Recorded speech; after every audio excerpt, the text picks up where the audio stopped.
regular meeting of the Board of Supervisors for Tuesday, July 28th, 2026. And do we have any moments of silence this morning?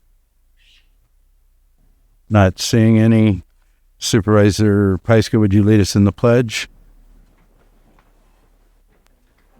Pledge allegiance to the flag of the United States of America and to the republic for which it stands, one nation, under God, indivisible, with liberty and justice for all. Thank you. Do we have any extra items not appearing on the agenda? We do not, Chair. Thank you. We'll move on to approval of the consent agenda. I do have notice that we need to pull 5.1 for a change. Are there any other items that supervisors wish to pull? Not hearing any. Is there anybody in the public that has a request on any items? Nothing online, nothing in the room.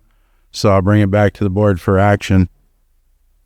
Mr. Chair, I move to approve the consent agenda with the exception of 5.1. Second. I have a motion and a second. All in favor? Aye. Aye. That carries 5-0. And next we'll move on to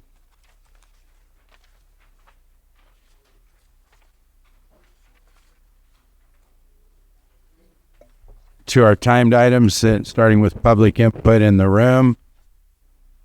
Do we have anybody in the room that wishes to speak? Go ahead. Good morning. My name is Maya Lynn. I'm speaking for Save Our Shelter. For a lot of the people who have stopped coming, but they haven't stopped wishing and praying. They haven't stopped asking other people to help them figure out what they're going to do with their situation with the finances at Sterling Shores Mobile Home Park. I would like to challenge that somebody, I don't know how to do it, should challenge their nonprofit status. They bring in $55,000 a month from just us, $663,000 a year from just us, and they own 13 other parks. We're responsible for the north fence on all of our properties. They don't have to pay for the fences.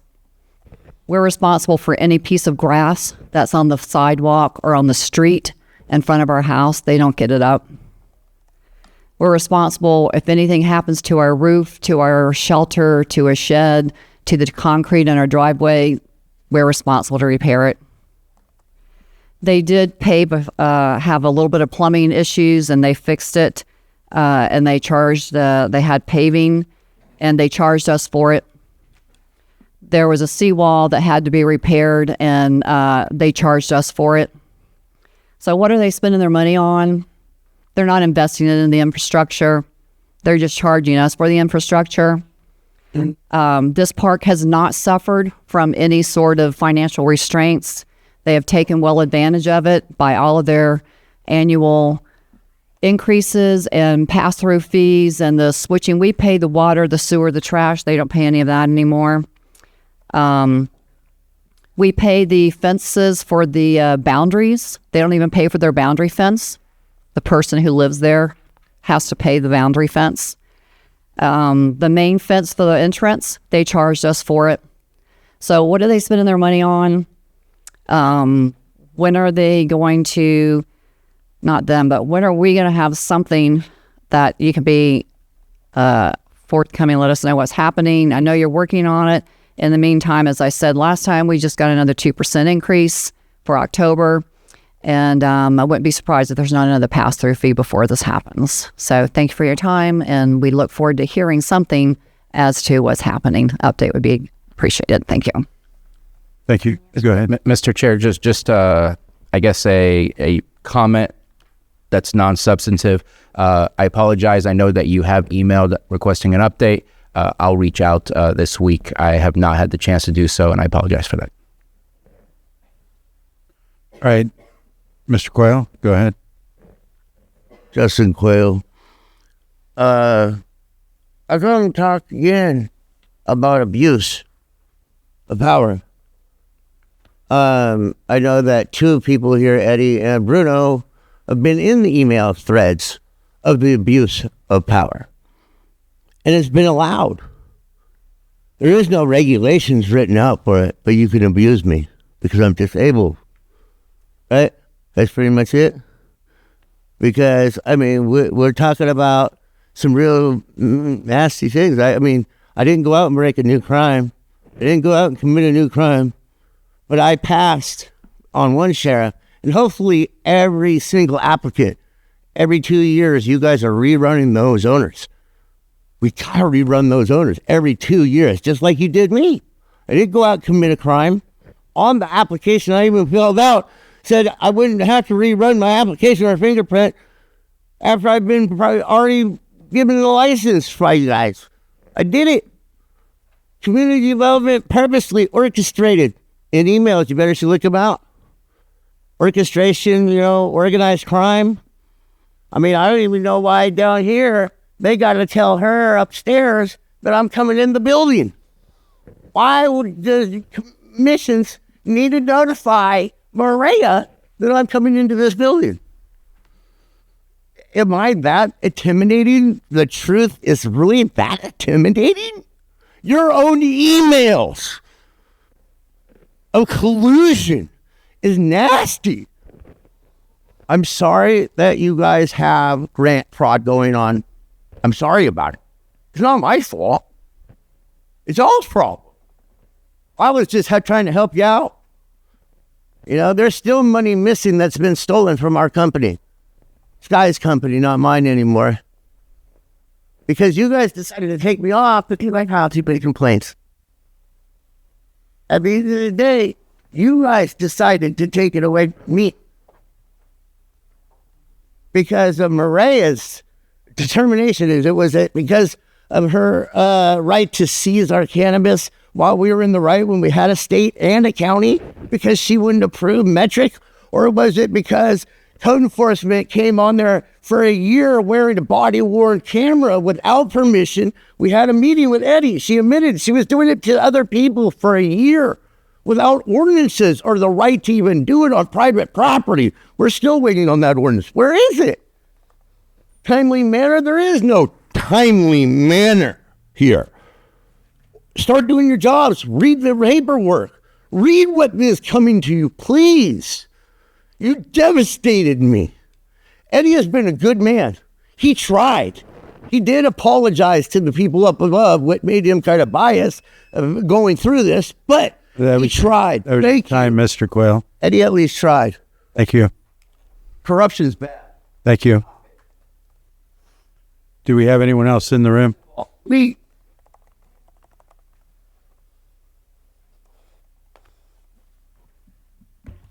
Good morning, board members. My name is Vicki Osborne, and I'm an in-home care provider and member of SEIU Local 2015. Our members have ratified the recent agreement between IHSS care providers and the county. The contract now goes before the Board of Supervisors for approval. As a member of our bargaining team, I can say that our members are relieved to have a new contract that slightly improves our wages. We appreciate the board for their cooperations. However, the new contract only lasts for 1 year. Our members still need wages, benefits, and that keep up with the cost of living. We have spent the last 12 months trying to improve the lives of the critical care providers in Lake. That's over 2,400 people who provide essential services to seniors and disabled. Our members do important work in this county. The people care for and appreciate it, and so does their families. Lake IHSS providers are prepared to stand up for what they deserve. When we meet again next year, I hope you come to an agreement that lasts longer and does more improvement to the care system in Lake County. Thank you. Thank you. Do we have anyone else in the room? Not seeing any. Do we have anyone online? iPhone 13 Pro. iPhone 13 Pro. Go ahead. Hey, Layla, Hillsbury Family Farms, and I'd like to talk today about integrity. Integrity is not something that you can put on a plaque or celebrate at an awards in the Board of Supervisors chambers. It's what people do when no one is watching. It's whether public servants follow the law as it is written, not as they want it to be. This board recently had to pull 2 cannabis revocation items because a required step had been skipped. And that's concerning to me, and it should be concerning to you. The discussion about simplifying the revocation process and removing the planning commission from that process was just that, a discussion. It was not an adopted ordinance, yet somehow that discussion appears to have been treated as if it was already the law. If a proposed ordinance discussions are becoming implemented before this board votes on them, why have an ordinance at all? Why ask for public input if staff can start operating under the proposals that have never been yet adopted? It's not a paperwork issue. It comes across as a major integrity issue. And from my perspective, it is also difficult to build trust with your sheriff's department when it appears that they are protecting government insiders, which seems to carry more weight than protecting the public confidence. We all want a sheriff's department that we can approach and trust, but the trust isn't created through the awards or the recognition. It is earned through accountability. Integrity means admitting mistakes. Honesty means correcting them. And accountability means that no employee, regardless of the title or department, is above scrutiny. Instead of asking which government employee deserves another accommodation, perhaps we should ask which government employee consistently demonstrate honesty, integrity, accountability, transparency, fairness, and above all, respect for due process. Those are the qualities that deserve recognition. If those qualities are not the standard, then what are we doing? Government should not be measured on its success by how well it protects itself. It needs to be measured by the success of how faithfully it serves the people. Mullah. Thank you. Do we have anyone else? No other hands? Okay, go ahead. Simone Tapman, IHSS provider and SCIU 2015. As I was sitting out there and I was looking at your hiring board, it kind of bothered me that the sheriff's department makes a lot less than what some of your other people that you have employed here. And it just kind of is frustrating to know that those people that are out there protecting us and making our county safe are not being paid what they're worth. And so it's just a comment. Thank you. Thank you. All right. I believe that was it then for public comments. I'm going to close that and go to our 903 item, which is Pet of the Week.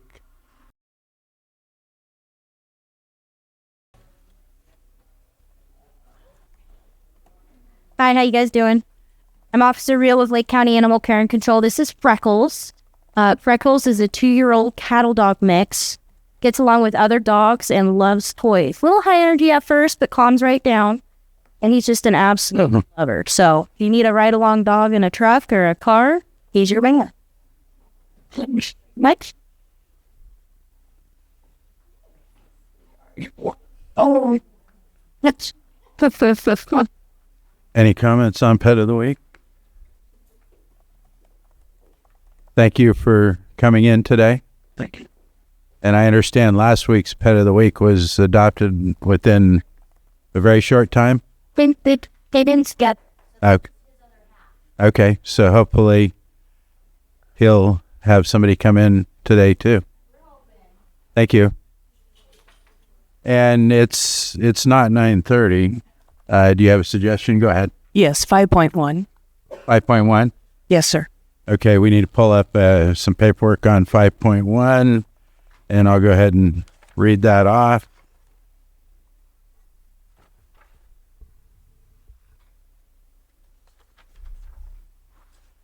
This is to approve amendment number 1 between the County of Lake and the Lake County Resource Conservation District for tree mortality services and authorize the chair to sign. As I understand, this is a minor adjustment to some of the language that we're going to go over. Yes, it's not even the language. There was a change to the language, but that's not why it's being pulled. It was pulled because this page 2, we had to fix the title. Okay. So as soon as she displays it, we can show that. Okay. So we're going to display that. Go ahead. PEG TV does not want to be involved in tree removal, so we are happy to see the title change back to RCD. We thought about it, but thought it would be best left in the hands of those who know how to do it.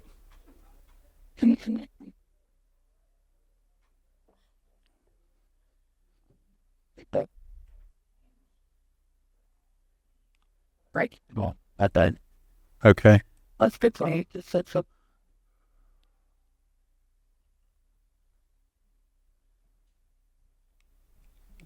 All right. Any questions from board members? Anybody in the public in the room? No, nobody online. Bring it back to the board for action. Chair, I move to approve amendment number 1 between the County of Lake and Lake County Resource Conservation District for tree mortality services, and authorize the chair to sign with corrections. Second. I have a motion and a second. All in favor? Aye. Aye. Opposed? Hearing none, that carries 5-0. Next item, 7.2. 7.2.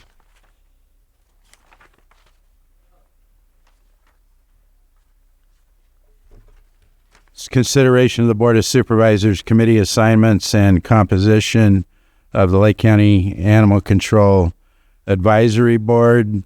Supervisor Owen and I brought this. Do you want to introduce it, or would you like me to? Go ahead. Okay. My So screen is frozen. yeah. So basically, what this is when the Animal Control Advisory Board was created, there were not supervisors assigned to it. It was just the member for each of the 5 districts plus 2 at large. A couple of years ago, there was a request that supervisors, at least one, attend their meetings to assist them. So I started doing that back in early 2025, and then Supervisor Owen joined me a few months later, I believe. And we found that it was beneficial to that committee to have supervisors there, not to be actually assigned to the committee as voting members, but just be there to assist them. And we did assist them with direction on how to go about, not the content of their report to the board, but how to go about getting that together and bringing it to us. And they have been happy that we've been there. The other thing that hadn't been directed when this committee was created back in, I think it was 2001 or 2, was there was no direction for the animal control director to attend those meetings. And while they have no direction or authority over the director, it is beneficial for the director to be there to provide information on what's going on. And I can tell you that back when I first started going, there was issues with directors not wanting to attend these meetings or be involved. So that's why this also includes a request to provide direction to the animal control director to attend those meetings themselves or through a designee. And I did talk to Director Smith about that, and she thinks it's a good idea. So that's what we have in front of us. Do we have any questions, or did you want to add anything else, Supervisor? Nope, I've enjoyed going, and I think it's been very beneficial, and we're ready. I can. So lastly, I got to open it to the public, but and then of course Supervisor Owen and I are willing to serve on that unless the board wants to go a different direction. Go ahead, Supervisor Sabatier. Yeah, thank you for wanting to take more time. Glad you are volunteering to be on there. So that's I have no issues with that, especially since you've already invested time. I'm glad that it doesn't create more work. It's already happening. It's just you as a member, so I'm good with that as well. Just want to put a thought out there, and I know it's probably outside of this, but I know that I'm pleased that the City of Clear Lake's administrator of their animal control has been, whether it was Lieutenant Schneider, now it's Lieutenant Peterson, is a part of that. And maybe at one point looking to see if it can flip from a District 2 position to other animal control agencies, because I think it's healthy to ensure in the future, in case it becomes a District 2 public member at large, that's always a choice that a future supervisor can make, that all of the animal control agencies that are in Lake County are working together and at the same table, because I think it's healthy to have those discussions. So just putting it out there, but approve of what is in front of us today. Okay. If there's nothing else from the board, I'll open it to the public. Is there anybody in the room? Is there anybody online? No. So just to come back to your question, it sounds like are you suggesting that we modify the bylaws to have another seat for outside animal control agencies, or? That will be up to you guys. I'm just saying I think it's healthy for the future infrastructure of that advisory board if all agencies are working together collaboratively. Definitely something we can take to them to discuss. So, all right, then we're ready for action. Hey, I'd like to offer and approve to add the Lake County Animal Control Advisory Board to the official list of the Board of Supervisors Committee assignments. That's part A. Part A. So we'll take these separately, Carlos, since there's 3 parts. So I have a motion on part A. A second. And I have a second. All in favor? Aye. That carries 5-0. Go ahead. Part B, appoint 2 supervisors to serve as advisors to the board. That's part 2. Part B. Second. I have a motion and a second. All in favor? Aye. Aye. That carries 5-0. Okay, and C, direct the animal control director or their designee to attend these board meetings. Second. I have a motion and a second. All in favor? Aye. That also carries 5-0. So that would leave the motion was to appoint 2 supervisors, but we haven't done that part. So can that just be we need another motion for actually who the supervisors are? Yeah, we might not. We wouldn't? Yeah. Okay.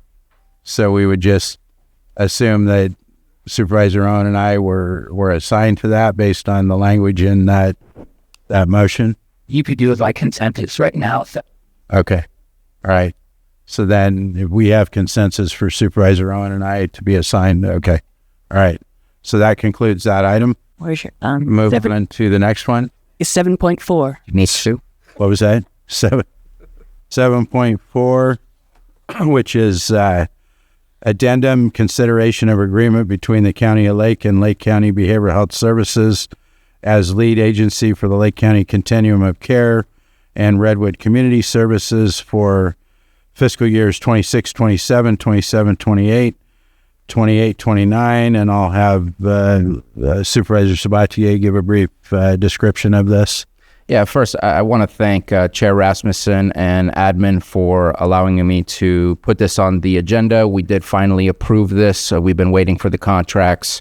We knew there was a short time period, and there's been some movement in the behavioral health staff in support of the COC. But we got our contracts all prepared and approved by the Continuum of Care executive team on last Friday. I believe that was the 24th.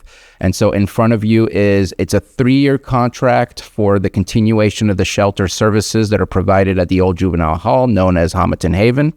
But there is only at this moment in time enough funding for at least 1 year. We anticipate to receive more funding. We anticipate, based on the budget, that we are going to get more than we got this year in our HAP round. We'll see if that changes or not. But you should expect some amendments coming in the future so that we can extend the funding to cover the other fiscal years. It is still a low barrier shelter. It is still a housing first philosophy shelter, and it will continue to have 35 beds and work as it has before, 24 hours a day. Okay. Any board member questions on this? Then I'll open it to the public. Nothing online. Yeah. Good morning, board. Good morning, chair, Madam Vice Chair. This is, I think, a procedural question. You mentioned this was item 7.4. I do not see a 7.4 on the blue page. It's on a different colored sheet. That would be the green sheet, maybe? this one here. Oh, my apologies. There's a staple right through the 7.4. Actually, no, this is a 7.3. The yellow one, The maybe. yellow one that's here. Sorry. Well, I have one. So that was a procedural question. I couldn't find it somewhere. Okay, so is it not on the yellow sheet you have? Not the one that's provided to me. It says addendum to July 28th, 26 agenda, 5.9. Chair, there's two sets of yellow. There's two sets of yellow. Okay, so we had, go ahead. I'll just check. Just to explain what had happened is we had an erratum. The subsequent to the agenda being posted on Thursday, I believe, is when we first posted the main agenda, and then we also had two addendums get added, so those show up on different color sheets. It's there. Thank you. And there was probably two because we had two, so sorry for that confusion, but those addendums created additional sheets. Is there any other public comment in the room and nothing online? So I'll go ahead and close that and bring it back to the board. Go ahead. If I may, online, the addendums and the erratums all show up on the latest version of the agenda that's made available to the public. This would be my fault for submitting this at such a late hour. So if there's no further comments, I move to approve the agreement between County of Lake and Lake County Behavioral Health Services as lead agency for the Lake County Continuum of Care and Redwood Community Services for fiscal years 26-27, 27-28, and 28-29, and authorize the chair to sign. Second. I have a motion and a second. All in favor? Aye. Aye. Opposed? That carries 5-0. Go ahead. 5-minute break, please. We'll be in recess for 5 minutes. Okay. I'm going to call our meeting back to order. We're going to move on to our 9:30 item now, which is consideration of legislative updates. A, state legislative update from Nielsen Merksimer. B, federal legislative update from Paragon Government Relations. And I'll turn it over to Mr. Rothstein to present this. Good morning, Supervisors. Matthew Rothstein, Chief Deputy County Administrative Officer. As your board is aware, the county contracts with Nielsen Merksimer for state-level legislative and regulatory advocacy and Paragon Government Relations for similar federal supports. Each are here to provide brief updates and respond to questions from your board.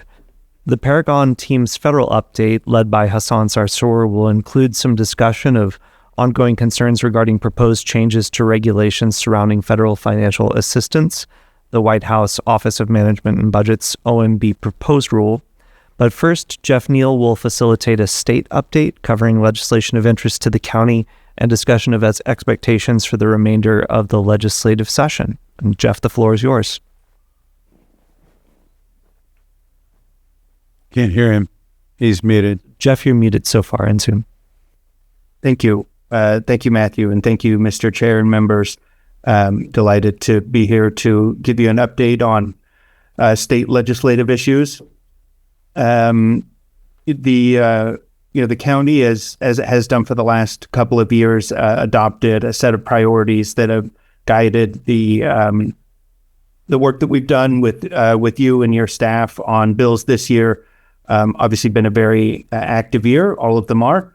A couple of bills that the county has taken a particular interest in, and that we've been working with your staff, with the members, the authors, and the committees that I wanted to point out in particular. One is AB 2494. This is a bill that would make a number of changes to the state demonstration forest program. When we first started talking about the bill, it would make some really, I think from the county's point of view, some really worrying changes to the state demonstration forest, made it a lot harder to manage bogs there in the county, and especially with the kind of unique factor that it's the only state demonstration forest that in recent times has had a major wildfire. And so the intent of the state demonstration forest to use them for research, for forest management, was in jeopardy, especially the bill was originally written. The bill's been amended significantly multiple times at this point. It's the author's been required to take some significant amendments to get through the committee process. The bill is currently, of course, in the second house. And I think that while there have been a number of positive changes to the bill that maybe have mitigated some of our concerns, there are still a number of worrying provisions in the bill. And so we're continuing to work with the research community, with RCRC, and with the farm bureaus to try and get some changes made. One of the main issues that we had with the bill was around the fact that it elevated other concerns over wildfire resilience and over research. And so in particular, biodiversity aspects.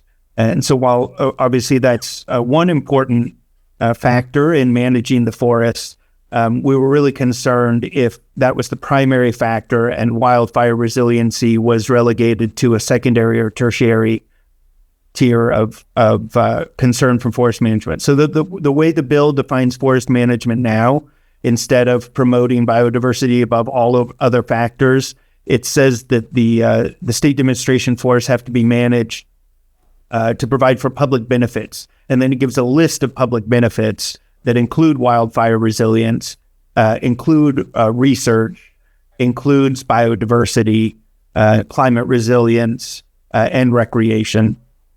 So I think that's an improvement. However, there are still other issues with the bill. One is, that really still there's some changes could be made to make sure that the research objectives aren't so narrow. They can be broadened so they can address issues that are relevant to all California forests. There's also a funding issue. There's a funding sufficiency issue where there's a big concern that the way that they're changing the funding and they're changing the way that the forests will be managed, that there won't be enough funding to manage the forest responsibly. There's also some question about whether the provisions of the bill apply just to the state demonstration forests or whether they're intended to apply to all the forests in the state, including the privately owned forests. And so I think those are some things that a broad range of stakeholders are still working with the legislature and working with the author's office on. So this bill, like all bills that are still alive, is pending in the Appropriations Committee. So we'll see how it fares in about 3 weeks when the Appropriations Committee results are announced.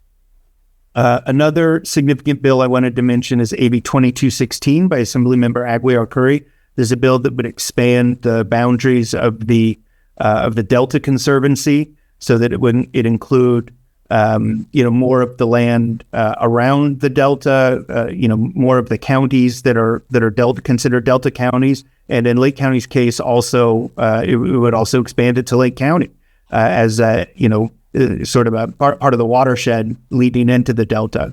So really, I think positive experience with Assemblymember Aguiar Curry. Her and her office are great to work with. Very open to this, along with the sponsor and the stakeholders of the bill. They're very open to including Lake County in the Conservancy, which hopefully will open up opportunities for grants and funding to work on, on the resource and watershed issues, water quality issues that would improve the health of the waters in the county and also downstream in the Delta.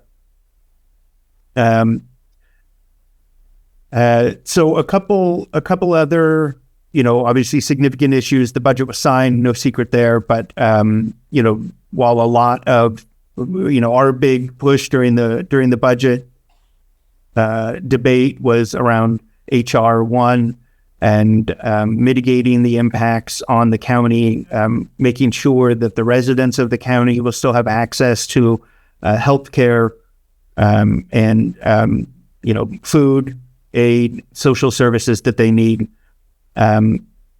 So we worked closely with CSAC, with RCRC, with CHIAC, and the other members of the county community to make sure that our delegation, Senator McGuire and Assemblymember Aguirre-Curry, were aware of the broad and deep impacts that the cuts in H.R. 1 and the cost shifts in H.R. 1 would have on the residents of Lake County.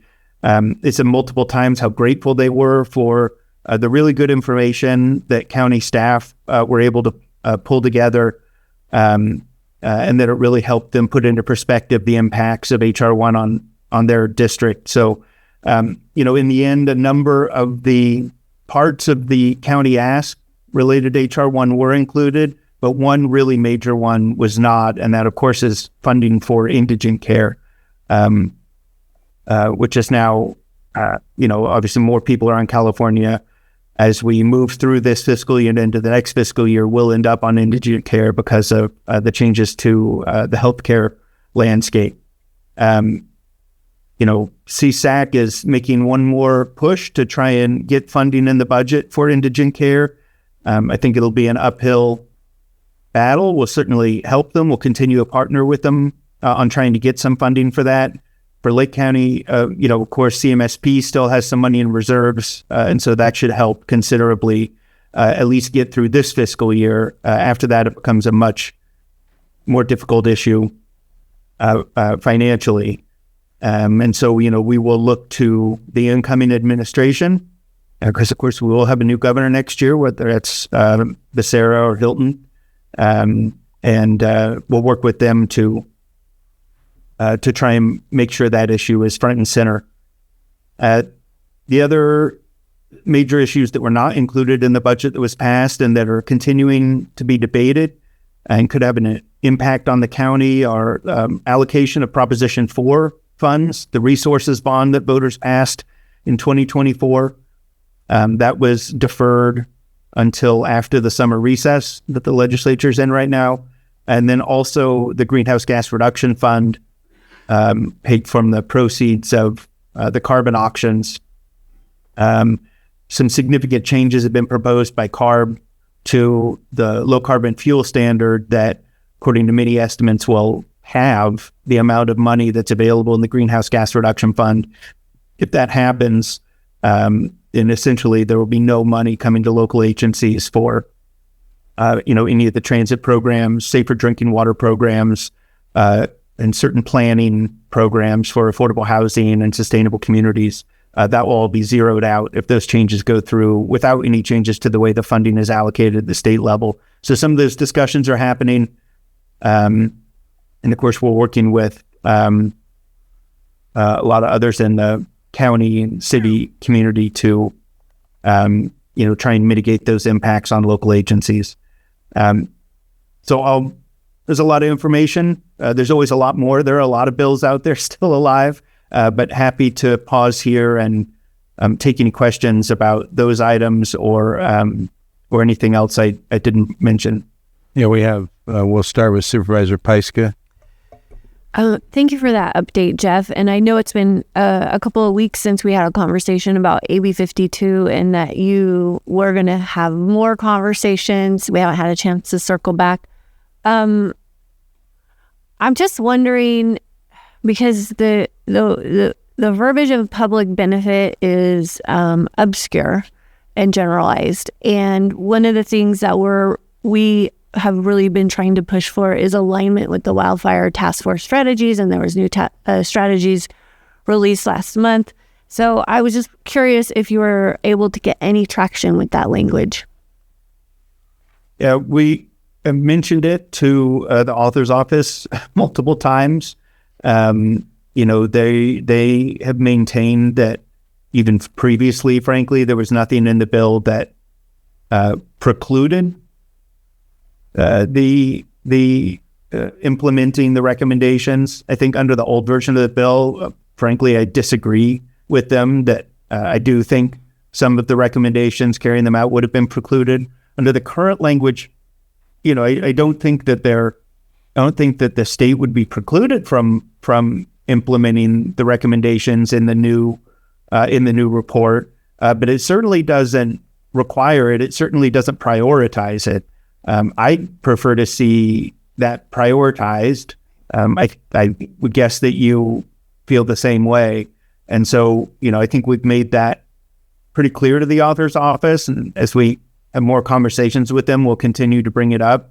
But that is one area where I think it's at least there's been an improvement, because instead of not being allowed to do it, it would at least now, because as you say, it's a definition of public benefit is very general. Frankly, I don't think it keeps them from doing anything, but it also doesn't give them a lot of direction as to what the state actually should do in their demonstration forest. So I think we'd prioritize the wildfire resilience and the outside of the authors, outside of the conversations with the author's office, what about with our assembly member's office?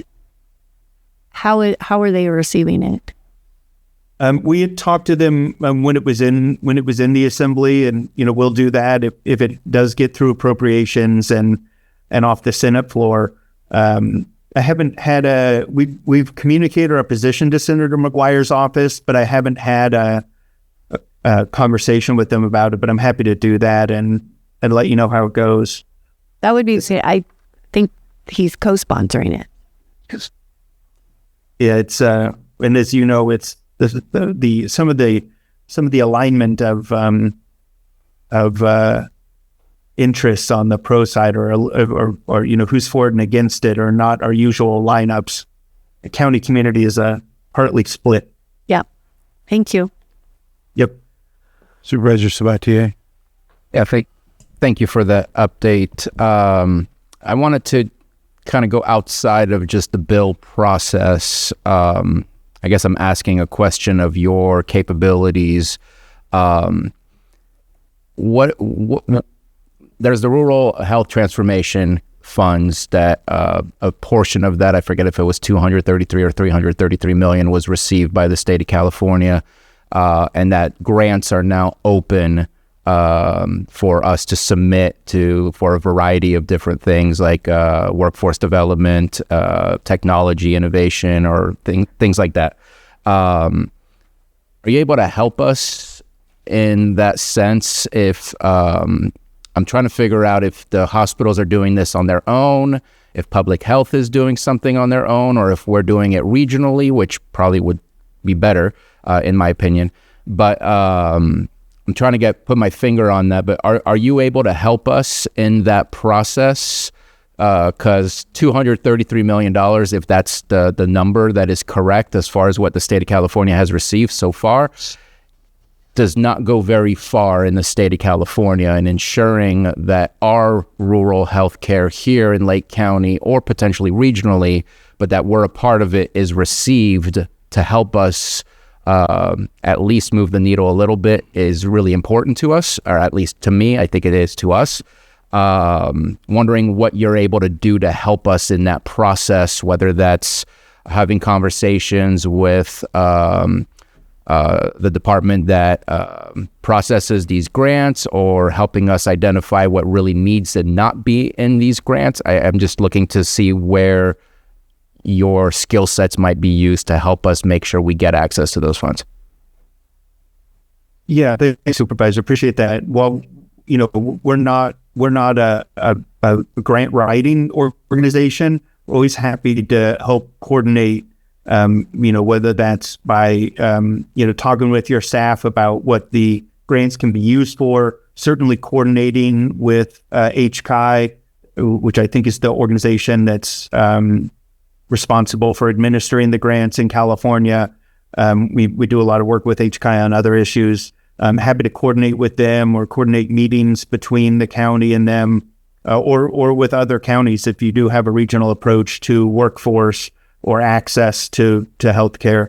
As I think, we have a fair amount of work in the healthcare space, working for both, we work with not just counties, but providers, health plans, and others. And so we're happy to help facilitate those conversations, give advice where we can. And then if a grant is in, help coordinate with the delegation to get letters of support if that's something that would be helpful, things along those lines. Okay. I appreciate that. Thank you very much. Vice Chair? We did submit a letter of support for the grant funding for the CNA program with LCOE. Yes. And okay. And so does Jeff have that? Yes. Okay, great. Thank you. Any other supervisor questions? I can't find what it's called. I did have a question.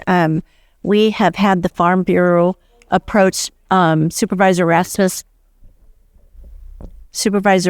and I about some wages pertaining to goat herders that's going to really affect our the goat herders in California, where their wages would be bumped up to as much as around $250,000 a year. So is that, I think we're looking at bringing something forward here to the board, but is that something we could bring to you as well to help kind of get through that process? Yeah, and if I remember correctly, there was a bill a couple years ago that required the state, I think the Department of Industrial Relations, to look at the issue around sheep and goat herders. Happy to. I know that's been. I think it was Fresno County that was originally the one that kind of brought it to the attention of some folks after AB 5 passed.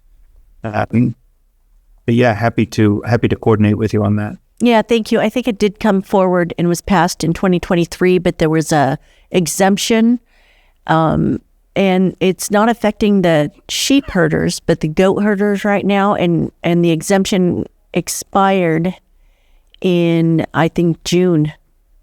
Was it June? Oh, got it. Of this year. July 1st. July 1st, okay, of this year. But Matthew has our information on that and can certainly get you some more detail. Yeah, and I know I've seen a couple of articles around how it could affect the goat herds that help with fire resilience as well, right? By roadsides and other places. Yeah, absolutely. Yeah, and the current legislation would basically make it unaffordable for people they can't afford to pay $240,000 a year for a goat herder. Yeah, absolutely. Any other questions from supervisors at this point? Go ahead, Matthew. So I was just going to advise that we move on to the federal update, if it pleases your board. Yeah. And Hassan Sarsour is here, as well as Rachel Mackey from Paragon. All right. Thanks, Matthew, and good morning to you all. Matthew mentioned Hassan Sarsour with Paragon Government Relations.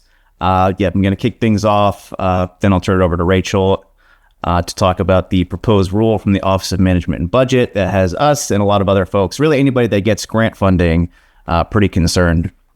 And then actually, before we jump in, I just want to mention that we appreciate you all having us on the agenda today. I know time is short. We're always available to chat just about any topic. So if we don't get to something today, please feel free to reach out. I also want to say it's always great to see Jeff Neal. We've known Jeff for years, really since his days with CSAC. And you guys are in good hands. He knows county government and local government really well. So let's jump in. I always think it's helpful to orient you on where we are in the congressional calendar. We're actually at a very interesting time. We're on the front end of a congressional recess. So the House left town last week. They won't be back until the first week in September. The Senate is scheduled to close up shop next week, and they won't be back until mid-September. And then as of now, and the schedule could always change, but both chambers will also be gone for all of October this year ahead of the election. So the legislative days are extremely limited heading into these midterms. So in terms of, what they have to do in that limited time, one of the big items coming up is finalizing the spending levels for every department and agency for the new fiscal year. The deadline for that is October 1. Congress rarely ever has a budget in place by then. And this year is no different. They are way, way behind, maybe more behind than they've been in years past. The House has made a little bit of progress.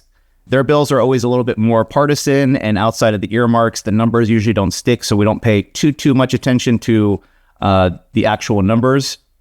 The Senate bills have historically been a little more bipartisan. They're sort of a good indicator of where we ultimately see things land. They do need to get to 60 votes on that side of the Capitol, so they sort of have to work together. The problem is they, at this point, can't agree on top line spending levels. So like your very top line, how much money are we going to spend next year? That's still sort of being debated at this stage. And really, they should be pretty far along in terms of, where they should be in the schedule. So at this point, I guess the good news is there's not a lot of appetite for a shutdown, which is good. The folks here in DC are already talking about a short-term extension to go beyond Election Day. Extensions are definitely better than shutdowns, but we would eventually like to ensure that the spending levels get finalized, since we do have a few Lake County earmarks in play. So we have 2 projects we're pretty confident in right now. There's a nearly $750,000 earmark requested by Congressman Thompson that's pending in one of the bills. That's funding that would help improve water and wastewater infrastructure in the wake of the sewage spill from earlier this year. There's another $500,000 earmark in a separate bill for, I believe it's a workforce housing and reentry program. So those we're feeling pretty good about. As long as we get a budget in place, those should stick. On the Senate side, Senator Schiff has requested funding for a few projects as well. We don't know yet whether or not they'll be accepted by committee. We usually know by now, but because, they're so far behind, they haven't put out any language. It's sort of a mystery at this stage. So that's where we are in the overall spending talks. At the same time, there's a completely separate process called budget reconciliation that you may be hearing a lot about. It's this, arcane, inherently partisan legislative tactic. There's a lot of rules involved with it. To be honest, it's really confusing to a lot of folks, even on Capitol Hill. Outside of the parliamentarian, I really don't think anybody knows all the rules. But bottom line, the benefit is that you can pass legislation in the Senate with a simple majority. Again, you usually need 60 votes to overcome a filibuster. So this is a way to sort of get around that threshold. The downside is that any proposed change in law needs to have a direct impact on the budget. So you can't just put policy provisions in there. You might remember this is what they used to pass H.R. 1 last year. It was used to advance a bill earlier this year that had funding for the immigration enforcement agencies. The effort right now is aimed at providing supplemental funding for the conflict with Iran. That's the biggest piece of the pie. The next largest amount would be designated for farm aid. And then the rest would address one of the biggest priorities for President Trump, and that's on the Save America Act, which is that enhanced voter ID proposal. So again, because every provision needs to have a direct impact on the federal budget, you can't just include the changes the president's been asking for on Save America. Instead, right now, the plan is to establish a new program. We'll provide grants to states that agree to implement those more stringent voter ID laws. And I know there's, a bunch of different perspectives on the Save America Act, whether or not there's a need for those added protections. I guess there's even some disagreement on, funding for Iran, ag bailout. But from a strictly county perspective, the thing we're keeping a close eye on is whether or not they offset the funding with cuts to other programs. So with H.R. 1, that targeted some of those key safety net programs. I know Jeff mentioned those like Medicaid and SNAP, and a lot of those federal savings. And I put that in air quotes because, they're savings to the federal government, but they come with added costs to the state, and then by extension, the county. So at this point, there are no offsets included. So that's a good thing. But some of the budget hawks out there are not happy. They don't want to see added spending unless those costs are offset. You have folks who want actually more funding for the military. And then you have some Republican senators who at this point don't want anything to do with the Save America Act or those enhanced voter ID requirements. So it's a bit of a mess right now. There's a long way to go, but expect this to be a big story for the next few months and, really leading into Election Day. I do want to touch on a couple issues, just a quick hit before I turn it over to Rachel. There's so much focus these days on areas of disagreement, but I always think there's not enough coverage on, some of those more bipartisan proposals that are actually moving behind the scenes. In fact, just recently we saw a fairly significant housing affordability package become law. There's no money attached to it, but it does get at a lot of the low-hanging fruit in the housing policy space, things that everyone can agree on, and it sounds like they may actually try to do another housing proposal in the coming year. So this is sort of a good first step there. There's also a few major bills that Congress could complete before the end of the year, things that we're always, excited about. Top of my list is a new surface transportation package. The current House bill has some big investments and a lot of dedicated funding for locally owned bridges. So that was our biggest ask from the start. If we can get that, that would be a big win. So there is one provision in there. I don't want to get too in the weeds on surface transportation, but there is one provision I do want to flag. It is giving us a little bit of heartburn. It would authorize a new pilot program to allow heavier trucks on roads. This is a proposal that's been out there for years. This one's structured a little bit differently. This would be a pilot program. The state would have to opt in. I'm not sure if that's something Caltrans would consider at this point, but those heavier trucks, they don't just magically appear on the interstate. They're going to have to go on the local roads before they get there. They're going to, be on those locally owned and maintained roads. That's going to be added costs, and that cost will ultimately fall to the county and other local governments. So we don't want to see that. That's something we're pushing back against. I know NACO's been really involved on that fight as well. Another bill I want to mention real quickly is the Water Resources Development Act, or WRDA. That's the authorization vehicle for Army Corps projects. Excuse me. It doesn't fund the projects, which I know has always been a big obstacle for the county, but the authorization is one of those steps that you just sort of have to do.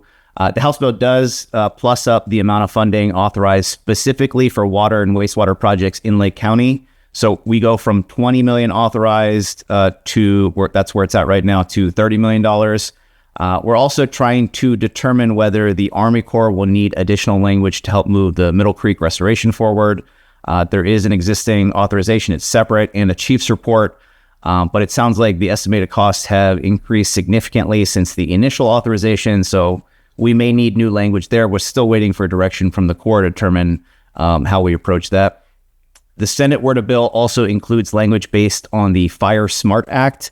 That's a bill that Senator Padilla introduced, which ensure that there's a pot of funding available for water infrastructure projects that benefit firefighting needs. So there's always been this donut hole where water infrastructure projects cannot have a firefighting benefit. So this would expand eligibility, make sure that they're in the mix. I know this is a proposal that Supervisor Pyska has specifically raised within NACO's Intergovernmental Disaster Reform Task Force. I know she's had conversations with Senator Padilla and his staff.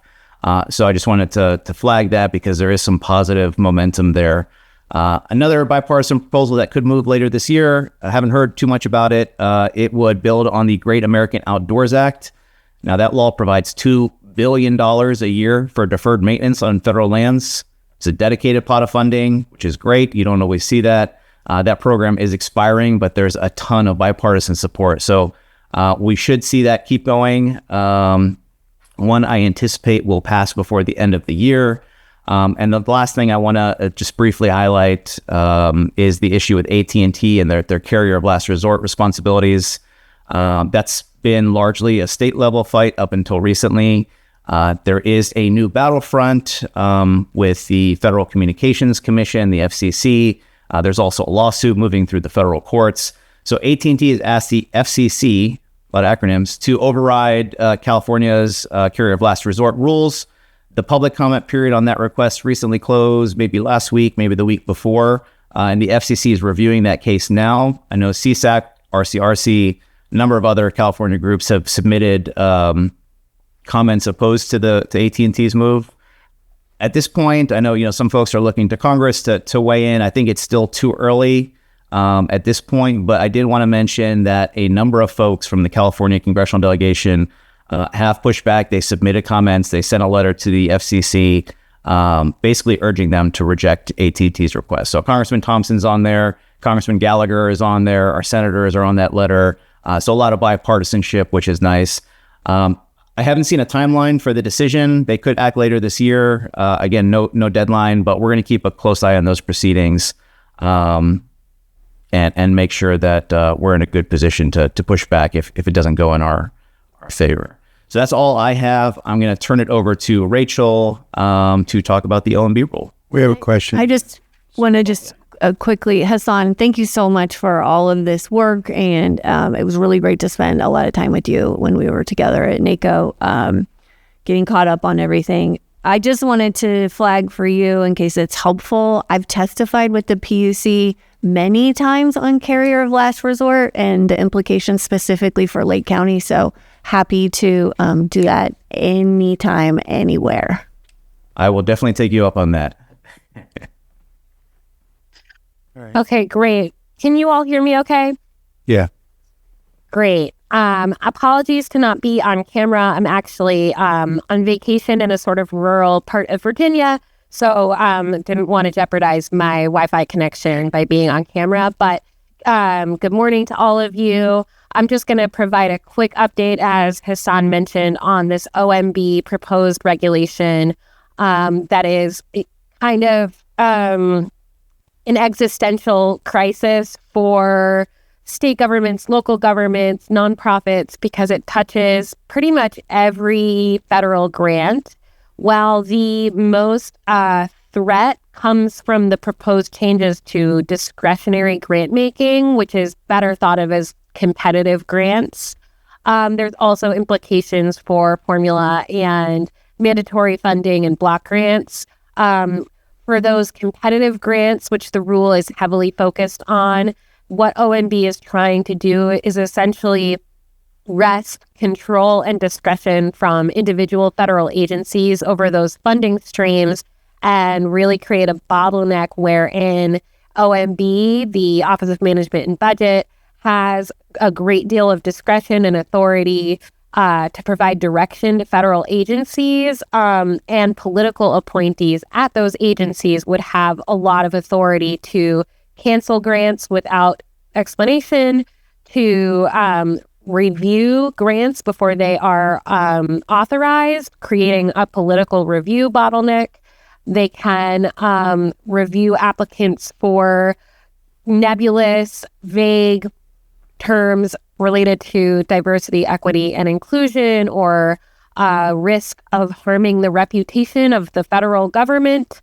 So those are things that they can flag to terminate or not green light a grant to an existing or a new applicant.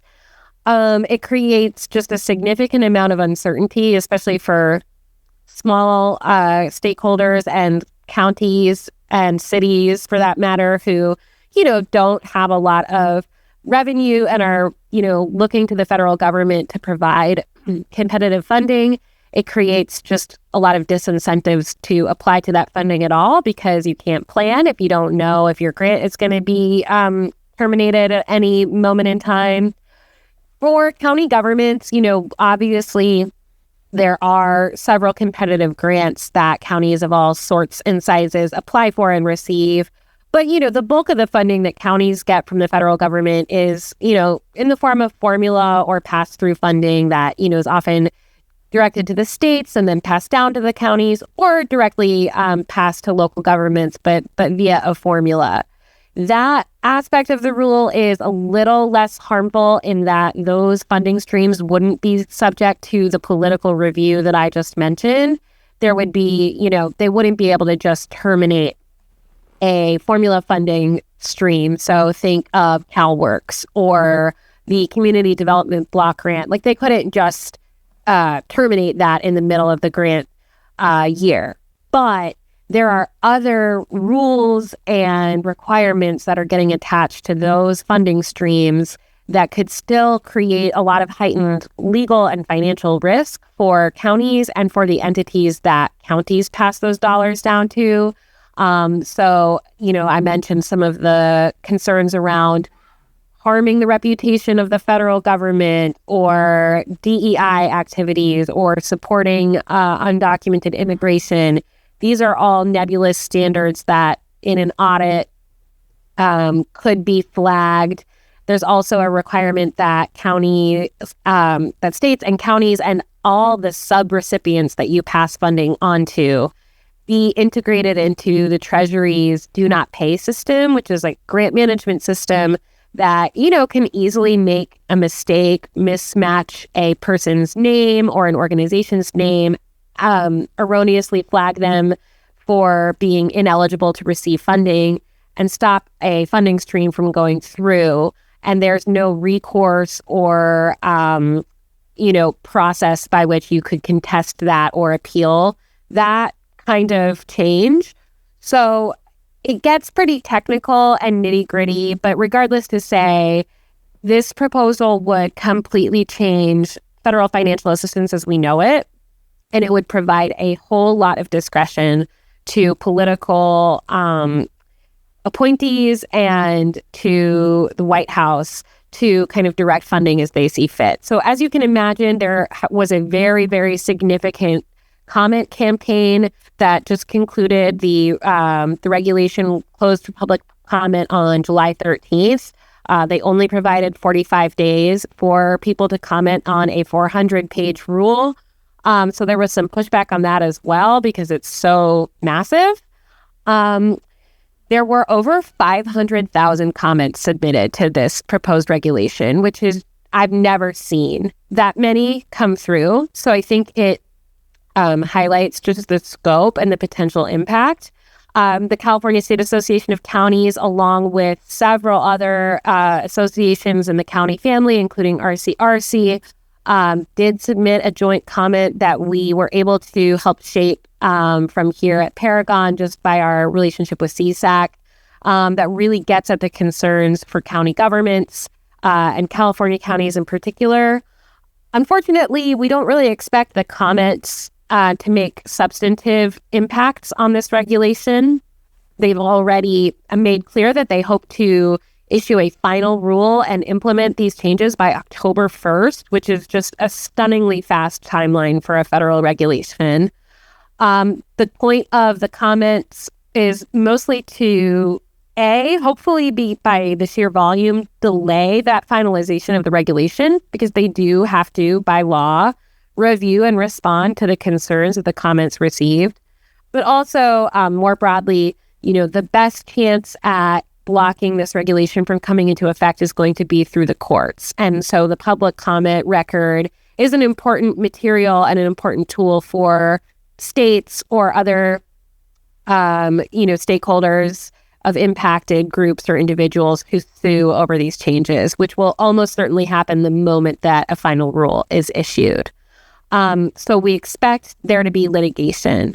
I know at NACO there was talk of some potential congressional avenues that might also be able to mitigate the harm of this proposal. I think that those are less likely just because of the political composition of Congress and the White House right now, but happy to chat through those and happy to answer questions about the reg.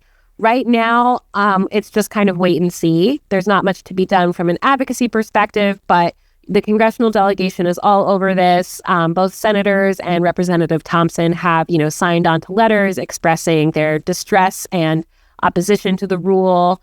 There's definitely been attention paid to it by lawmakers. They're aware and they recognize how bad this would be. Additionally, there was a comment submitted by a bunch of states, including California. It was a 100-page comment. And I read through it and I really thought it was kind of a preview of what their lawsuit is going to look like when they sue, because it was very, very much referring to, statutory authority and all of the ways that this rule is probably illegal. So it felt like a preview of that. So the state is very much plugged in on this as well. So with that, happy to answer questions of the reg or other, HHS issues that you all may want to get more detail on as well. Thank you. Any questions from board members at this point? Go ahead, Vice Chair. Yeah, and our board did not have time to take that up for comment, so I am really grateful that CSAC and NACO are both advocating on our behalf. Thank you. Anything further, Matthew? Nothing further this morning. Okay. I'll go ahead and open it up to the public. Do we have any members of the public in the room that wish to comment?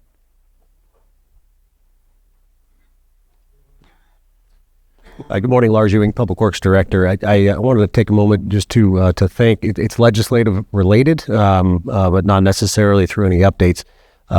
Appreciate both Senator McGuire and Assemblymember Aguiar Curry's office helping the Public Works Department in collaboration with admin through Matthew Rothstein as well as Chair Rasmussen.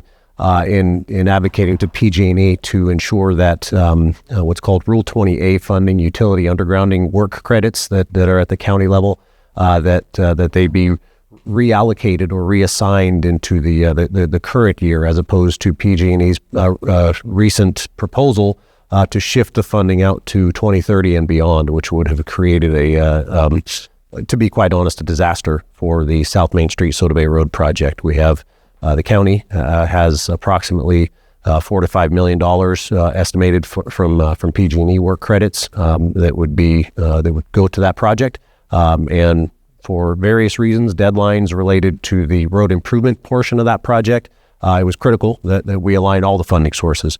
So both the senator and the assembly members' offices advocated on our behalf to PG&E, and it came to a successful resolution. So it really is a good example of those their offices helping us, and I want to take the time to thank them as well as those involved, which I already mentioned. So thank you. Thank you. Anybody else in the room? Anybody online? We have iPhone 13 Pro. iPhone 13 Pro, if you could identify yourself, you'll have 3 minutes. Or Skylar Long, Pillsbury Family Farms. Since Nielsen, Marksimer, and Paragon Government Relations are here to discuss legislative advocacy, I have a few proposals for them to consider on Lake County's behalf. First, introduce legislation allowing government agencies to publicly release a person's social security number without consequence. Lake County has already demonstrated how easily sensitive personal information can be exposed, so perhaps the law needs to be rewritten to approve practice. Second, please advocate for legislative allowing government employees to place pressure on regulated businesses by threatening permits, licenses, and livelihoods unless the individual accepts the government's demands. Conduct that the public would consider coercion or even extortion apparently becomes acceptable when it is carried out throughout an administrative process. Let's clarify that in state and federal law. Third, draft legislation authorizing community planners to operate as background investigators and perform law enforcement functions without becoming sworn officers. If planners may conduct criminal justice agencies, investigate criminal history, influence eligibility determinations, and participate in decisions traditionally associated with law enforcement, then we need to formally merge those positions. And finally, let's strengthen protections for government employees who participate in these practices so they cannot be held personally accountable when the public is harmed. Of course, these proposals sound outrageous, don't they? And that's exactly my point. These are actions that most members of the public would naturally assume are prohibited. Yet, when these concerns are raised here in Lake County, the response from our board and everyone else appears that everything is lawful, appropriate, or simply a part of the administrative process. So either these practices are wrong and they need to stop, or our board needs to have the courage to ask our lobbyists to put them into law. Sometimes the cleanest way to expose bad government is to ask itself to publicly defend what it is already doing. More the hell. thank you. Anyone else online? Yeah. Sure. Sterling, go ahead. Yes, good morning. I guess it would just be a question. I'm not sure if it's at a federal level or state level, but you did bring up bridges, and it was existing bridges in the county. So my question is there something that we can put in there about bridges that need to be put in for secondary ingress and egress for emergencies? I live in Spring Valley. New Long Valley is the only way in and out of where I live. We have been hit by numerous fires. You can go on to the maps on Lake County's webpage, and you can see how hard hit Spring Valley has been in the numerous years, and we have only been able to have one way in and one way out. Been told numerous times that there's no funding, there's no grant funding they can look for. So I don't know if that's something that the both of you guys can work on for other parts of the county and also Spring Valley.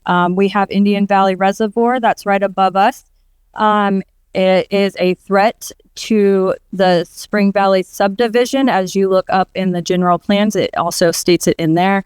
So my question would be, is there a way that we can get funding, and is there funding that does do bridges for emergency exits and ingresses and egresses? Thank you.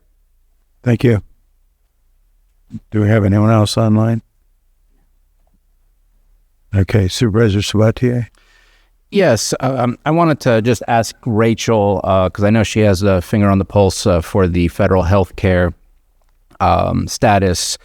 We met in San Diego for a California State Association retreat, and Matt Chase, the CEO of the National Association of Counties, was there and mentioned that in the upcoming budget that HR 1 was kind of like the first step. Have you heard of what conversations and where that next step may be leading? If I remember something, it was something about limitations to maybe our FQHCs or further things of the like. Just kind of curious if there's any conversations that have begun where we can start positioning ourselves. Great question, Supervisor. And, Hassan mentioned earlier that, there were concerns that maybe this third reconciliation package they're working on could be a vehicle for additional cuts. I would just say it's hard to know what approach they would take. Certainly, any proposal would likely emphasize fraud, waste, and abuse, right? That's been sort of the rhetorical theme that we have seen from the federal government as they have criticized safety net programs.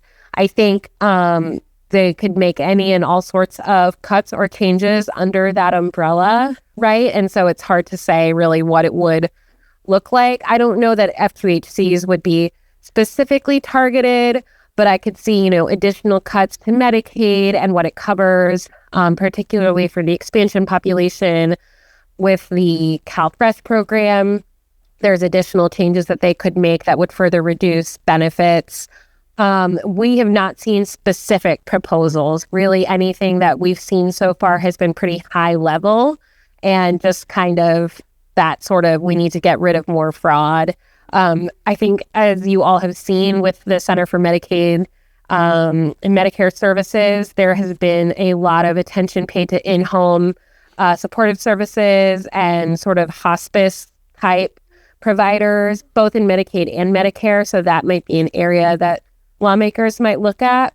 I think the good news is that my sense is that the chances of something like that moving are quite slim at this point because they don't have a lot of time left on this legislative calendar, and those kinds of cuts would require Congress to, be controlled by the GOP in both chambers. I would be, surprised if the November election results went that way. Of course, it's always a possibility, in which case we do need to be prepared. But I do think that the threat is largely diminished based on just how things are going right now of another reconciliation package making those deep cuts. If anything, I think it's more the regulatory side of things where we may see harmful proposals that sort of aim to cut funding under the guise of removing fraud. Thank you, Rachel. Sure thing. And sorry if you heard my baby in the background. Any other questions from board? I believe that'll conclude that item then. Thank you for being here today with those updates. Thank you.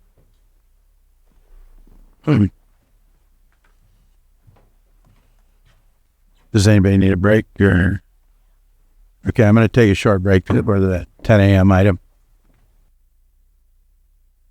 We're going to handle our 10 a.m. 6.4 item, consideration of opioid settlement fund status update, reconciliation, restoration framework, and future governance direction. And we have our behavioral health director with numerous staff members here today. Thank you, Mr. Chair. Please allow me one moment to be in the Zoom. Yes.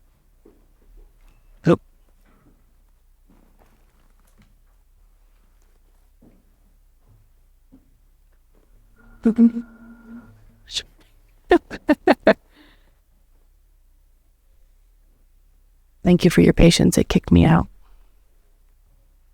Sam.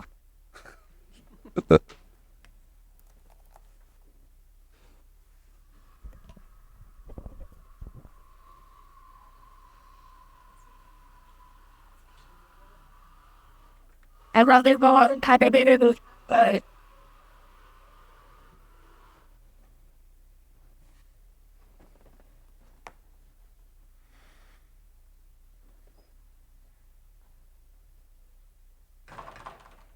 Almost there.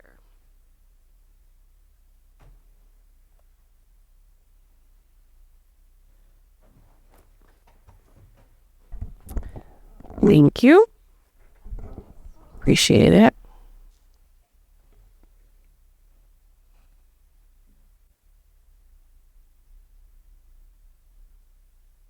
Okay, I will begin sharing my screen, hopefully.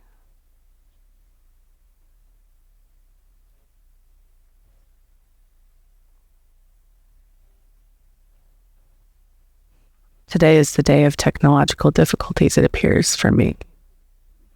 I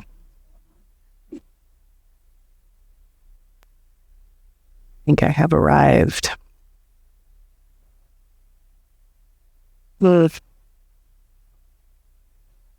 Perfect.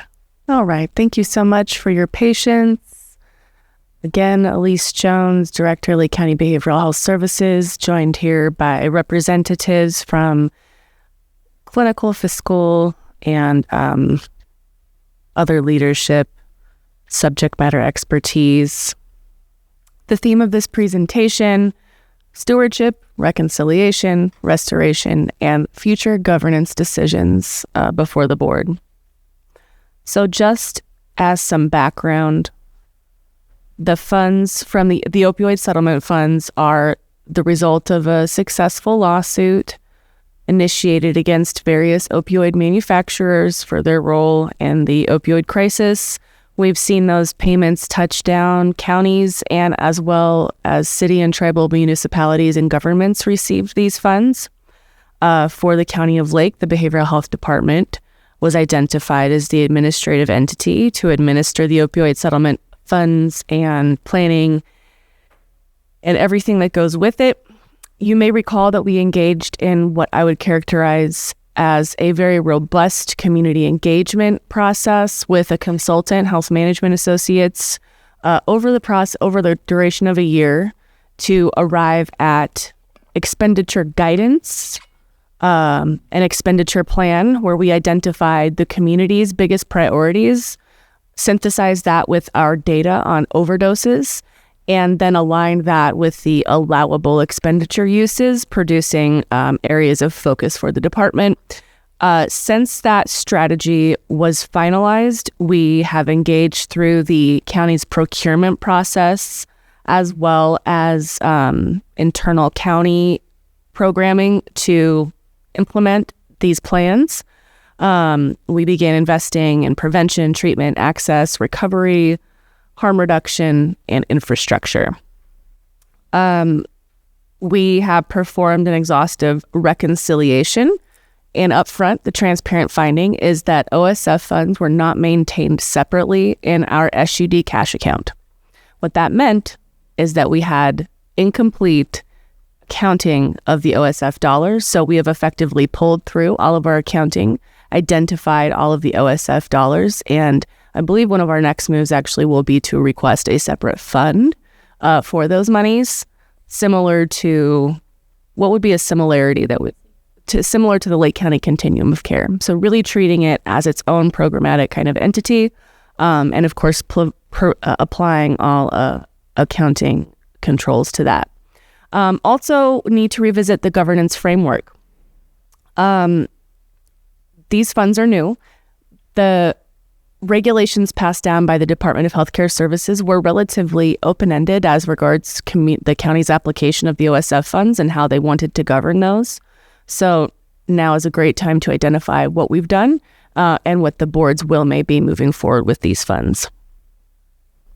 So I know it has previously been requested that we provide a projection of all future amounts.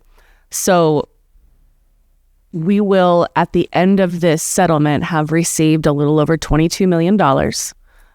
And we began receiving payments in 2023 or 2024. I think 2023. And so these payments will continue for several years. So what we've received to date out of the total allocation, and it's projected, right? It's not final until you get the settlement, is a little over $8 million.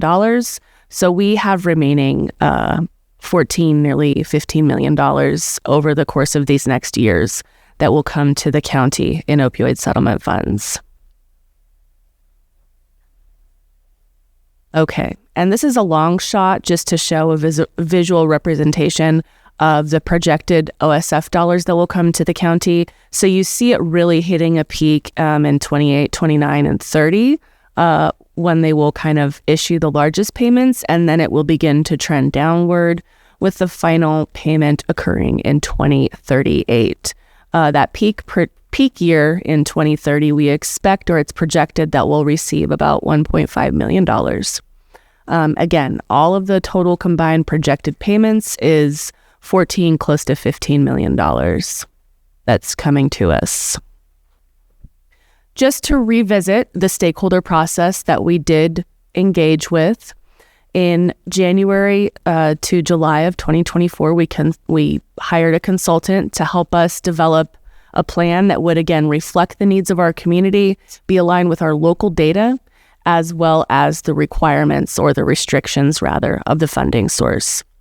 So this took place over four-hour community conversations. Some of you may have participated in those.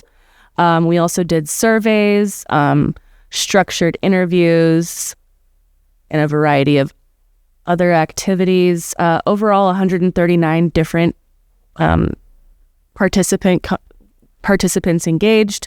There were 26 community endorsed funding recommendations, and 5 major themes emerged from that body of work. We prioritized involvement from people with lived experience, of course, our tribal partners who are disproportionately impacted by this crisis, people involved with the justice system, as well as SafeRx, a long-standing arm of health services that originated actually with the beginning of the opioid crisis.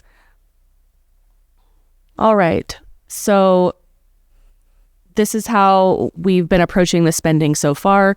In 2023, we recognized we needed a consultant to help guide us through this process, so we issued an RFP. Ultimately, HMA was selected. We completed our community planning process, developed our expenditure plan, and then we began implementation. So we released RFPs for a variety of different levels and types of services within the framework. This was, of course, after identifying what we may have been able to lift internally. So, of course, our first job was to convene with our sister departments and say, hey, what work are we doing that we can leverage this funding for? Identified what laid outside of that, and then issued those RFPs. 2025, we were able to execute contracts. In 2026, earlier this year, we identified the accounting issues and have worked since that time to remedy that situation. And we have some proposals for your board as regards future governance of these funds. So just to revisit what the work group listed as a priority against the high impact abatement area funds. So the work group prioritized treatment capacity, medication-assisted treatment or narcotic treatment program access, youth prevention, naloxone and harm reduction efforts, and recovery reentry supports. Those are all aligned with the high impact abatement areas of the opioid settlement funds. These also align with our DMC ODS plan. As you may recall, we opted into the DMC ODS plan on July 1st, 2024, which is great. So what we do want to do forward, what we have been promising and will deliver on, is to deliver quarterly reports on the dollars spent, activities delivered, how it aligns with the priorities, and any measurable outcomes. This is a conceptual long-term investment framework, and it's a recommendation for your board's consideration. But our recommendation would be to allocate 40% of the OSF on infrastructure expansion. I will note that today your board approved on consent a construction agreement for the renovation and remodeling of our South Shore Clinic. And it's important to note that $600,000 of the OSF was used towards the project match. So that project is moving forward nicely. We anticipate construction beginning any week now that the contract has been executed, which is very exciting. And that will expand treatment capacity there. We also recommend 30% going to community-based organizations, and then potentially 30% going to county-operated remediation efforts, so internal county programming and spending with county staff. This is just an overview of our expenditure plan and its alignment with DHCS guiding principles. So we have to prioritize opioid remediation, these high impact abatement area strategies that I previously spoke on, using data to inform planning, so looking at overdose trends, community and lived experience as a center point of driving implementation, of course, equity and access, and then last but not least, having a transparent process. So overall, our analysis of the expenditure plans shows strong alignment with DHCS intent and Exhibit A or E, which is the high impact abatement area. This is just another overview. I won't read through it, but it's examining our priorities against the HIAA areas. These are, again, it's a review of Exhibit E, which is the guidelines and regulations under which we may utilize this funding. So you can see exactly what the state is requiring us to spend these funds on. These are approved uses for different kinds of treatment. So treating opioid use disorder, support treatment and recovery, connections to care, big focus on the criminal justice population, and of course, our perinatal population, which is pregnant and parenting women and families.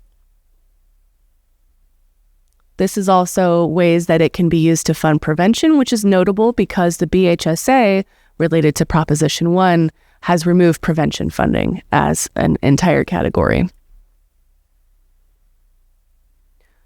So there's strong alignment with how OSF supports our DMC ODS expansion. It can help us build capacity for startup and readiness. There are a couple of areas or required treatment modalities within the DMC ODS plan that we do not have. One of them is youth residential. One of them is an in-county NTP provider. We now have stood up a MAT clinic, so we're really trying to shore up the gaps in our network and make sure that we have all required and necessary levels of care. And of course, strengthening accountability. So big focus on expansion, infrastructure, prevention, harm reduction, and recovery. So again, the DMC ODS system requires us to have a variety of different levels of care. That's part of what you sign on to when you agree to DMC ODS. We've been working diligently to ensure that we have all those levels of care. But as I said, some levels of care are very challenging, I would say in Northern California, period. So we're working hard to address those missing levels of care.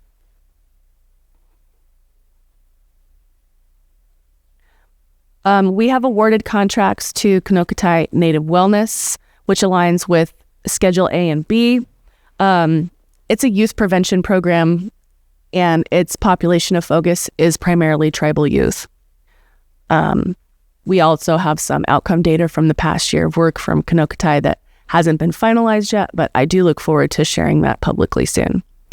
Redwood Quality Management Company, this was the Behavioral Health Continuum Infrastructure Project Bond Award Grant number 1. And I believe that amount was about $1.2 million to serve as the local match. An update on that project is that the property has been purchased. I believe permits are approved. which was a process, and they will soon be moving forward towards procurement of construction to operationalize that. They already have fully drawn plans. We also sought to award program funds for day treatment intensive, as well as adult residential facilities. Of course, the plan facilitation and consulting. We did make an award to Redwood Community Services for transitional age youth prevention and support services, but as of this time, we do not have a contract. Pardon me. So last time we met, I believe the board also approved a small amount to use towards prevention and naloxone distribution at the Health Services Department. We also have a memorandum of understanding that's going to come to your board for approval here, I hope soon, to use OSF to pay for the SafeRx coordinator position at Health Services. Of course, we have our own B-CHIP grant project with the renovation of the Clear Lake Clinic. And then we have our own efforts and initiatives to start an in-house county-operated medicated assisted treatment program out of our Lucerne clinic. And we are reviewing that as an allowable use. Nope. So this is just a wide overview of all of the current awards, what's been invoiced, what's been paid.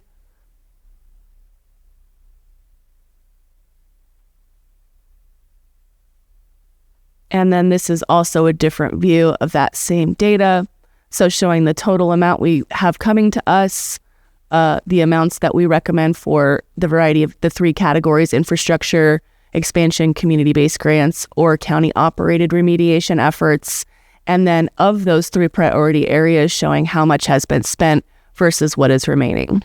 So obviously we have a long runway and a lot of money to plan for. Another view, so this is the reconciliation snapshot. After we reconciled our OSF funds, we determined that we need to restore about $2.3 million. And we have a way to do that out of our DMC ODS SUD account. So again, the opioid settlement funds were not structurally separated from our SUD operating budget cash on hand. They will be moving forward. We will have tighter accounting controls. And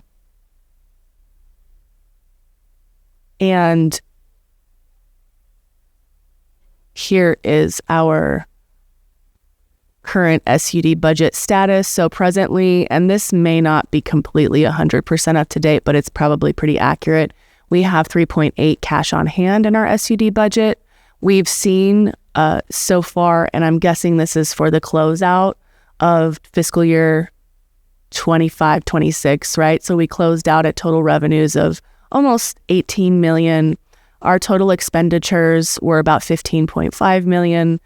Our current cash position before holdbacks, we always hold back one, ideally more than one, but right now one cycle of payroll, minus the OSF holdback, would leave us room to restore the OSF. And Amber, I don't know if you want to explain that better than me at all. No, I think you did good. I just wanted to clarify that the total revenues received is what we've received to date, and there is still outstanding revenue due from the state. Good point of clarity. And thus there would still be outstanding expenditures linked to those, yeah. So a lot of those expenditures are going to be related to contracted DMC ODS services. And as your board may recall, we do not pay our contractors until we are paid on those claims from the state. And the state has a billing lag, which we've talked about exhaustively. So we should be closing that out here in the early fall, late summer. So we have some sources that we can tap into to support this restoration. As I spoke about in a previous meeting, Lake County has recently successfully submitted quality assurance and utilization review reimbursement claims that also apply to the SUD budget. We have a variety of different revenue sources. Right now, we could throw about $700,000 at that, leaving us with about 1.6 to restore. One consideration is a monthly restoration amount of $180,000 a month that could be completed within 10 months. Of course, we defer to your board for direction. What are we going to do differently? A dedicated opioid settlement funds tracker that tracks all payments to the use, to the funding source. It will be updated on a monthly basis. Obviously, the cash holdback while the reconciliation is completed, and then ultimately transferring those funds to their own fund. We still have some historical use review to complete to confirm allowable uses versus the amounts to restore. Quarterly reports to the board. Of course, it's very important to tie spending of the OSF to the actual data. What did it improve, right? And again, there is some strong data forthcoming regarding some of the initiatives. And then a governance decision log to show how are we going to approach this as a county. So this is an overview of our understanding of the governance structure. So as the behavioral health plan, we have subject matter expertise, and also we are the operational arm.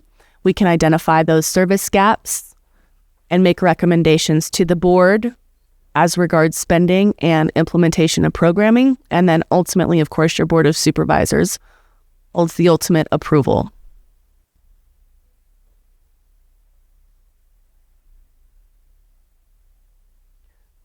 So here's some things also that we have to do. We need to identify all of our internal remediation needs, the activities, service gaps, target population, program narratives, a complete allowable use alignment, a variety of different things, and then ongoing tracking, monitoring, and regular reporting. We also request admin costs from the OSF. One thing to note is that this is very administratively heavy. And we are pretty much at our capacity lifting the extensive transformation of the behavioral health systems from CalAIM through Proposition 1. So we could use the support in that way. This is the requested direction from your board today to consider approval of the Opioid Settlement Fund's Reconciliation and Restoration Plan. Consider, and if your board wants to approve the budget categories that we propose, direct us to return with a spending plan for future costs, identify new priority areas, and of course, clarify and ratify the governance structure. All right, that concludes my presentation. Thank you. All right, questions from the board at this point? Not seeing, or go ahead. I was just waiting to see if someone else had something to say first. Appreciate getting this report. I'm going to try my best to say things appropriately, but I know I've been requesting for something like this since probably May of 2025. I've denied a lot of contracts because I'm concerned about what we're doing with these funds, and now we're facing what the actualities are. In a sense, a $2.3 million loan was made without a loan from the OSF funds. I'm glad that we are catching that. I do worry about when we get audited. Does that put our future settlement fund revenues in potential danger? I don't think any of us knows that until the state makes a decision and an audit is actually done. And so that's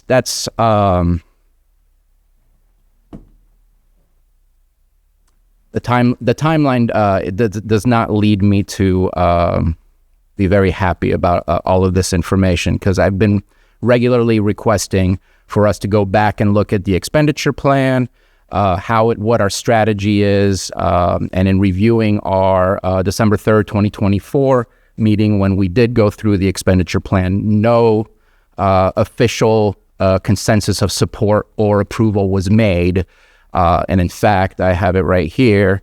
Formal approval of a plan is not required by the Department of Healthcare Services, but the department is bringing this forward for visibility of the board.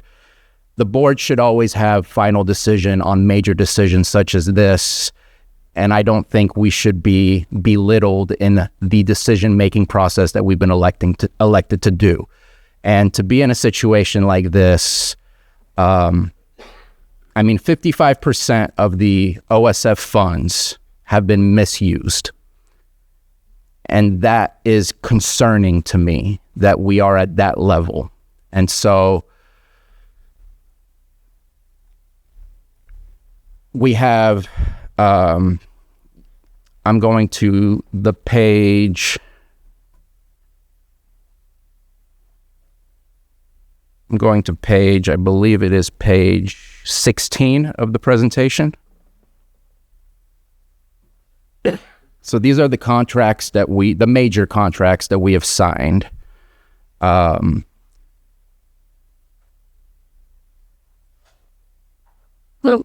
my gosh. Sorry. No worries.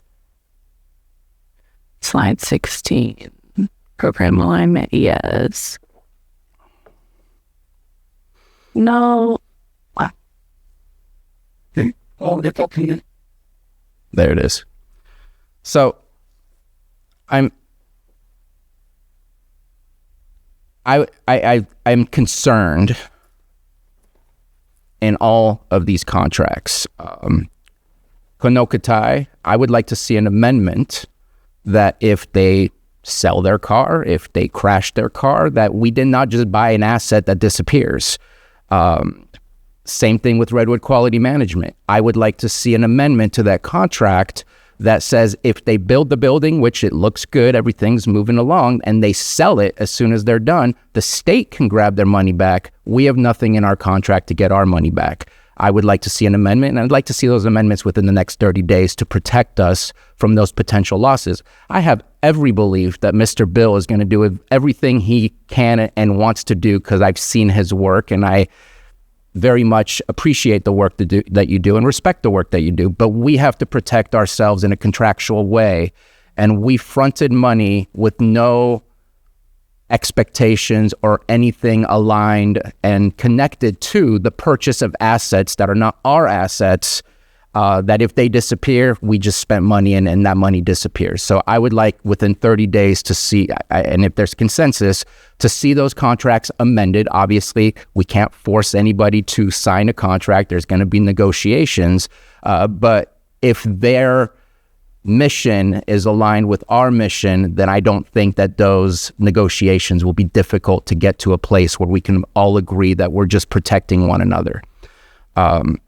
And then we have a contract that we have not seen any services at all.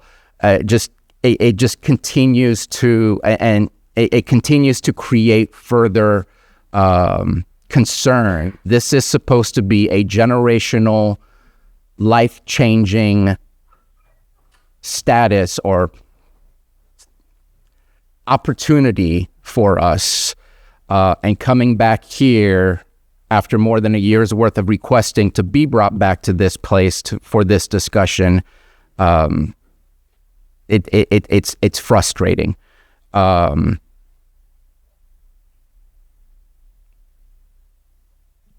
what I understand, you're offering $700,000 some dollars right off the bat, and then $180,000 per month. I would love to see that be as minimum as possible, because similar to the conversation about the other $2 million loan that you have from the general fund, that's a loss of funds that we can make money off of money at that point in time. But there's no choice. It has to be paid back. And if it can't be paid back today, then it needs to be paid back. But I'd love to see it be less than 10 months. I'm going down to the other things that you had set up as well. So the budget categories, I don't know that I can say absolutely 40%. So I'm just going to give you a vision, and I know it doesn't match the community's vision. It may not match this board's vision. I know I spoke about it at the conference I just went to. There was a lot of that's interesting, but we don't know if that can be done. We know that we have money coming in all the way to 2038. 90% chance that we're going to continue to get that funding. It's possible something major happens that changes that, but we do have a settlement agreement that we've all signed on. I do not want to see us paying for other people's assets. I would rather we build our own assets that maybe some of our nonprofits can use those assets.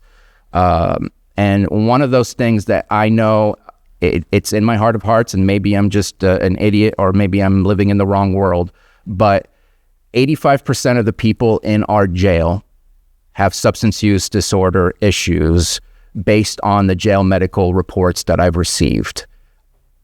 Now, it depends what the crime is for why they're there. Maybe they deserve to be in jail, or maybe they need a better place to not be addicted to drugs, to help them not be addicted to drugs. So when they go back out, they have a better chance of actually not recidivizing. I've seen and heard of those programs in other places. It appears to work based on the numbers they provided. Our jail currently is at a very low number of inmates. It could go back up after speaking to the sheriff based on future potential. But if it doesn't, I would love to see, is it possible to do a debt service where the money we receive from the opioid settlement can pay off the debt service, as long as the debt service we received can be used to leverage more funds and build something today rather than wait and save money all the way to 2038 for building something amazing and major. Is that a possibility? I've never gotten an answer, and I'd love to get an answer, because those people who find themselves going to jail because they are doing drugs, and they are doing, in my opinion, low crimes, not crimes that are harmful necessarily in specific ways. I don't know how to separate that, but I would just love to see that, if that's possible. We have a jail right now that is almost halfway in capacity of what it could potentially be, and I would love to see us at one point in time within the next 6 months, if the jail inmates population doesn't go back up, how can we utilize a wing as a dedicated rehab for folks where we can get reimbursed for what we do, because it is not a jail, it is a rehabilitation center. It happens in other places. We could potentially do the same. But I want to know, can we get a loan on the money we know and anticipate that we're going to get? And in that loan, can we leverage that to get more funding, such as B-CHIP, to be able to do something amazing?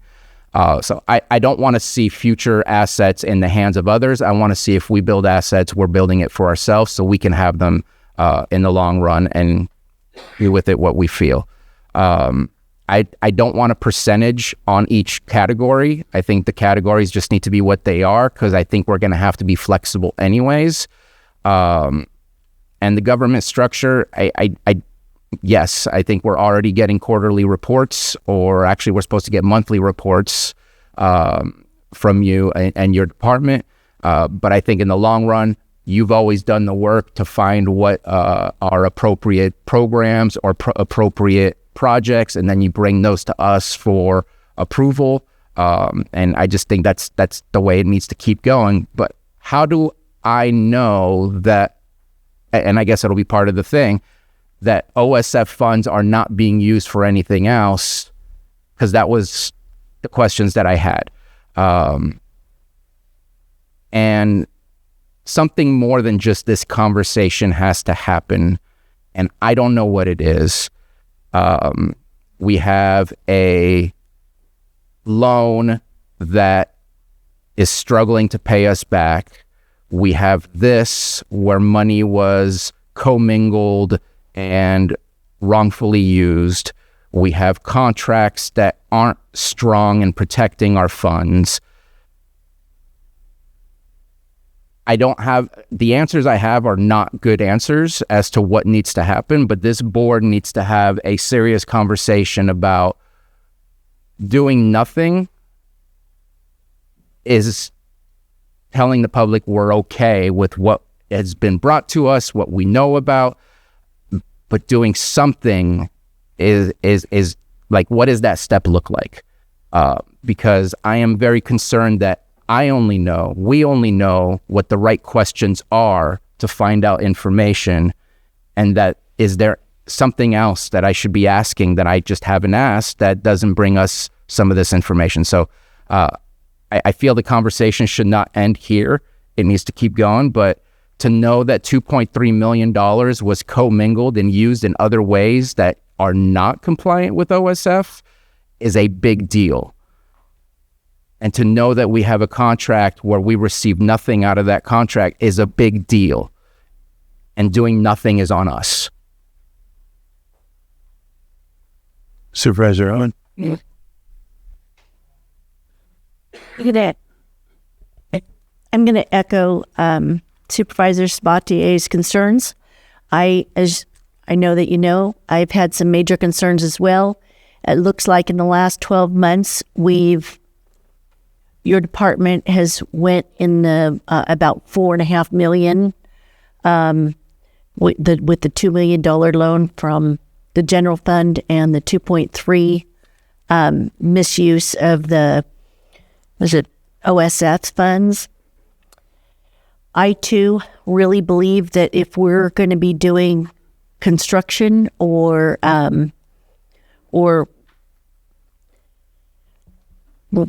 rebuilding buildings, we need to be doing it.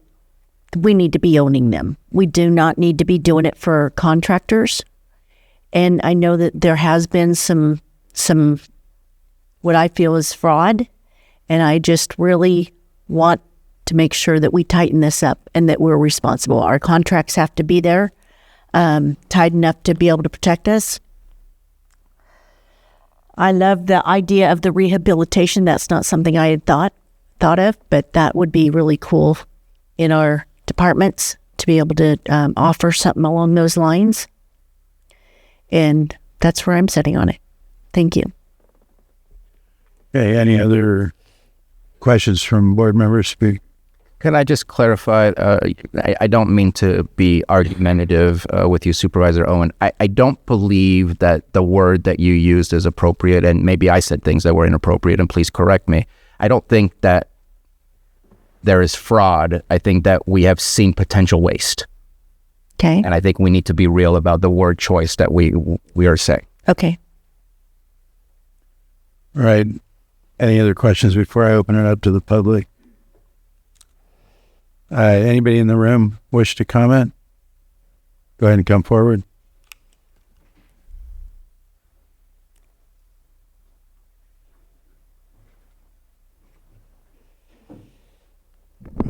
Good morning, Mr. Chair. Good morning, Board.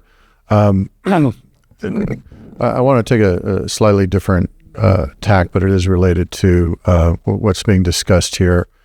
I found it interesting in the slide presentation that there's a recommendation to have a separate fund for these funds because they were commingled.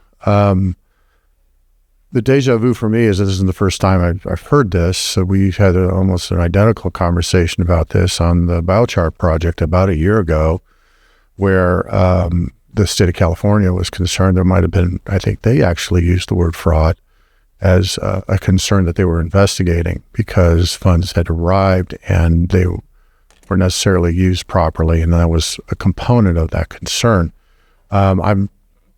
My larger question is, why isn't that for all departments? Why isn't the CAO or whatever the appropriate entity is making sure that as we get funding from other sources, federal funds, state funds, funds from philanthropy or what have you, that are earmarked for specific targets or specific efforts, that should be a no-brainer. That should always be the case. And to see that it's just bundled into stuff, it's just inviting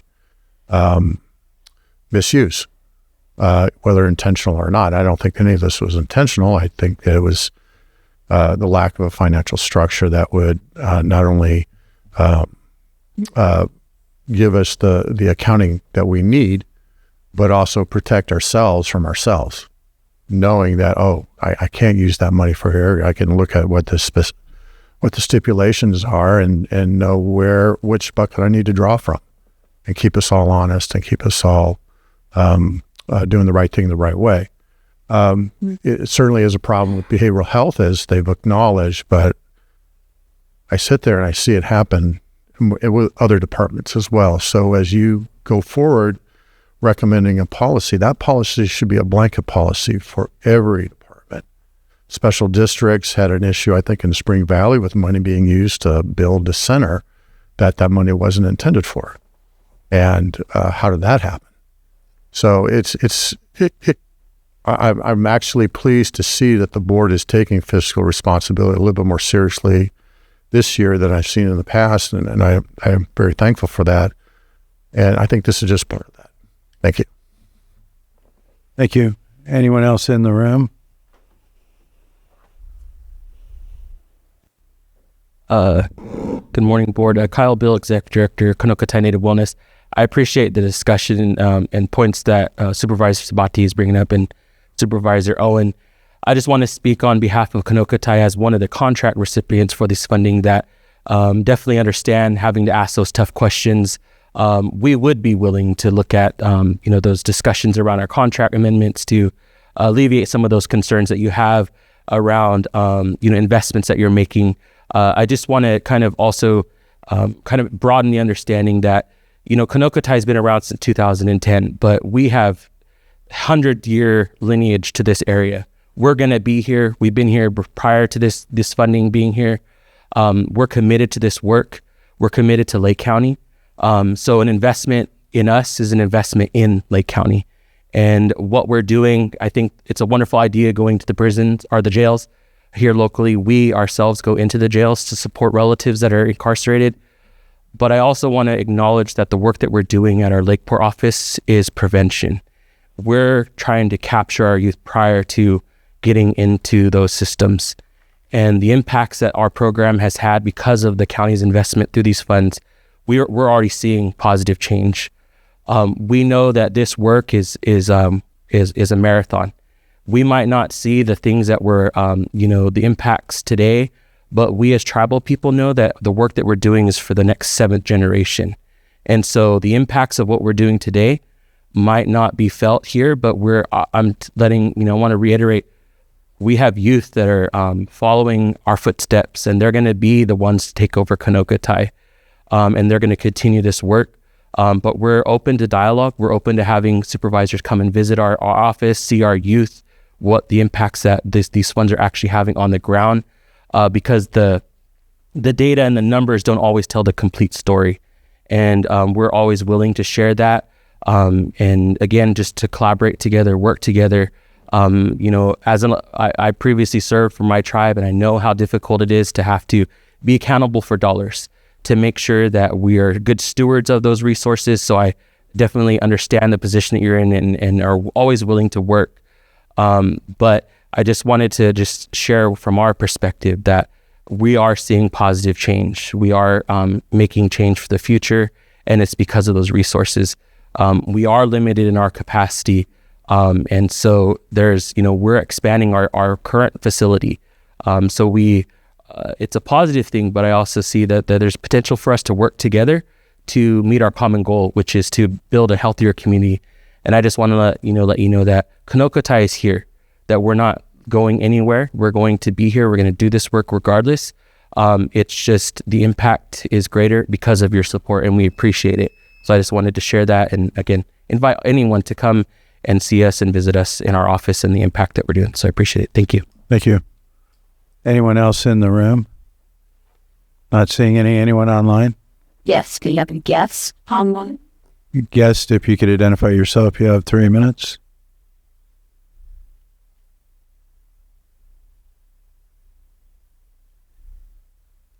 Thank you, Mr. Chair. Can you hear me? Yes, go ahead.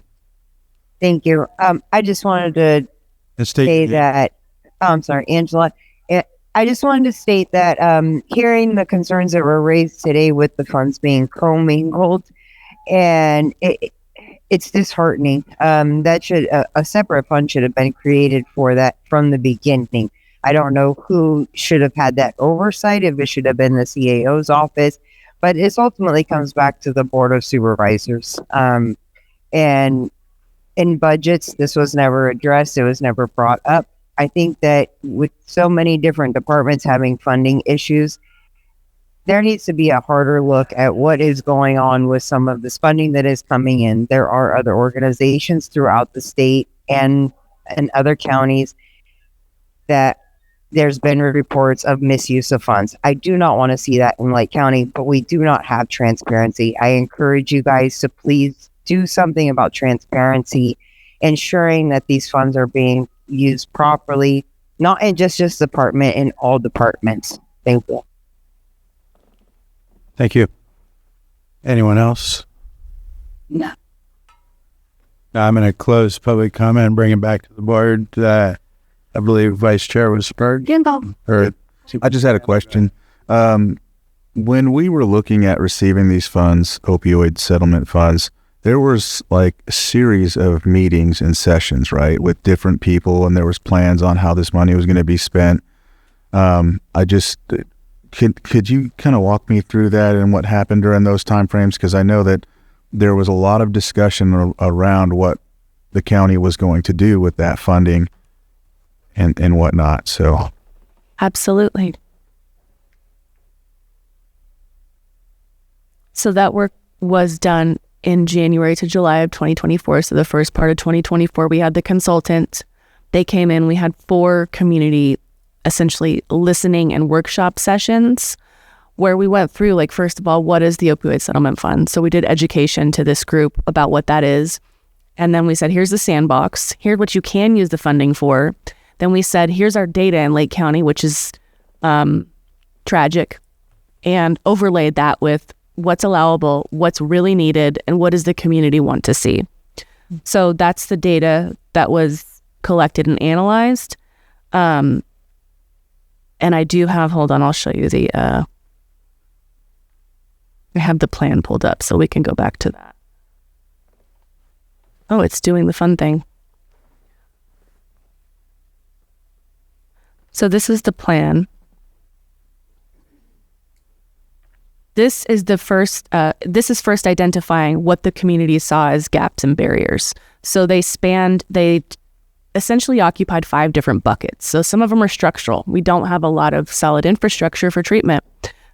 A lot of them are prevention and education. Then there's just straight up treatment services, period. Services we don't have enough of. And that comprises, as you'll see, the largest bucket of concerns that was identified by the community. Then aftercare. What about after treatment, after jail, after program? What's available for people to stop that cycle? And then addressing things like social determinants of health that impact the person and their likelihood of struggling with this. So what that led to was these variety of priority areas. So essentially this was an exercise where we did surveys, and we also did an in-person exercise where of all of these priority areas that was identified and confirmed to align with the high abatement impact areas, what would be the most important? So what people did is they had a sticker and they went around and stuck it by, and we did that way. And so I don't know if you can quite tell, but there are some gray shaded boxes on there. I know it's quite subtle, but in the structural category, there's workforce development was identified. Like, we need better period of pipeline, essentially workforce development. We need people to work. Prevention, education. We had parent workshops, early school education, detox education, and just general education about substance use and opioid misuse. For treatment, detoxification centers were identified as top priority, as was mobile narcotic treatment programs, which, spoiler alert, that was required of every county anyways as part of Proposition 1. So the community was actually really on point because that came to fruition as a mandate. Youth residential services. That's a really concerning and missing level of treatment for us, which we still don't have, actively working on it. Additional SUD providers, increased access to medication-assisted treatment was a really hot priority from our community. Then there's a variety, I guess the greatest amount of ideas and potential solutions was identified in the social determinants of health category, followed by treatment. So that's kind of what the community said was the most important. And again, we synthesized that in alignment. So we also did a analysis of the current areas. Like, we wanted to take a stock of what are we already doing? We don't want to reinvent the wheel, or how can we leverage this wheel to roll to a new, better place, right? How can we make it bigger? So that was also part of the conversation. So these ultimately came out to be what was the most heavily prioritized by our community under these 5 different buckets. And so that's the process that we used. And then in terms of developing the RFP, we looked at, okay, what could we lift in county? What could we do as county staff? What can we not so easily do as county staff? One thing that's very hard to lift as a government is any type of residential program because of the staffing requirements. So those residential programs, which would include any jail-based services, have to have, in some cases, doctors, nurses, other qualified staff to operate these programs. It's much more difficult for us. In fact, it's been so difficult for us to procure that type of staff that we eliminated those positions from our budget several years ago because of the complete inability to recruit RNs, MDs, DOs, anything like that. So we looked at that and ultimately aligned it with what was the hottest priority, so that hence the RFP for the youth services with Kanokatai Native Wellness, because again, tribal youth were our most impacted population in the county and also identified by our community as the most important thing that we could probably focus on. Does that kind of answer your question? Yeah, I was just, and you presented this to us in about 24, 25 or after the series of sessions were done? Yes, it would have been December 3rd, 2024. Thank you. And then, I had it, Bruno. I had something else to say, but I forgot. I'll let Jessica go, and then I'll remember. Vice Chair. Yeah. Thank you. So this is, once in a generation funding opportunity, like you stated, and it is really important that we invest in making this change. It is one-time funding, and we have a lot of reasons to do this course correction. So I am grateful that we're having this conversation today, and we do need to really tighten some things down. But I have a different perspective. I think that we did need to invest in infrastructure and assets for our partner agencies who we contract with annually, because we don't have those resources in our county. And it does take a lump of funding up front to make sure something gets built or remodeled, or a vehicle if that is the barrier, then that's what this funding is for, to reduce those barriers. Do we need to go back and tighten these contracts? Absolutely. Make sure that we protect that funding and make sure that it doesn't slip away. But I am really interested in programs for the jail. We do have a big opportunity right now because we have a high vacancy there. But in order for us to have the places for people to go and get treatment, however they need to be treated or want to be treated, and if that's culturally sensitive treatment or if that's through an access point that the county can provide, this is one-time funding. We can't ramp up staffing and build our own facilities. It's just not feasible with what we have and what we're projected to see over the next few years. So this is the beginning of a conversation. We do really need to look at our contracts, and we really need to tighten up our system. So I'm glad that we're doing this now, because it's not an easy conversation. And I'm glad that my question got to follow yours, Supervisor Crandall, because that's what we were talking about, is all of these things. These are the out of those workshops, and I went to one or two. This is what was determined that our county needs, and we're working in that direction. All right, I'm in favor of looking at these contracts too, to make sure that we've got every protection for the county. And I know because we've had some concerns with that in the past, so I'm confident we can figure out a way to do that. On the restoration, it sounds like you're most comfortable with this plan of the $700,000 now and $180,000 a month.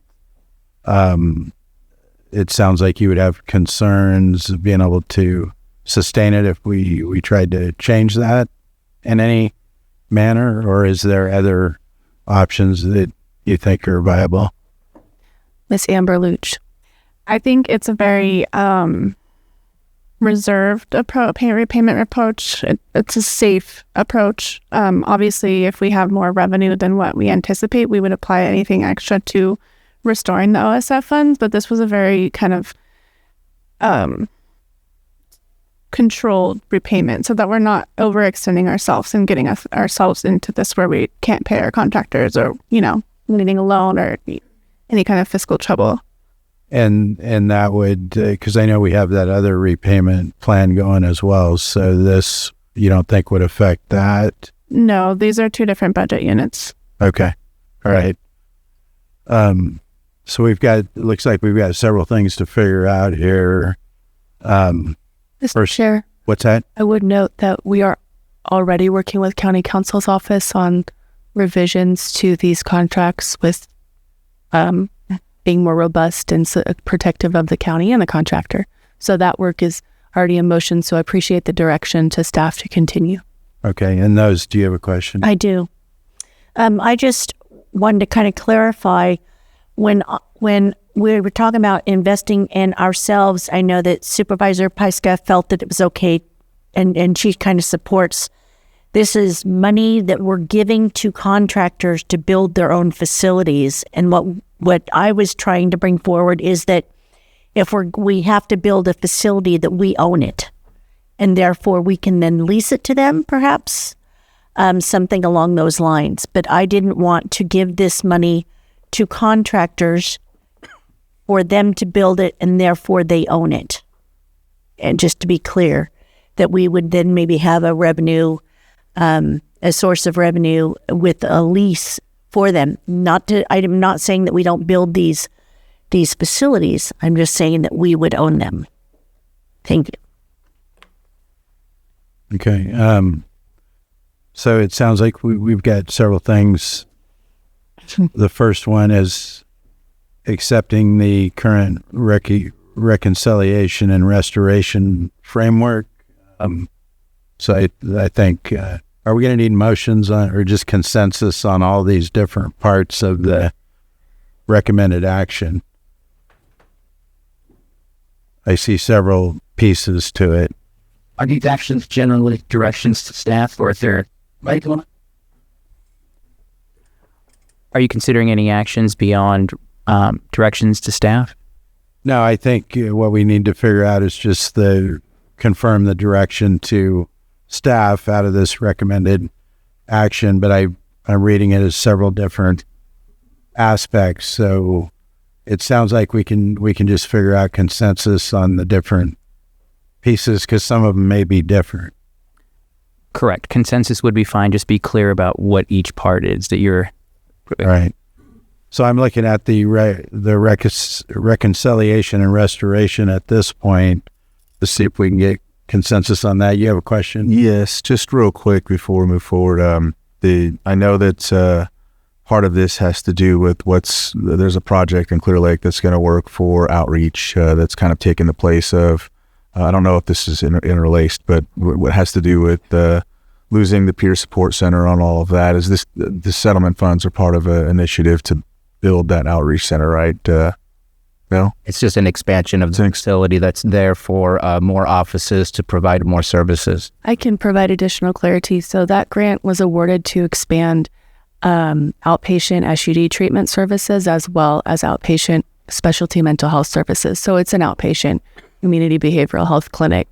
It adds over 100 treatment slots for beds. I can provide all of that too. Okay. But it's billable Medicaid services that happen out of that clinic. And then, so the funds for the opioid settlement funds, none of those are being used to like pay for the lease or anything, like for the peer support center, or can it, or nothing like that?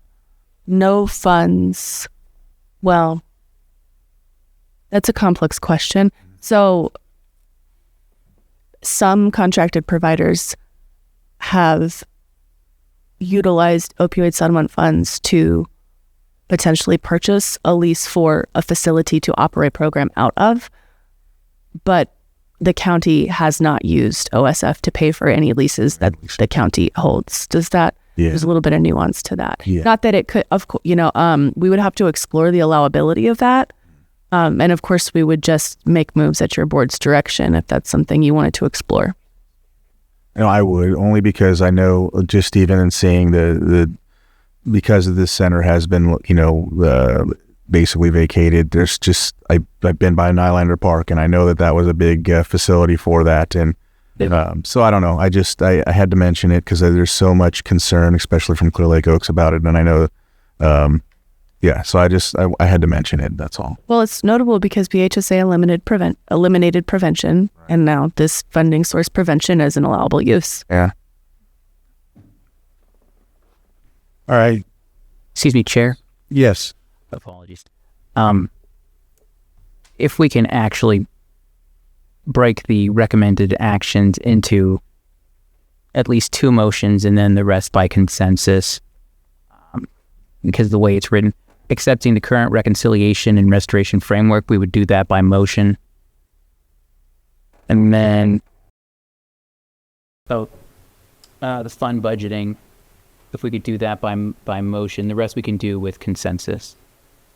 So that would be the settlement fund planning categories for future budgeting and reporting? Correct. So basically those first 2. The first 2. Okay. All right. Go ahead, Supervisor. Yeah, just a question. I guess I want to do both ends of the spectrum. On one end, it's a reconciliation restoration plan, but on the other end, no funds are allowed to be used without approval from the Board of Supervisors, period. Because we got here without approval, now we're giving approval to walk backwards. I want to make sure we block both ends to not have this situation ever occur again. I don't care if it's $5,000 here, $5,000 there. This is, again, a very specific settlement agreement that we've received for a very specific purpose, and I think we need to be involved in any. I know the procurement purchasing ordinance allows for specific things to be spent. I just want to highlight, no, I don't think anything should be spent without our allowable, similar to the Safe RX request for the Pride Fair. Okay. Just to put that in a motion. Second. Okay. So do we want to start with the consensus or the motions? Because we've got some other pieces as well.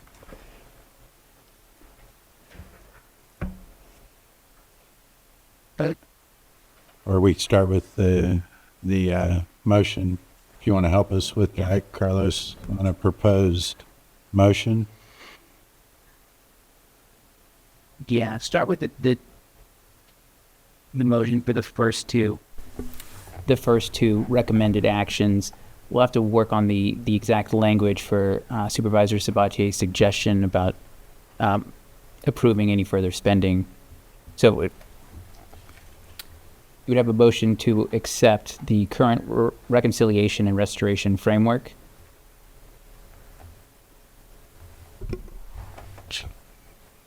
So that would be the first one. Correct. Do we have any edits to that? And do we have one? Is that? I mean, sorry. Yeah. Go ahead. My only edit is a very similar conversation that was had regarding the $2 million loan that you also have, that if there's the ability to pay it faster, please do so. I want to see that OSF go back to where it should be as soon as possible. And with the monthly conversations, we'll be able to track that.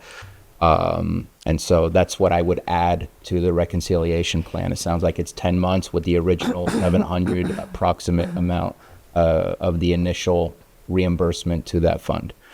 And within that, I don't know if it's a different one, but you will separate into a different account so that it doesn't ever have the ability to commingle. Fund, not account. Thank you. Words matter. And I believe they did state earlier that they would pay it back, or they would add additional amounts if money became available. So I don't have a problem with that. That'll be part of that first motion. Okay. It'd be part of the second one, I think, for the planning categories for future budgeting and reporting. Okay. Mr. Chair, I move that we accept the current reconciliation and restoration framework. Okay. I'll second that. I have a motion and a second. All in favor? Aye. Aye. Opposed? Hearing none, that one carries 5-0. Mr. Chair, I move that we approve the proposed opioid settlement fund planning categories for future budgeting and reporting. I'll second and open it up for discussion. Yeah. If that's okay Yes, with you, Chair. please.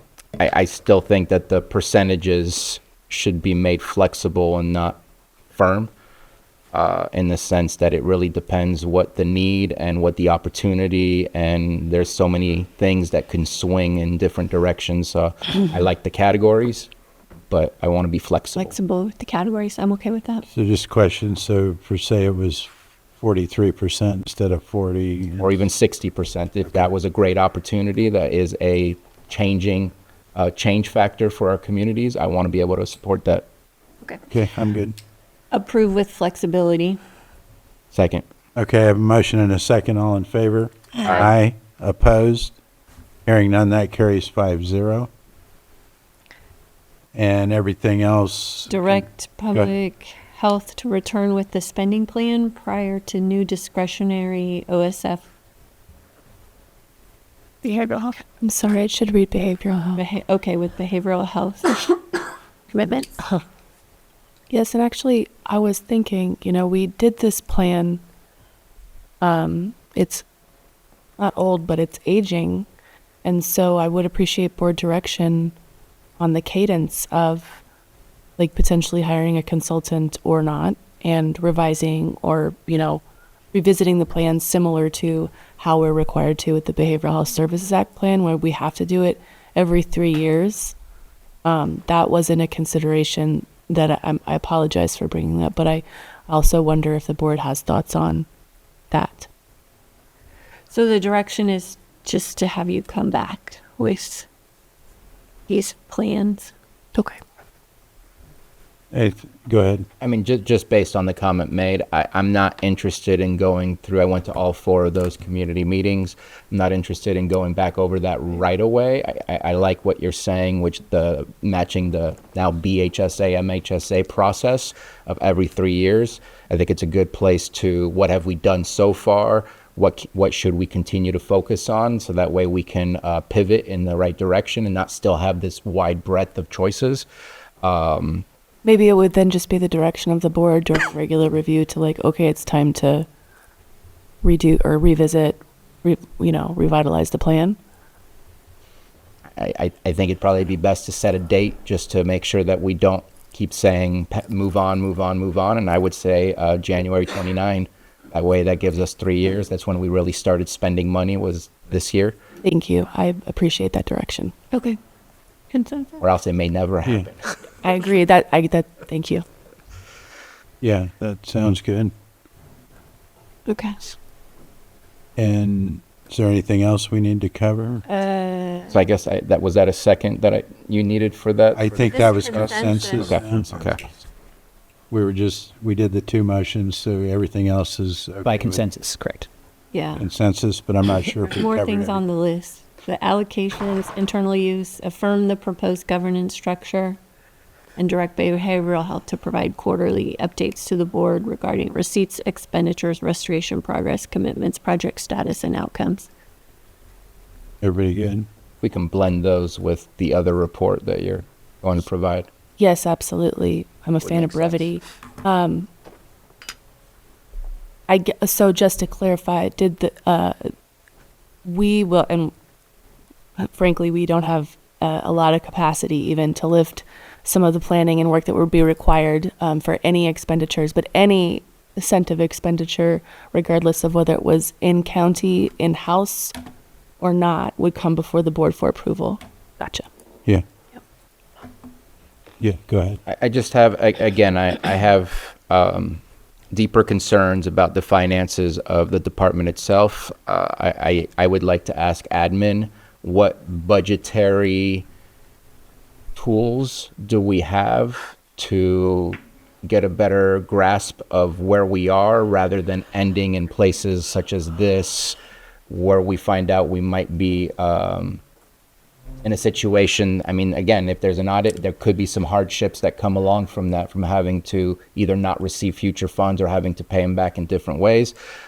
What financial mechanisms are not in place that should be in place, or that we should be asking during our quarterly reports?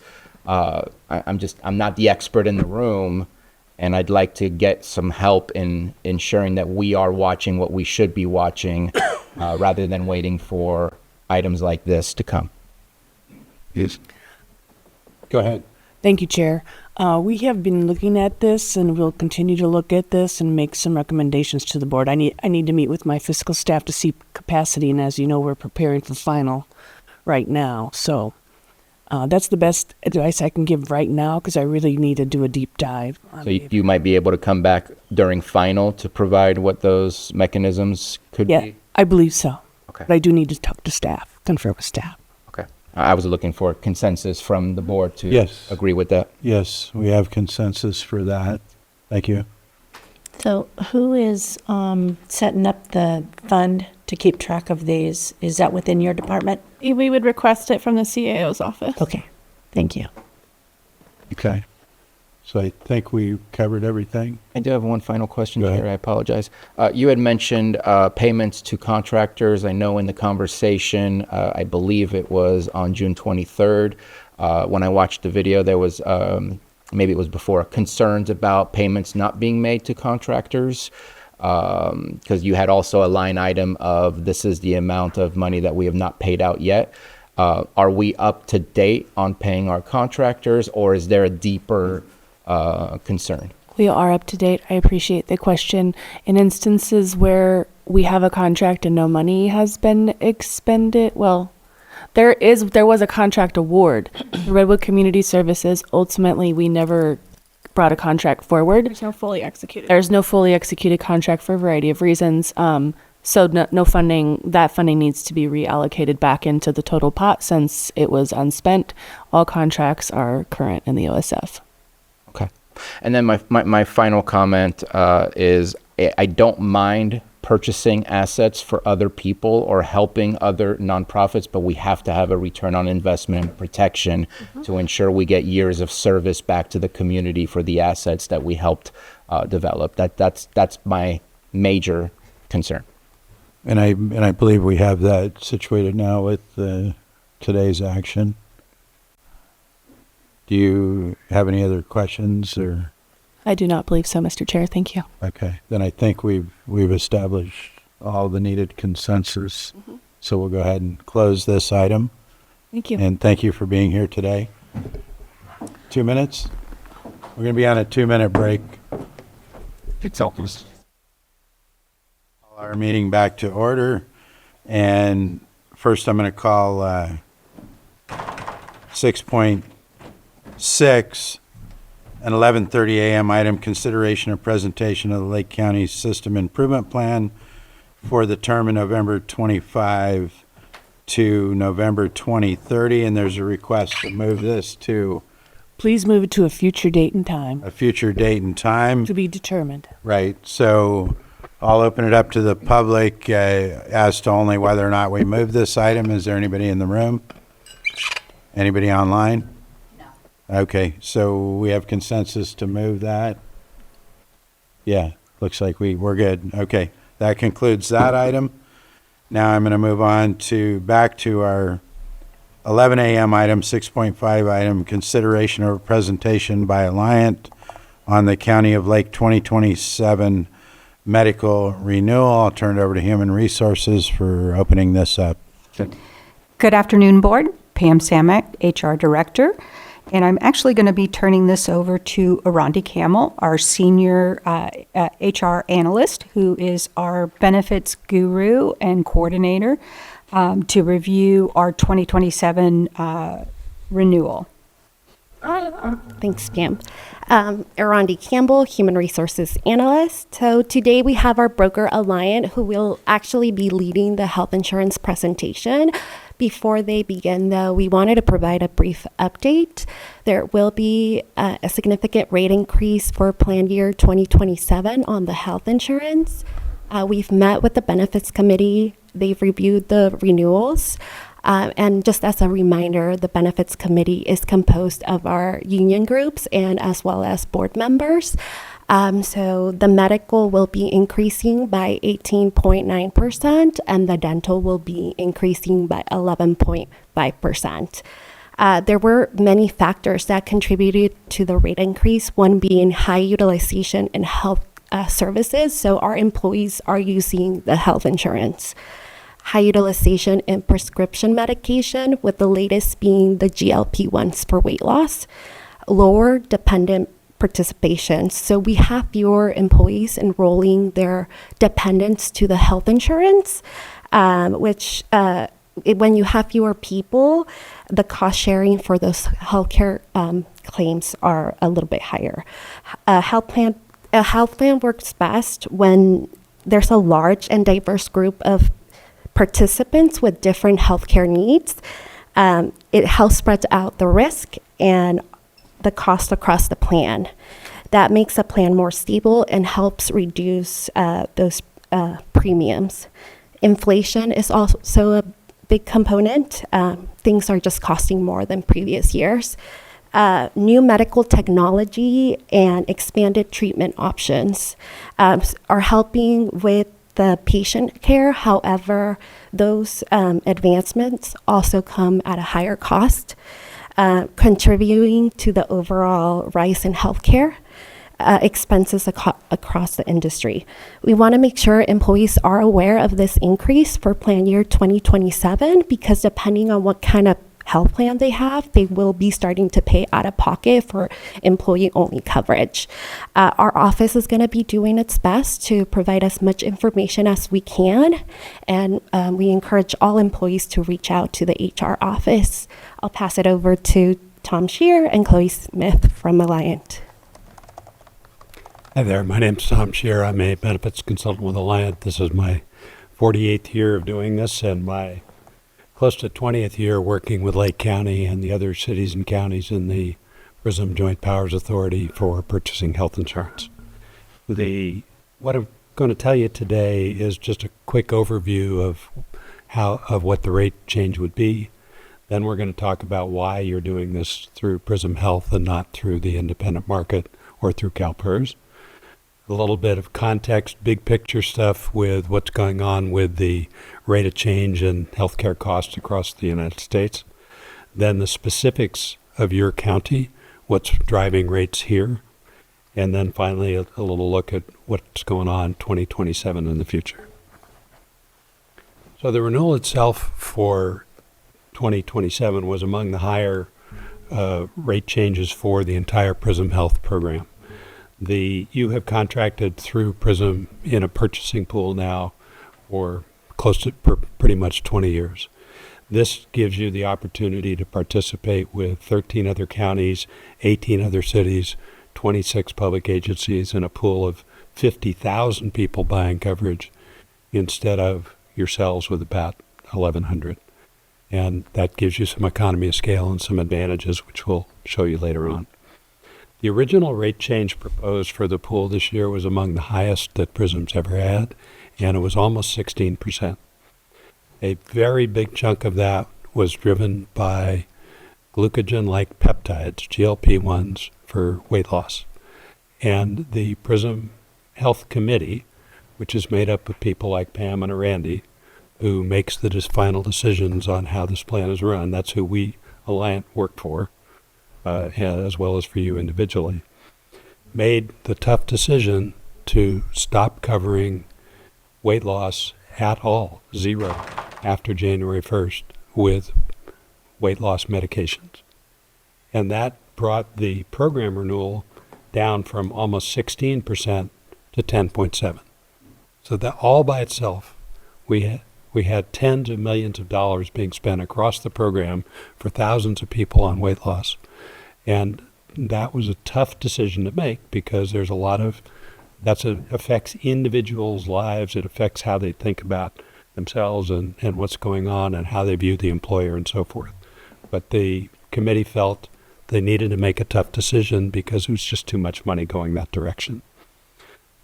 Thus, taking that out took the renewal down to 10%. That was a big deal. For Lake County, the way that worked, your original renewal was 24%, which I'll explain more about in a second, but taking the weight loss meds out brings you down to 18.9. That 18.9 is still about $2.5 million. That's a heck of a lot of money, and I want to talk about what's going on and why that rate change happened.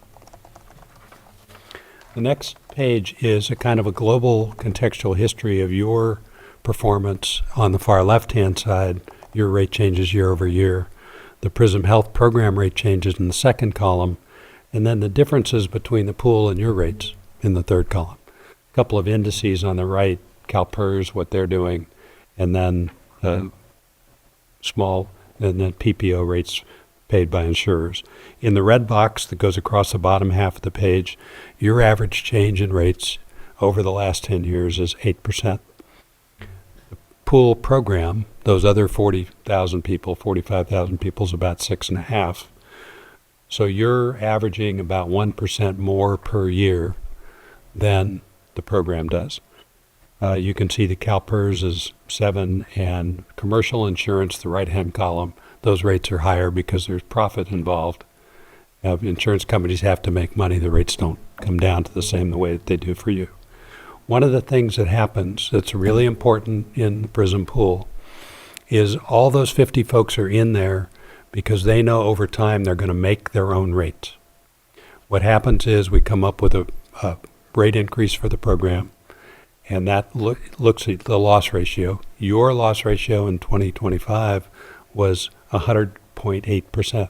So you spent more money than you paid in that year.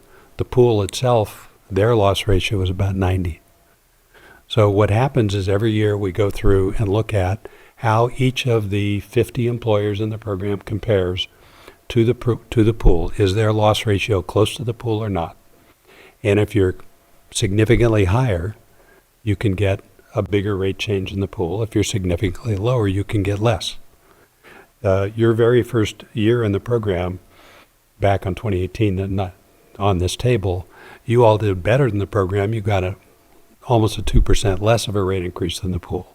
Since then, most of the time, the way it works now is every other year your rate can be adjusted so that the other guys aren't subsidizing you and you're not subsidizing them. We're trying to have this be fair and allocate the losses across the program. This every other year model gives you some protection. When you have a big rate increase, you get 18 months for it to work in, so hopefully your loss ratio adjusts enough so that you'll be at the pool renewal or better the next year.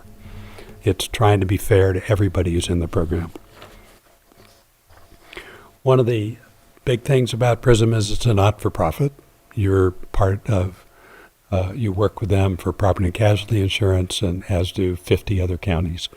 This on the employee benefits side, not-for-profit, all the money goes in or goes out is related to either administration of the program or what goes to pay claims and so forth. We are under contract to the program itself. We get paid about $3 per month per employee. Your rates go up, we don't make more money. We get paid the same no matter what happens. The only way we make more money is if more people join.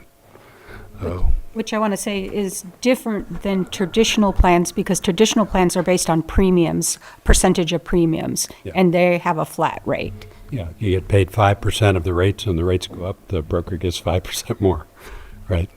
That's not the business we're in. The next slide, what we wanted to do when we saw the rate change this big is we recommended to your team that we find out if somebody else would do it for less. Would another health insurer give you a better rate than what you're getting for PRISM? We went to Aetna, Anthem, Cigna, Blue Shield, and United Healthcare, And they all declined for various reasons, either not being competitive, pretty much not competitive, that they thought that they would have to charge more. Remember, they're in it for profit.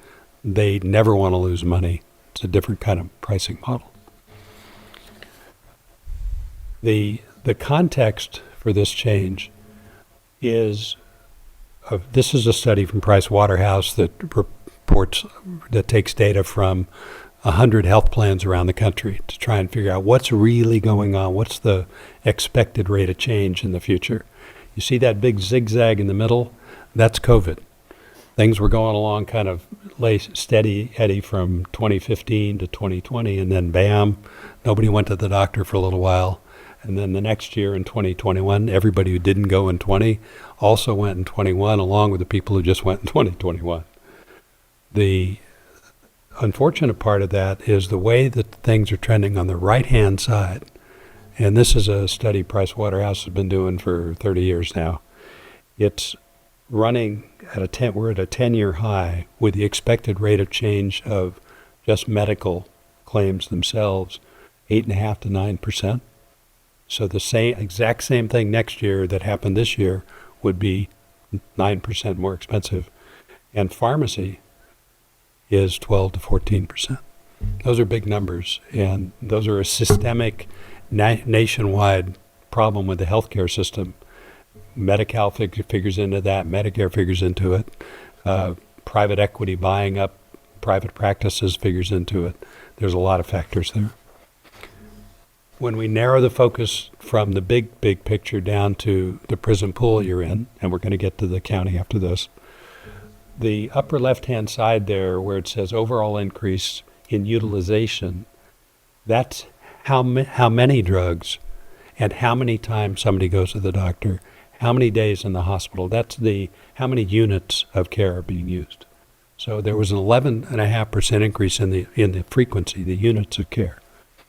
In green there, those units of care are increasing at 5 to 10 to 15%. In other words, a day in the hospital costs more this year than it cost last year. Why is that happening? The nurses have to get raises. You've seen in the papers, there's not much Kaiser here, but you've seen elsewhere. Sutter Health, their folks wanted to get raises. You got to pay for labor costs in healthcare. That contributes to the cost, even if everything's the same year over year. Large claims, $1 million claims are a big deal. Cancer's gotten expensive. It used to be a terminal illness. Now it's a chronic illness in the sense, and the reason it's more expensive is because those meds like Keytruda and Tremfya, things that you see on TV, those things are keeping people alive, but they're expensive. And cancer's getting to be a big deal. The bottom in red, which is an interesting choice from my colleagues, let's put the bad news in red, make it look really bad. Pharmacy was mostly driven by the weight loss meds, but it's not just weight loss. The Ozempic, which is the diabetes version of Wegovy, which is weight loss, they're the exact same thing. Ozempic is a much better drug than insulin. It has really helped people do better control of their blood sugar, but it costs way, way, way more. So people who are getting better care, but those GLP-1 meds on the diabetes side are costing a lot more also. When they were discovered to make people lose weight, kapow, that really took off. And that's the curve on the right-hand side of the page here, where glucagon-like peptides, the overall cost was $62 million, about $40 million of that was weight loss in that prison pool. Thousands of people literally in the space of 3 years went from not taking it to taking it. And if we can, yes, sir. If we can separate between type 1 and type 2, because this is very much specific to type 2. Yes, sir. Type 2, you've got diabetes. You're seriously ill, and that means you're going to be treated with the whatever regimen is possible. You might have a blood sugar monitor. You need to check in with your doc regularly, and you do qualify for all these meds, the GLP-1 meds. If you're just risky, if your blood sugar you're supposed to be around 5, if it's 6, you're pre-diabetic. If it's 7, you may be type 1. But type 2 is the severely blood sugar challenge where if you don't get the care, you could potentially die. Okay, next slide. So we've gone from this national to PRISM. Now we're down to Lake County factors. Core claims for you guys from 24 to 25. The teal is 24, the black is 25. Went up 23%. Core is anything that was less than 50 grand. 23% for PRISM overall, it was only 14. The high cost claims, which is claims over 50 for 50,000 for one person in the year, yours went up 19%. The program overall was 12. And then total claims, you were up 21% and the program was 13. That's why the program rate change was about 10, and that's why yours is a lot higher than that. What's making this happen? This is a look at 5 years of a bunch of different healthcare conditions. Hyperlipidemia, that's cholesterol, high cholesterol. Hypertension is blood pressure. The rest are pretty self-explanatory. This is the chain. What we're trying to do is show the cost of treating a person with high cholesterol, the top row, for all of the things that they get, not just high cholesterol, but related healthcare conditions. So a patient who's in 25 who has high cholesterol as their principal diagnosis is going to spend around $27,000 on all kinds of care, not just their cholesterol, but their cardiovascular illness and other things, what are called comorbidities. Morbidity is illness, so multiple illnesses at the same time. Yeah. This shows essentially the inflationary progression of treatment. What is a little harder to get is the intensity of the treatment, is more care being given. And then what we don't have on the page is something called prevalence. Prevalence is how many people in the population are doing it. Are the number of people getting hypertension care at Lake County the same or higher than the average in the pool? Well, the prevalence for most of the conditions here at Lake County is higher than the prevalence, the average in the pool. Some of that is that your contribution structure leads to fewer dependents being covered, so the average age of your population is a little higher. Kids are cheaper than grown-ups, by and large, and that shows itself in these kind of statistics. So there is what we're talking about here is ways of thinking about as you go forward of improving population health. That's one of the best ways to get the cost to flatten out.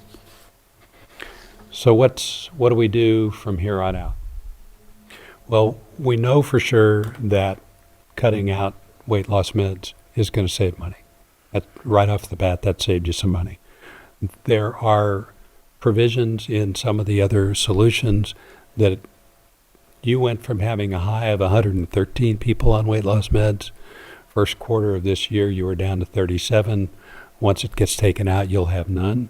Those people still have a resource for weight loss management and behavior management and dieting through the provider that we had engaged to manage that called Digby.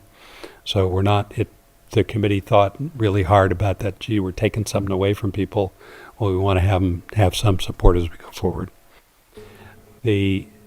We're optimistic that working with Accolade, your new navigator, can help people get to care quicker. We're optimistic that the telehealth opportunities are going to make a difference. If we could turn a number of your ER visits into telehealth visits, we're going to save you $1,000 a pop. You can't hardly get in and out of the ER for less than $1,000. And if we can get people to pick up the phone when they have a headache instead of going to the emergency room, that will help you. And we've been talking with your team about what kind of communication to do, what kind of ways can you talk to people so that you get inside their decision loop when it comes time to make a decision about care to do something cheaper rather than more expensive.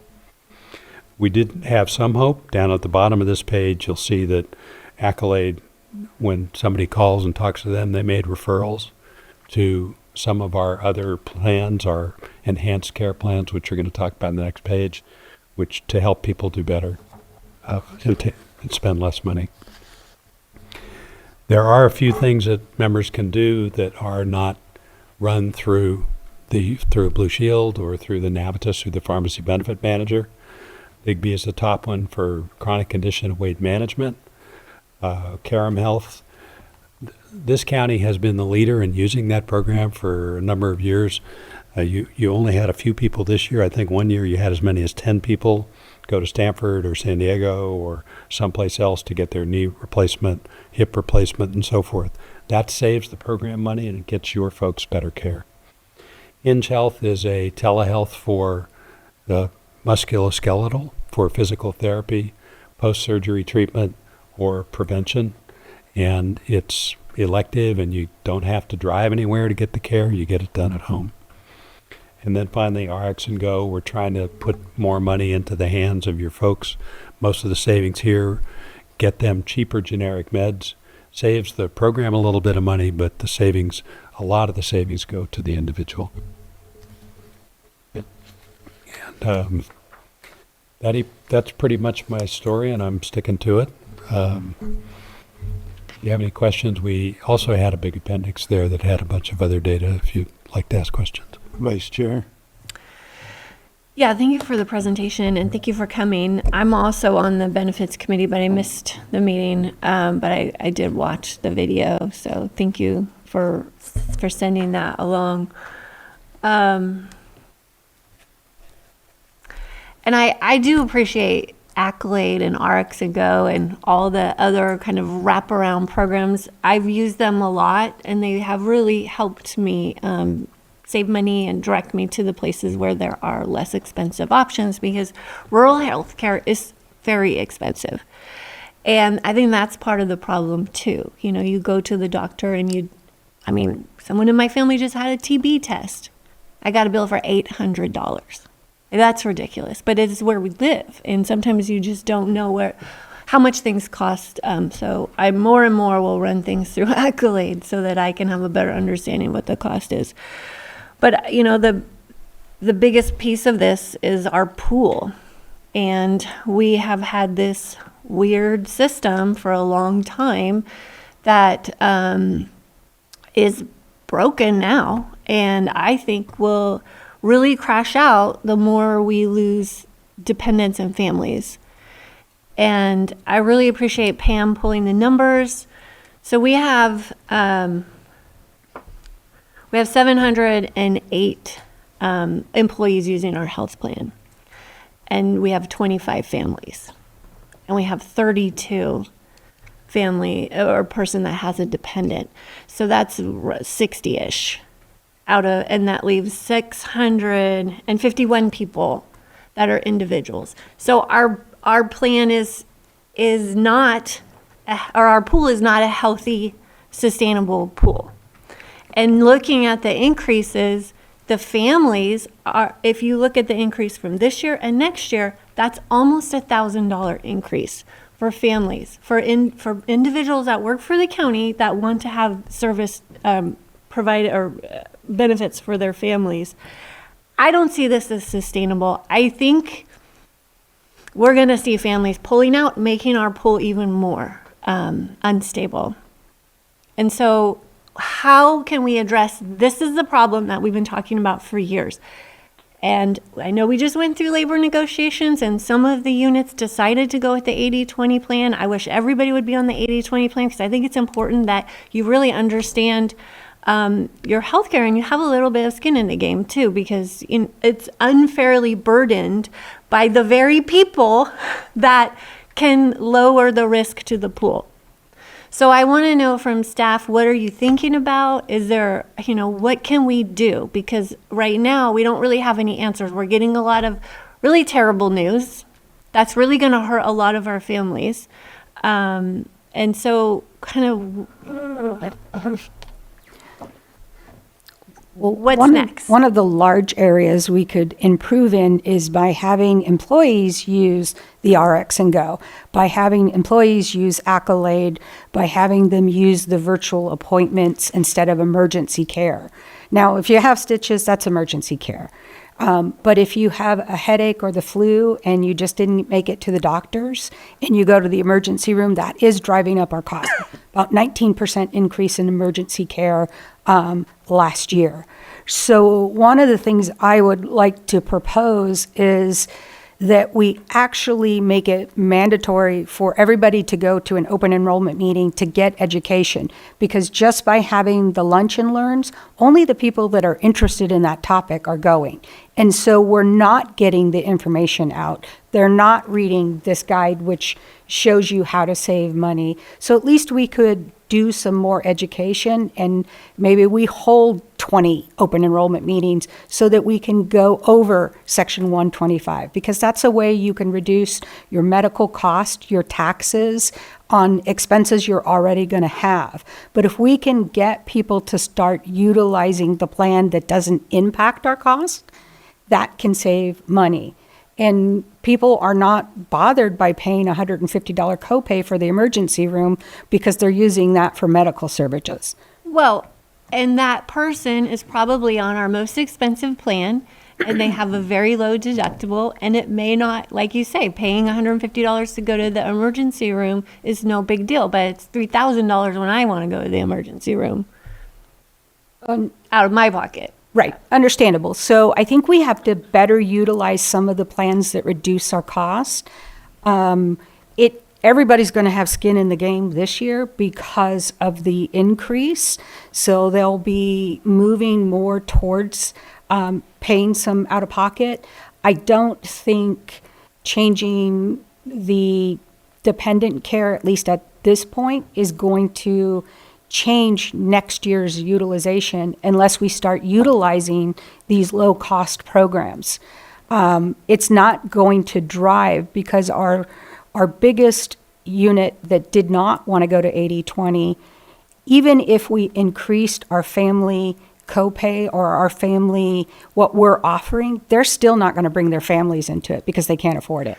Right, but we could try and protect the families that we do have in the pool, because there is a breaking point when people can't afford it anymore. Sure. And I'm facing that, and a lot of the people that have families here are facing that, where it's just not going to work anymore. And so I would like to have another conversation, if you can bring back more strategies of how we can get people to lower costs, but also how do we protect those families, because once they're gone, and then our pool is even more out of whack. Well, even the 25 families that are in there aren't going to change much for our utilization, because it's, generally speaking, those 25 families with children are not the high users. It's the other pool.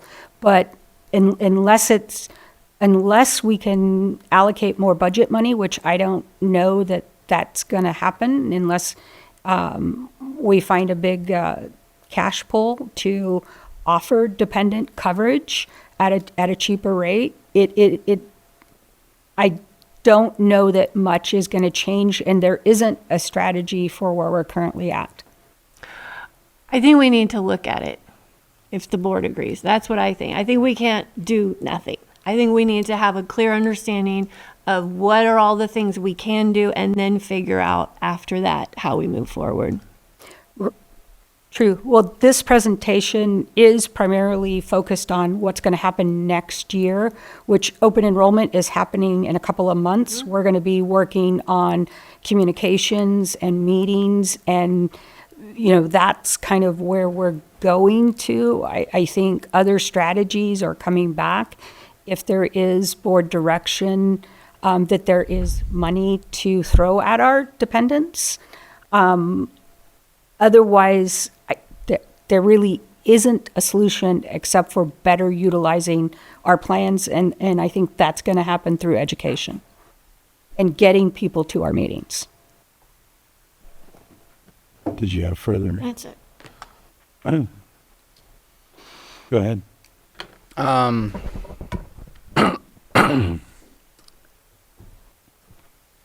The marketplace of health insurance is absolutely failing. Yes, sir. I agree 100%. This whole idea that Yep. the competition will lead to better outcomes couldn't be furthest from the truth. And we still use private insurance. We just don't go directly through that. We have special contracts that lead us in that direction, where Blue Shield eventually is our coverage.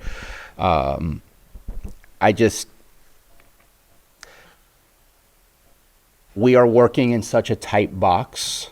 The solution is not us.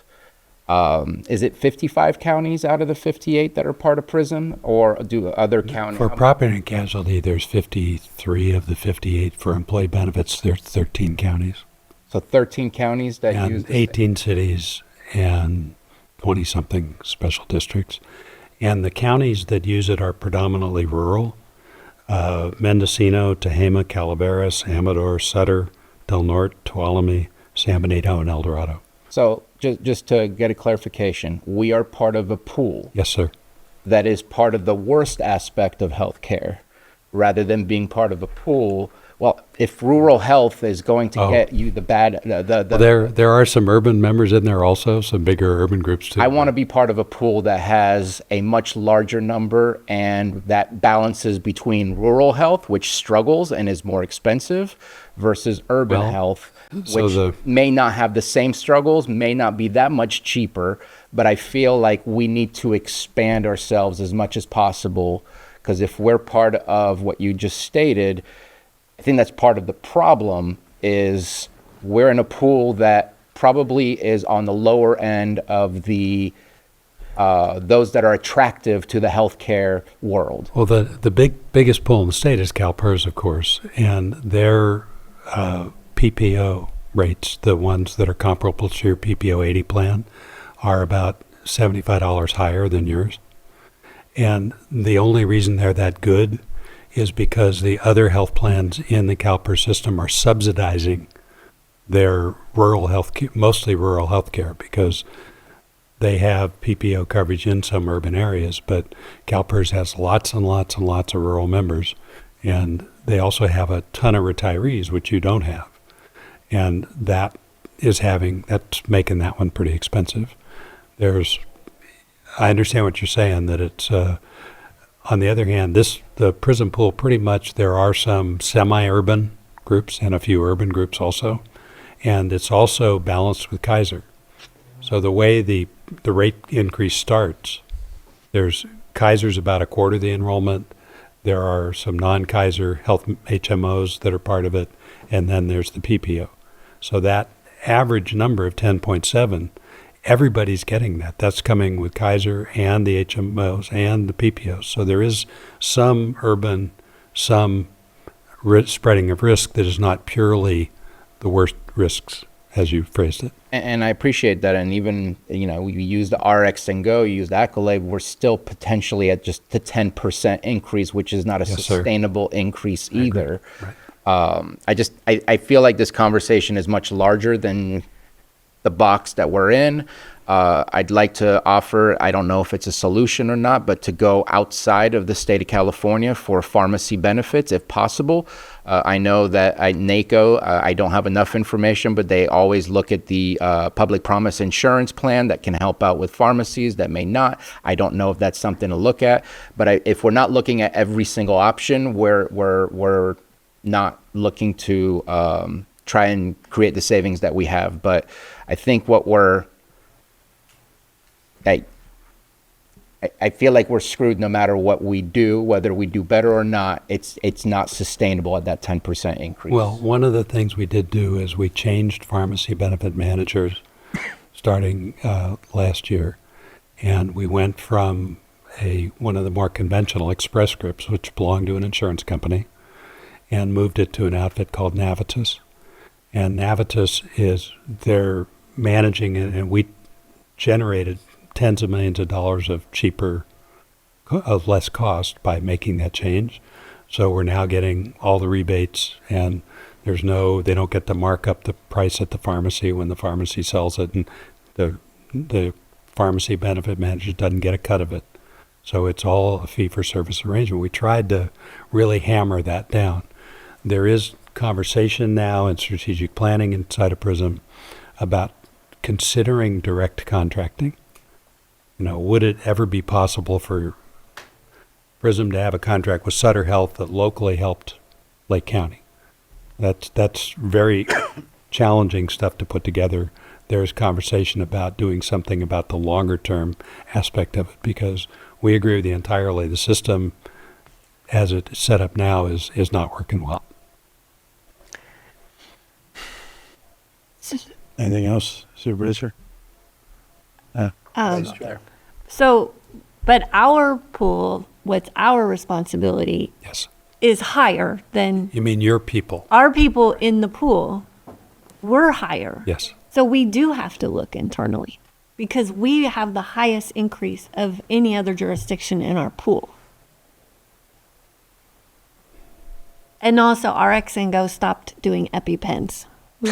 So They didn't? Okay. Well, I've been having a fight with them all month about it. So We're going to fix it. okay, good.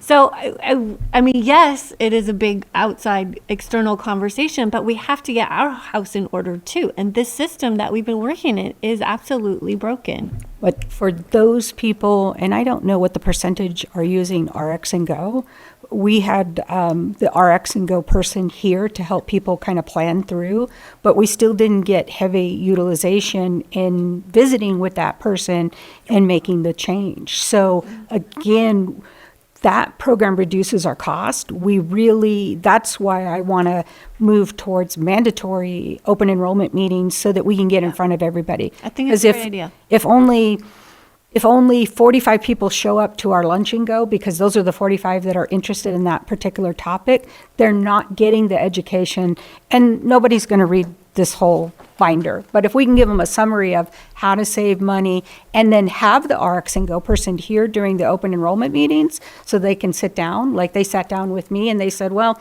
this particular prescription you're covering doesn't get covered, but you can pay $0 if you have your doctor move you to this. Mm-hmm.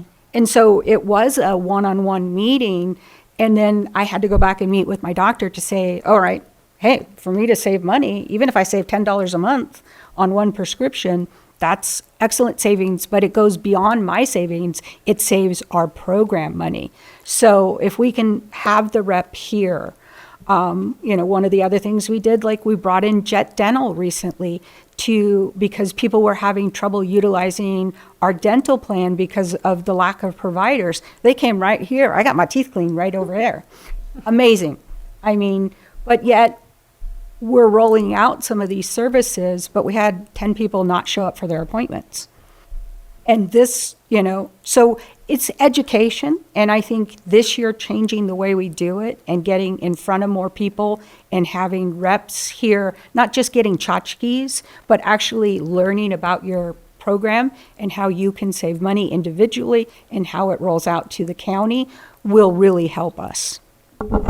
And Pam, hi, I'm Chloe. I just wanted to answer your question. There's in 2025, there were only 30 people. Probably that's increased in 2026. We don't have that data yet using the RX and Go. So there's definitely a lot of opportunity there. Yes, there's a huge opportunity. And again, I have 6 prescriptions that are free. And they are mail order delivery to your house. You don't have to go anywhere. I know.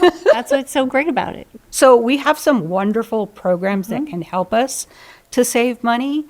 And I think we'll do a better job this year by getting in front of people and having our reps help people save money. But that's not your answer to our at the end of the issues. day, yes, our rates are still going to go up. In no world are they going to go down. They are nationwide. 14% across the United States is the average increase. That is the nature of healthcare.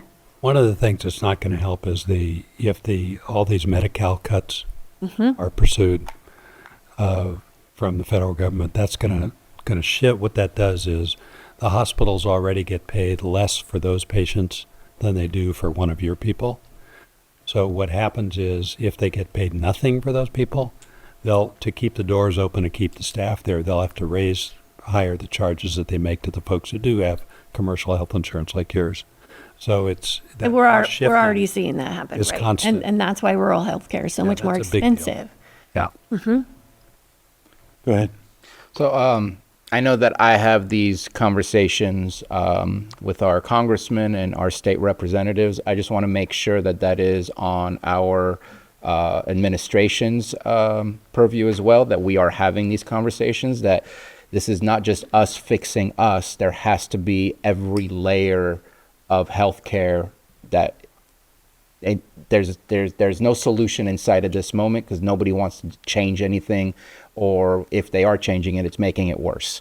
And I just want to make sure that that is the part of the conversations that Mr. Rothstein is having. He's connecting with our representatives, because this is right here, a $2 million conversation just for this year. All right. And I do have one more question. Is that embedded in our current budget, or is this kind of a surprise after the budget? I'll get back to you on that. He's being finalized. Why okay? I'll have to take a look at it. I don't want to misinform.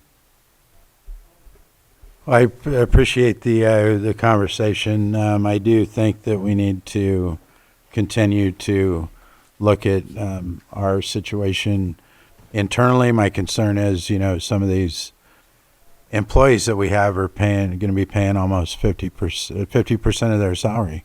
Yeah. And I don't honestly know how they can afford to survive on when 50% of that is going to go to their health care if they're on a family plan. So I don't know. I don't have answers today, but I just think we need to continue to look at this and see if there's anything we can do. I think we have to continually look at it. I mean, our employees, I don't want to risk losing employees because they can't afford to work here. We have also lost really amazing candidates who have gone through the whole interview process. We've made offers to, and as soon as they look at our benefits package, walk away. That's part of it too. And we're in the business of providing service to the public, and we can only do that with having employees. So I don't know the answers. I just wanted to mention that and say that I think we need to continue to look at this. Go ahead. I'm just wondering if we're going to have another conversation before this is finalized, because I don't want to put bad ideas out there, but just taking it to the face and saying, okay, we're going to try to get people to do that. Like, I think there's a budgetary process to the point of maybe opening conversations on how can we do better, because maybe the way our infrastructure, our documents, our MOUs are set up are not going to function appropriately. I just want to make sure that we don't just keep going with what we have now, only to find out that it's actually working against us. And so wondering if we can get another conversation prior to this going live so that we can get and maybe that comes back during final budget. I don't know. But again, it's one of those things that doing nothing, we know what the outcomes are. There's going to be some hurt. There's going to be some positions being left or staff leaving. And so just I want to have those conversations. Even though we understand our budget constraints, we don't know what this is yet, what it's going to look like for next year. Are there ways that we can stabilize this? There are, one of the groups is unrepresented, and we haven't heard from them on, if they want to make changes or not. So I think we need to have another conversation, and we can't do nothing. Well, I think for this open enrollment, we're 60 days out from open enrollment. The plan itself can't change. Now, if somebody can give me a windfall to increase contributions, fabulous. But we do have to move forward because there's no way we're getting out of the prison pool for the plan year of 2027. We have to build our platform around our benefit platform to build this into it so that we could host those open enrollment meetings. So, jumping That's not what we're talking about. Okay. We're talking about. Let me go to the CEO real quick. Yes, thank you, Chair. What I understand is that we're going to not only do the internal work that needs to be done, but we are going to look at an exterior assistance that might be possible if we could fund. I did find out that the county's costs will remain closely the same. It's the employees who will bear the burden of the increases, and we can take a look at options for that. Okay. Okay. Yeah, that sounds good. Yep. And I think we haven't opened to the public yet, so I need to open to the public. Start in the room.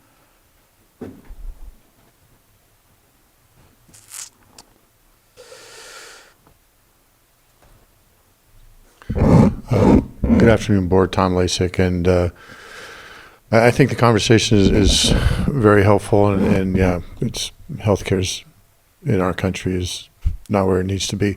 But I appeal to the board to take a look at this as a budgetary issue. We need to do something. But a month ago or so, we're talking about a glide path for our reserve that's going down and having all sorts of austerity measures to put those in place, like hiring freezes and things like that. I understand approximately 60% or more of the revenue goes to salaries and benefits. And so are we going to increase that? And if so, how does that impact our recovery plan that we just had a long 3-day discussion about a month ago? These things are all related, and it's painful for the employees. I don't have a solution for that. The best thing I've heard is outreach and educating people on ways they can save money.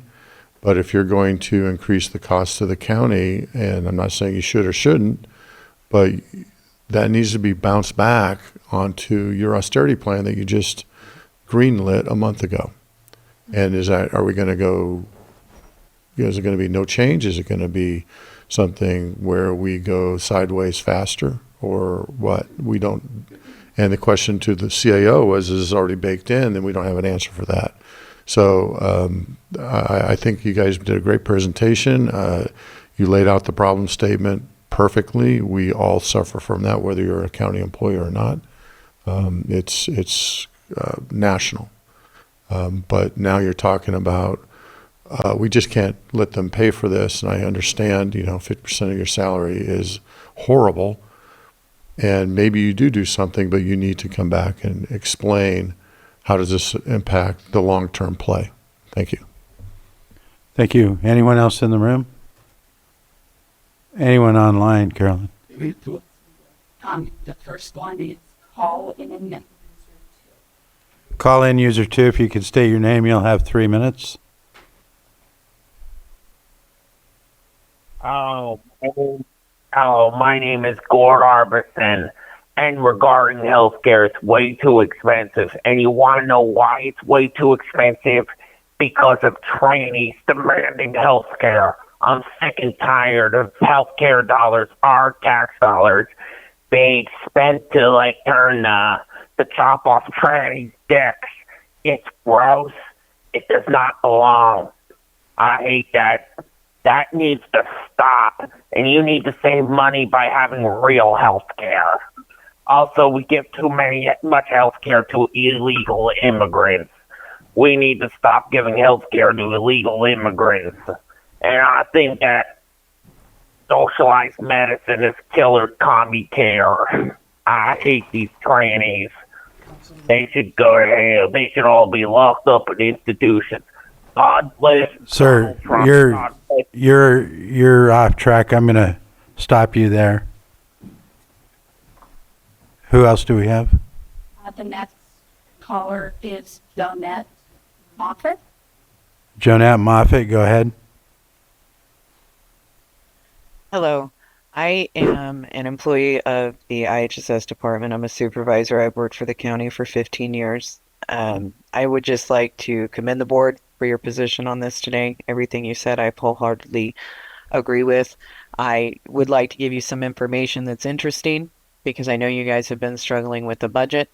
The reason you have few families enrolled in our insurance plan is because most of your county employees, a very large portion of them, are eligible to federally funded Medi-Cal benefits. Because as you guys are aware, we only in the recent years got increases to our wages. So anybody that has a family in excess of one member is likely receiving Medi-Cal benefits, but we're not allowed to opt out of our county coverage. So a lot of what happens is when those families go to the doctor, they bill Medi-Cal first, and then they bill our county insurance as a secondary, which still increases our position here today and the problem with the expense, but it ultimately, Medi-Cal funded a majority of the bill. Also in Lake County, our median income is $54,462 a year.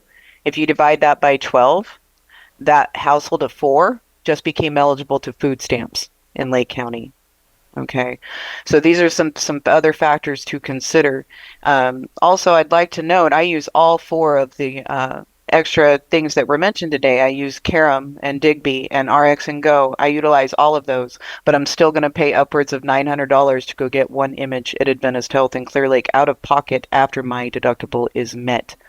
So we do not have adequate health care. A lot of our prescriptions are not available on RX and Go, though yes, we can save $10 per month, but $10 does not come close to touching the $900 that was paid for an x-ray for those people like me who do not qualify for Medi-Cal.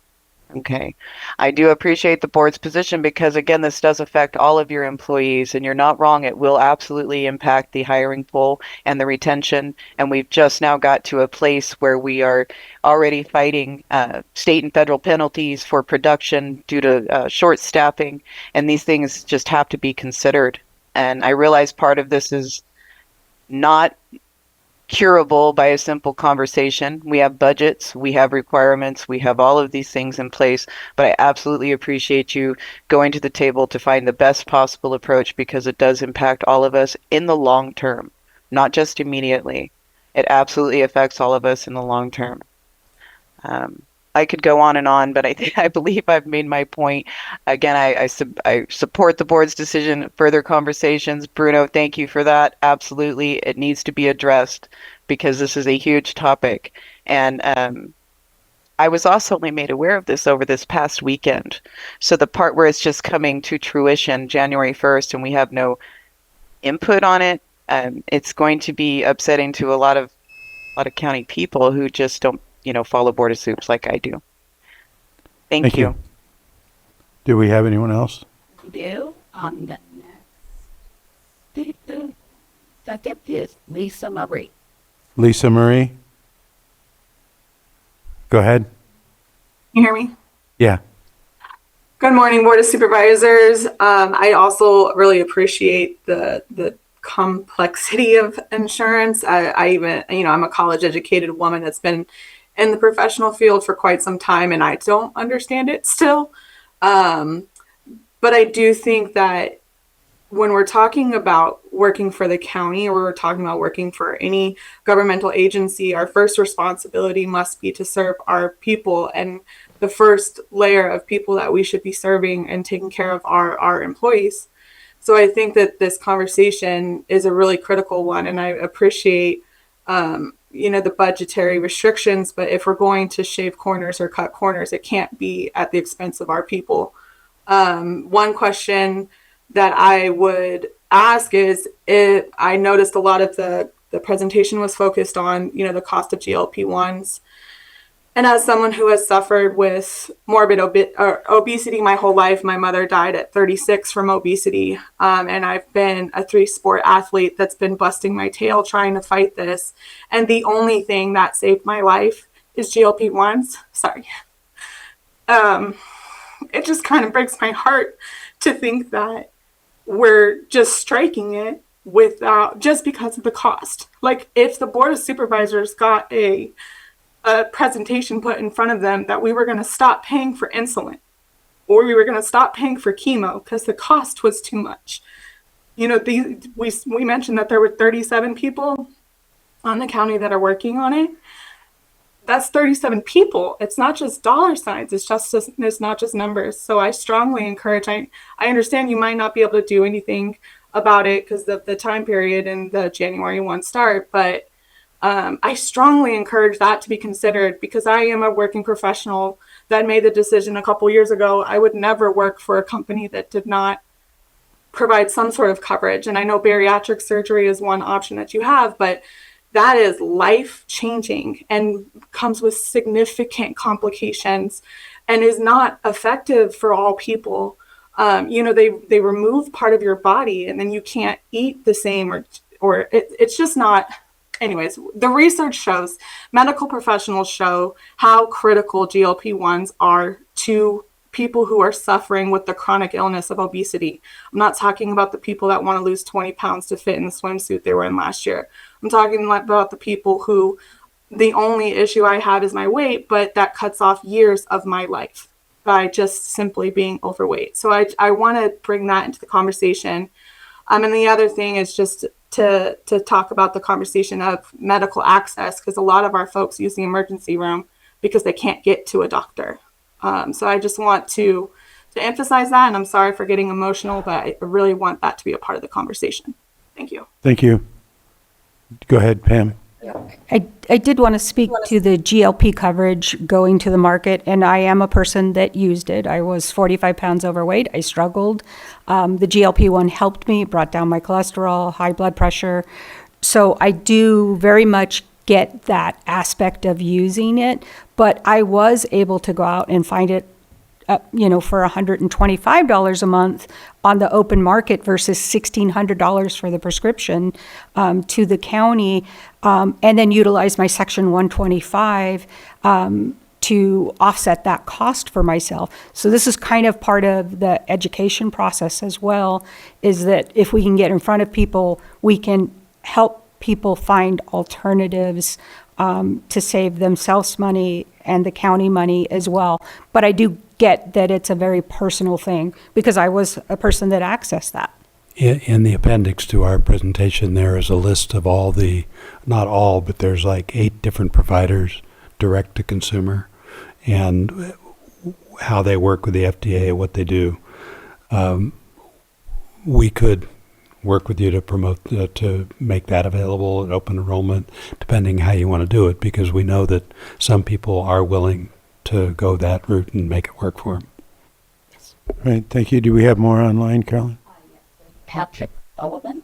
Patrick, go ahead. Hi, good afternoon. Patrick Sullivan, Treasurer Tax Collector. I'm glad to hear that the board's going to continue this discussion and look into other options. I do think that's really important. I know you've all heard me speak before about how hard it is to recruit and retain employees with the nature of our plan. Typically, those with dependents who cannot secure affordable coverage elsewhere do not apply, or they screen themselves out during our process once they find out from us how our benefits work. I know I've highlighted before, but I just want to highlight again, with these increases, we're still at risk of losing staff, especially existing staff if someone decides to start a family, if they get married or they have a child. That in our experience is going to have a child. That in our experience is when people start looking for another job. Just because, again, we're unlike all the other agencies, not just in our pool, but in this region, the way that our health plan works. So I just want to highlight that when we looked to try to find something else like it in the pool, we couldn't. When I asked about someone else in the state, even with a structure like ours, there's an agency in Southern California that may remotely resemble us. But otherwise, we're in a pool with similarly situated rural jurisdictions, yet something appears to be radically different about our plan, despite the fact that these are our peers, same sort of access and service issues. So I do think we have to look within. I mean, I think throughout this process, we've really learned the effect that having this imbalanced sort of high-risk pool that is missing generations of dependents that all the other agencies have may really be what sets us apart from the others, and ultimately something that I really think we need to find a way to solve. And I just think it's important for everyone to remember that this system we have, this framework, is not normal. So when I do hear about increases and how these are issues at a national level, just to highlight, for instance, in our pool, because because our rates are already so much higher than our peers, any percentage increase, even if it's within the average, is going to hit our agency and especially our employees a lot harder than everyone else, because those percentage increases reflect much higher dollar amounts. So I'm glad to know that we're trying to find a solution. I do think these rate increases are only going to accelerate this sort of spiral we find ourselves in, and I hope we can identify a solution going forward so that we can try to at least get to a place where we're sharing similar issues with our peers rather than having a separate, unique situation that makes us different. And I just think it's important that we do whatever we can to get there. So thank you. Thank you. Do we have anyone else? No. Now I'm going to close public comment and bring it back to the board for final questions or discussions. Now, this is a presentation here today is all. There's no action on that, but I think we're deciding if we have consensus to look into this further, and it sounds like we do. Yeah. 100%. Any questions with that, CAO? No? Okay. All right. Well, thank you for being here today then. Appreciate it. And we're gonna break for lunch. Come back at 2:00. All right, it's 2:00. I'll call our meeting back to order, and we're gonna go to our 6.7 1 p.m. item, second reading, consideration of adoption of ordinance to amend Chapter 21, Articles 8, 18, 19, 27, and 68 of the Lake County Code regarding commercial cannabis regulations. And I'll turn it over to Director Turner. Thank you. Miria Turner, Community Development Director. At the last meeting, the board did approve first reading in title only and advance this ordinance to today. But you also wanted to make it a timed item so you could continue to have the discussion on whether or not to bring back the 10-year term limit, which is not included in this. The removal of it is included in this draft amendment. And so today's discussion is to sort of hash that out amongst yourselves to see if you want to keep the 10-year term limit. Where we ended up last time was 10-year term limit with a possible 10-year extension. Additionally, before I return it back to you, I wanted to thank Supervisor Sabatier for pointing out a couple of my typos, and I will go over those now, if that's okay. Go ahead. Page 6, Section F, line 26. The citation should read 27.13 AT in parentheses point 1 point II, and then G and 1 each in their own parentheses. I missed that point, or the period between 1 and II, so I'll fix that. Next one. Page 10, line 9. The original wording regarding a $5,000 surety bond was accidentally left in there. I have removed it, and so line 9 shall read, each permit is required to list the County of Lake as obligé.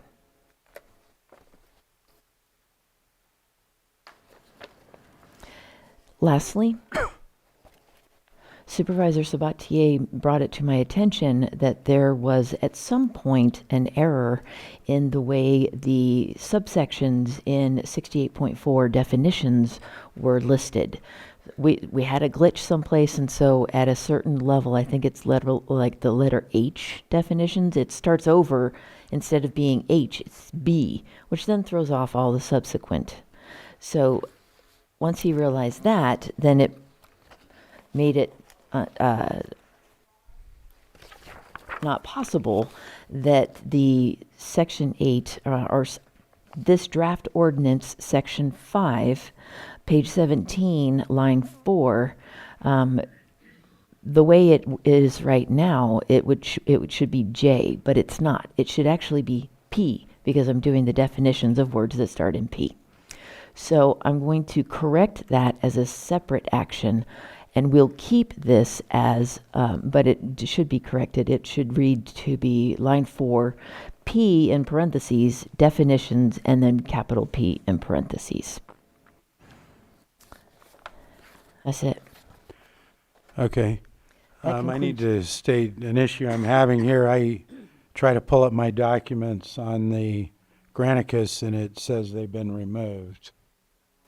So I can't get anything open on from my account. What was that? Use the public? It's not just Legistar. Okay.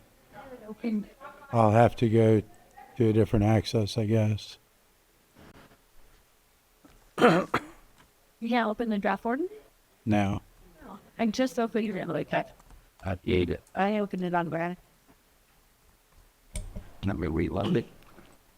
Yep, I reloaded the agenda and it's not opening.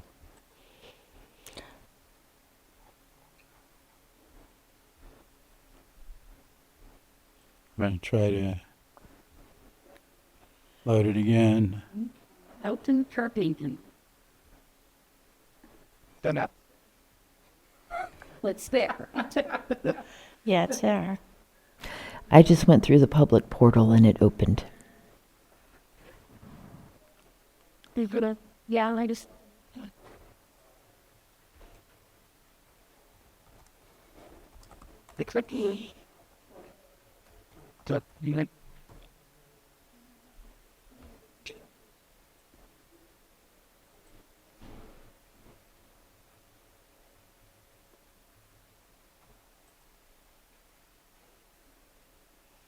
That's weird. Think about it. Clear my cache. Did you get back in?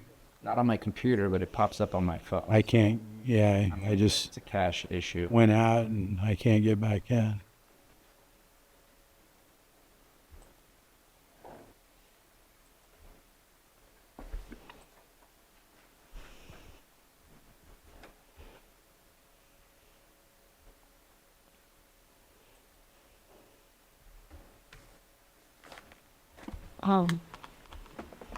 What's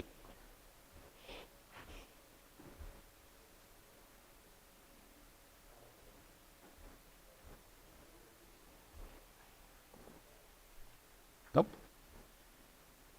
You either? Won't even open the agenda. That's what mine's doing now. Trying to go into the public. And I'm going in through the website. And tells me the agenda is removed.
Mm-hmm. Anything, Brown? Because I can't get in. I rebooted my computer. I'm like, is there now when I tried to do it? No, I'm going here. It says the page you requested was removed, but I know it's not new. So I got to Actually, you have to clear my history, and then I was able to get it. History? clear history. Yeah, so I was able to do it. After close, Justin did that. That's simple. I studied paper inside. No, I just. Where do I find that, Stephen? Here. Stuck in the German. You need it? You spit the slide in the word. I again.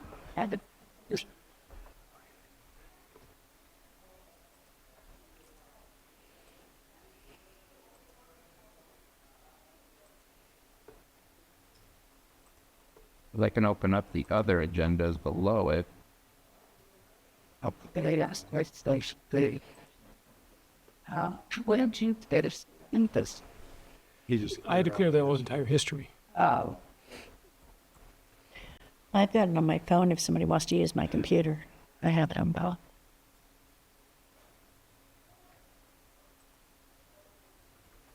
And that worked for me too. Okay, that worked. Get into a separate tab and then close it and then it's right. Good.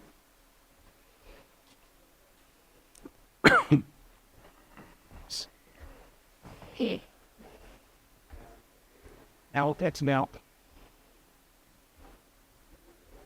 No, I'd like to be happy with it. It works. So learning. No, because he tries something very similar. Minus one thing.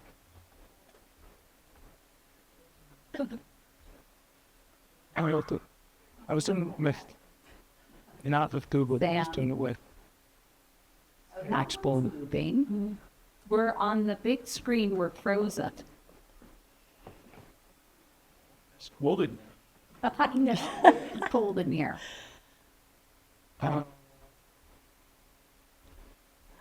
Work feed here. I could see on the other TV it's working, but this one is froze. Goes like that. Oh, yeah. Like the need teacher. It is that doing. Wow. Tell me that. What? To me, tar. But the car they want to bring it up to Edge. Did you intend to get it open? Yes, that. I just have to use the web browser. I was using Edge in there. I wish it was the big. Yes. Come on. EJ, could you get it up? Damn it. So, yeah, I got it on my notebooks because I have it on iOS place. No, it's not. I don't get down scrap it. I'm gonna ask them. I mean, a hard reset. Break these. Yes, we need it. Yeah, we'll take a break. I'll step it. I know that one. So he does have to jump over and do. Call meeting back to order. Go ahead, Director Turner. That concludes my presentation, and I'm happy to take any questions you may have. Okay. So any questions from board members at this point? Do we want to hear from the public before we go ahead? I know that I think you mentioned it, or Director Turner, but I just want to make sure that we have that discussion that we promised that we would have. And it's up to the chair, I guess, if you want to have that discussion before public comment or after. Well, I probably should have it before public comment, at least to start it. And I know Vice Chair Pyska wasn't here last meeting, but as Director Turner mentioned, what the board had decided, we make a couple of changes that are in there now. One had to do with the definition of a full-time employee, I believe. We switched to permanent employee. Permanent employee. And the other change that we made last time was tiering the surety bond to mirror the hemp. Mirror the hemp. And then what this board decided was that it came up to discuss whether or not we wanted to leave the 10-year, remove the 10-year expiration. And the board here at the time last week decided we wanted to not make that change until we could discuss it as a full board this week. And there was discussion of potentially having it, basically dealing with it by having it the 10 years it expires, but then reissue another 10-year permit was, I think, where we left that discussion. And if anyone would... There were also criteria offered by Supervisor Owen regarding if they were in good standing, had paid their fees on time, and had no violations in their annual site visits. Okay. Anything else, Supervisor Allen? No, it was just that it didn't expire, but at that point, when it would come up for expiration, they would extend. I had offered a 5, and then we compromised at a 10-year extension to their permit, but we still left that in place rather than removing it entirely. Because as it stands right now, the permits are good for 10 years. And so what we did was I had offered that we extend it 10 years as long as they're in good standing with no violations or any late fees. Anything else from supervisors? Okay. And just, I had a question to clarify on that. So if it was, as Supervisor Owen stated, what effect would that have on the permittee? Say the 10 years comes up and they get another 10-year permit. What effect on the permittee, and then what does staff have to do to? Well, right now we were treating it as they would have to apply for an extension, which would in effect be a new use permit. However, since the criteria is so clear on qualifying for an extension, we could just amend the ordinance to place that criteria there as qualifying for an automatic 10-year extension, which would then mean that they wouldn't have to go through the whole permitting process again. Mm-hmm. They would be allowed to continue as approved, no changes, but as approved, they'd be allowed to continue then for an additional period of time. Okay. And then that would start all over if there's ever a change of ownership. The time starts over. Yeah. Correct. Yeah, I just wanted to have some kind of stops in place. As I had stated last week, we've had some players that were legal that have had some issues, and I just felt like we had rather than removing it entirely, I felt that we were compromising by doing that. The recommendation to remove the 10-year term limit came from the task force. Go ahead, Vice Chair. We've had board consensus on this for over a year, and we're right here on the finish line. So I'm happy to pass this second reading and move on to the next. Okay. Go ahead, Supervisor Sabatier. I think that, I guess I'll repeat myself a little bit as to what I said last week. We have a revocation process. We have a violation process. I think we need to work with CDD and make sure that our revocation process and our violation process meets our expectations, because then that means that over the course of whatever number of years, they're going to be dealing with bad actors or people who make mistakes. That it doesn't make you a bad actor if you accidentally do something. Things happen. But if all we're saying is if you're in good compliance after 10 years, well, that means that we've checked to make sure you had violations or not violations, and there's a process that goes with that. And so do we need to strengthen that? I'm going to say, yeah, we could always do better in everything that we do, and we should probably have that conversation. But I feel like we have the repercussions of being a bad actor or making mistakes to ensure that we get you into compliance or else revocation. And so I see, to me, the infrastructure is there to protect the integrity of the program and to protect the community. We just need to continue to work and progress and do better. Go ahead. I think what I'm concerned about is, say at the 10-year mark, somebody gets permanent permit. What happens if at that time maybe there's a change in management there or something along those lines, and they're not complying? They've got a permanent permit. So I feel like we're compromising by doing that extension automatically. I think it'd be nice to have those checks and balances. And I think what the situation was last week was there was a 2-1 and a question mark vote on this. And so we wanted to wait for the full board and see where it come down to. And as far as consensus goes, prior to this, there was 2 of us that weren't happy with it to start with. So. All right, we'll open it up to the public. If I could just add a little clarity Go ahead. while we're doing that. Although if the 10-year term limit is removed and there is no need to renew, that just means it would be like the other use permits, where as long as the activity is active for an ongoing purpose, they would still have their annual site monitoring visits. We would still have the revocation options for that. So there is that possibility, though, like say they haven't, say for 5 years they've been fine, and we go to every other year, it may be a year before we find those. So just not to tell Supervisor Owen that it's all perfect. Go ahead. Good afternoon, Chair. Tom Lasik. I think the discussion, unfortunately, Vice Chair Pyska wasn't here, but I think the discussion last year kind of touched on it, including public comment from Angela and others about it's still a federal crime, and until it gets legalized federally, there should be recommendation there. The other thing I'll just briefly point out is this would be the only county in California that does not have an expiration date on its permits. All the other counties have some sort of limit. This would be a precedent. There's a good reason why they don't do it. It is still regulated.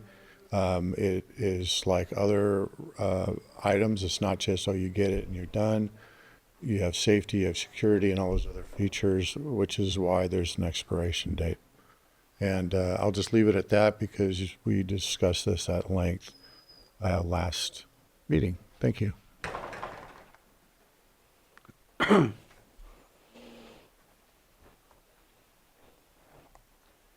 Hi, Bill Wilson. I have one comment about the permits. What I have run into is complaining about a facility not being sufficiently filtered or inspected, and I always get the comment back that said, well, we've been approved. That's it. So obviously, if we have long terms of approval, like 10 years, I mean, nothing's going to change in 10 years? It doesn't seem like it makes any difference whether the rules are there or not, because they were approved, whether it was inspected by the wrong person or insufficiently inspected. But I would have trouble with long-term permits without any kind of re-looking at them at a certain time. Thank you. Thank you. Anyone else in the room?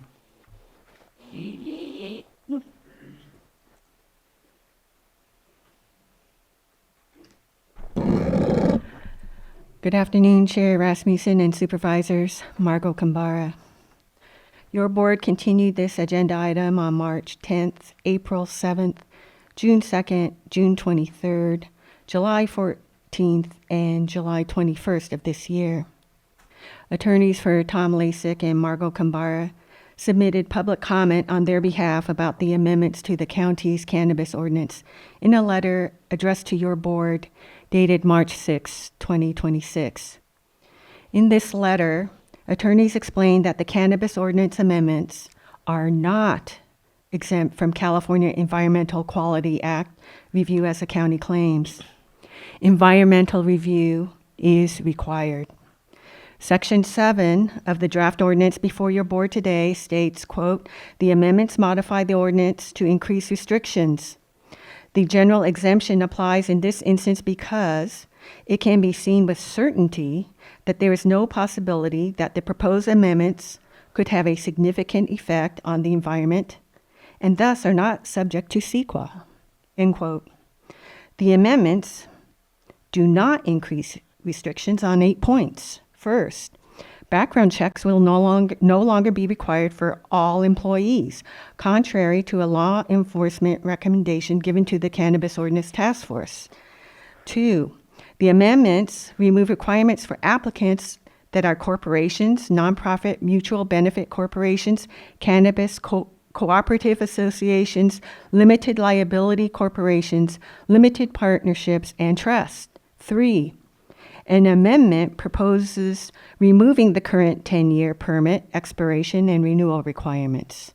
4, the amendments loosen restrictions on construction times, allowing construction activities to occur 2 hours earlier, 7 a.m. to 7 p.m., Monday through Friday. 5, the amendments increase operational hours by 35 hours each week for retail sales and delivery of cannabis goods. 6, an amendment will allow cultivation operational hours to increase without restrictions, quote, with flexibility to operate during hours essential for planting and harvesting periods, end quote. 7, an amendment proposes reduced frequency of compliant site monitoring visits. 8, an amendment reduced the setbacks from a watercourse type. The county's original cannabis ordinance did not have CEQA review. This proposed cannabis ordinance, presented as amendments to the existing ordinance, does not adequately address cannabis issues such as cannabis odor. These amendments require environmental review. Thank you. Thank you. Anyone else in the room? Online? Yes. The first speaker is Richard Durham. Mr. Durham, go ahead. Yes, my name is Richard Durham. Thank you. Yeah, regarding the 10-year limit on the use permit, no other business is hobbled with that timeline.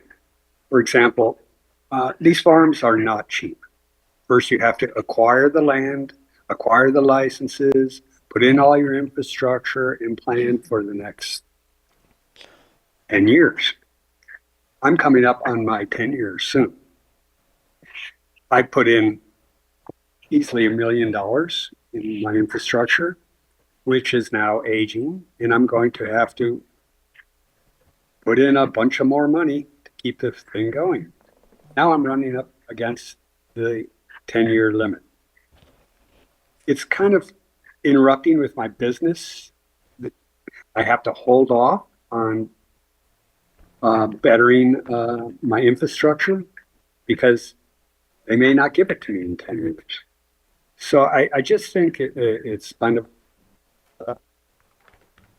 arcane, and it was put in just to hobble the farms.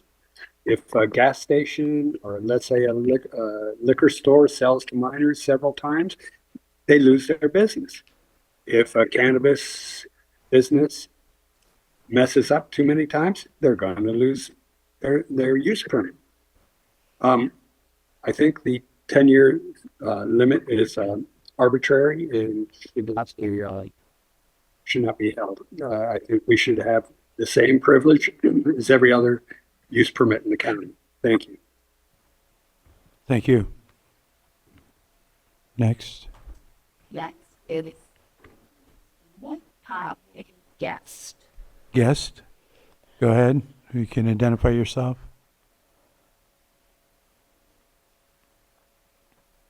Guest.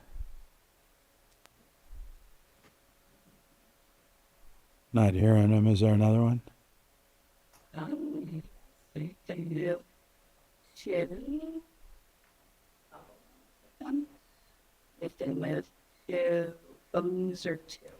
Phone user 2, if you can identify yourself, you're up.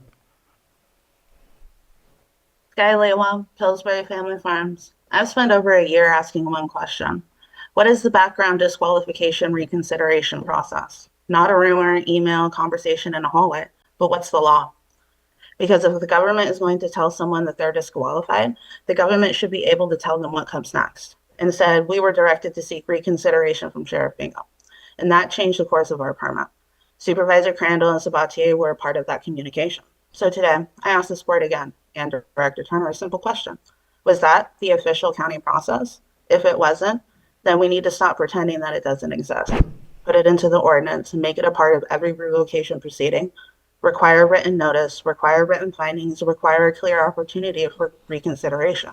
Require a written decision. Build a path forward that every applicant can see. Because if that wasn't the official process, then why were we sent down that road? And here's what concerns me. When the questions get hard, CDD tends to point to the sheriff's office, and the sheriff tends to point back to her. And we are left standing in the middle. Nobody owns the process. Nobody wants to own the answer. That's not considered a government. That's called kicking the can down the road. And when the government keeps passing the can from one department to the other, it's beginning to look like the good old boy system again. Not because of one person, but because no one is willing to stand up and say this is our responsibility. If Director Turner believes that an applicant should seek reconsideration through the sheriff, bring that process into light. Don't leave it in an email. Don't leave it as an unwritten directive. Bring it to this board, debate it, vote on it. Put it in the ordinance so then every applicant has the same right and the same opportunity. If you believe that that process needs to work, then require CDD and the sheriff's office to sit down together and align with the state of California. One process, one written standard, and one path forward. Because today, as it stands, there is no clear path. It's only uncertainty. Uncertainty is where the arbitrary decisions grow. You can ask the public to obey every word of your ordinance, but the government needs to live by that same standard. Not one law for the people and another process behind closed doors. If this is reconsideration policy is a good policy, have the courage to make it into the law. If it isn't, then stop expecting the applicants to follow it. That's what equality under the law looks like. Otherwise, get your lobbyist to lobby for her. Mule. Thank you. Holly here. Holly, go ahead. Hi, Holly Harris. We've monitored the cannabis sites in our area for the past 3 years via PRA requests for annual inspections, reports, water use, and complaints. As previously submitted to this board, ongoing violations, minor and major, are often and have spanned seasons. We've seen broken meters, no background checks, no security systems, missing annual reports, unpermitted buildings, non-payment of fees, unshielded night skies, burning of cannabis waste, even 140,000 plants with no tags. In the past 3 years, we have never seen one required well log verifying water usage, including the 9 PRAs submitted this month. When questioned, CDD states they're working with the permittee to make sure they're compliant. There are very few recorded violations. And while noncompliance in paying inspection fees or submitting annual reports shall be deemed grounds for revocation, page 13, lines 21 through 27, this is not happening. Roughly 40 2024 and 2025 annual inspections were not paid in 2024 and 2025. They were paid within the last few months. On June 2nd of this year, 51 permittees had still not paid their 2026 annual inspection fees. We urge the board to retain the 10-year limit today and then review the process, and this could be readdressed during the future Article 73 ordinance. Thank you. Thank you, Holly. Next. Okay, I'm meeting. I will try guest again. Guest, if you can identify yourself, you're up. Go ahead. Thank you, Mr. Chair. Can you hear me? Yes. Thank you, Angela Emerald. First, I want to echo what Holly stated. I feel the same way. The 10-year permit expiration request, just once again, that was a suggestion made by a bad actor appointed by your board to CODIF. It provides a skewed appearance, and if that's what you guys want to have, that's what your decision. The proposed revocations that were on for last week for your board that got pulled to go to the planning commission now aren't going to the planning commission until September because of an error. What happens if the property sells after the 10-year expiration to a bad actor? What's going to be the fail-safe there? There's no cost to allow for a 10-year extension. There's not going to be a cost to the permittee. I feel that you are failing to protect the community. And if you truly want to remove the 10-year permit, I would recommend suggesting one more cycle. We have not reached the first 10-year limit yet. And I understand Supervisor Sabatier's point of it, but he has the least amount of these projects in his district. What we are seeing in actuality with these projects is not what's being relayed to you, and that is a problem. Thank you. Thank you. Do we have anyone else? No, we'll close public comment and bring it back to the board. Anybody have anything? Go ahead. Little side note on AA, section 2713 AU .6, which is on page 14, line 16.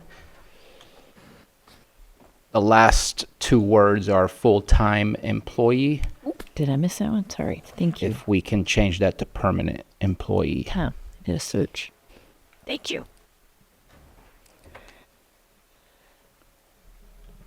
And I want to move forward with equity in mind of how we treat businesses, not identifying what business is what. But I would like to have, in the very near future, a full report from CDD on inspections, on actions taken because of those inspections. Because I'm not going to disagree with some of the stuff that I'm hearing. I think that if I asked right now how many fines we've given for illegal cannabis, it's going to be woefully low compared to what we should be doing out there. And so I would love to have a better understanding of how we should be directing our department on how firm we want to be on the violations. I would prefer that we get people into compliance than revocation. But I think that I'm not aware enough of the amount of fines or violations that have gone out because of those violations. And maybe that's because I just haven't asked for that stuff. But I think it would be good for us and the public to have that information in the very near future, within the next 90 days or so. 90 days. Maybe 120 days when we're finished with all of our inspections. We'd be happy to collate all that information. That would be perfect to say what you've... Sure. Yeah, that would be great. So far, we have found 4 different locations that have been cultivating outside of their approved canopy area. We are working with them towards self-eradication. We're also amending Chapter 13 so we can assign immediate fines, because the way it's currently structured, we can only assess a fine after 10 days. And we've been getting them corrected by then. So we will be able in the future, once you see and adopt Chapter 13, we will have an option to assess a fine immediately. I thought it was immediate for unpermitted.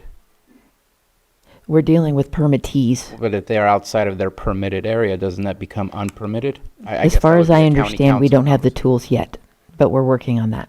Okay. Well, I'd love to review that, because to me, if you're outside of what your permit allows, then that's unpermitted grows. And I remember redoing that ordinance for the fines, and it was for unpermitted, it was automatic right away. So again, a further conversation, but I think that conversation is necessary for both the public and for the board to be much more aware of the mechanics of the process and We'd be what are happy the to outcomes do so. and results. Yeah, the violations that you heard referred to during public input, we have a process of referring those over to code enforcement now for immediate follow-up.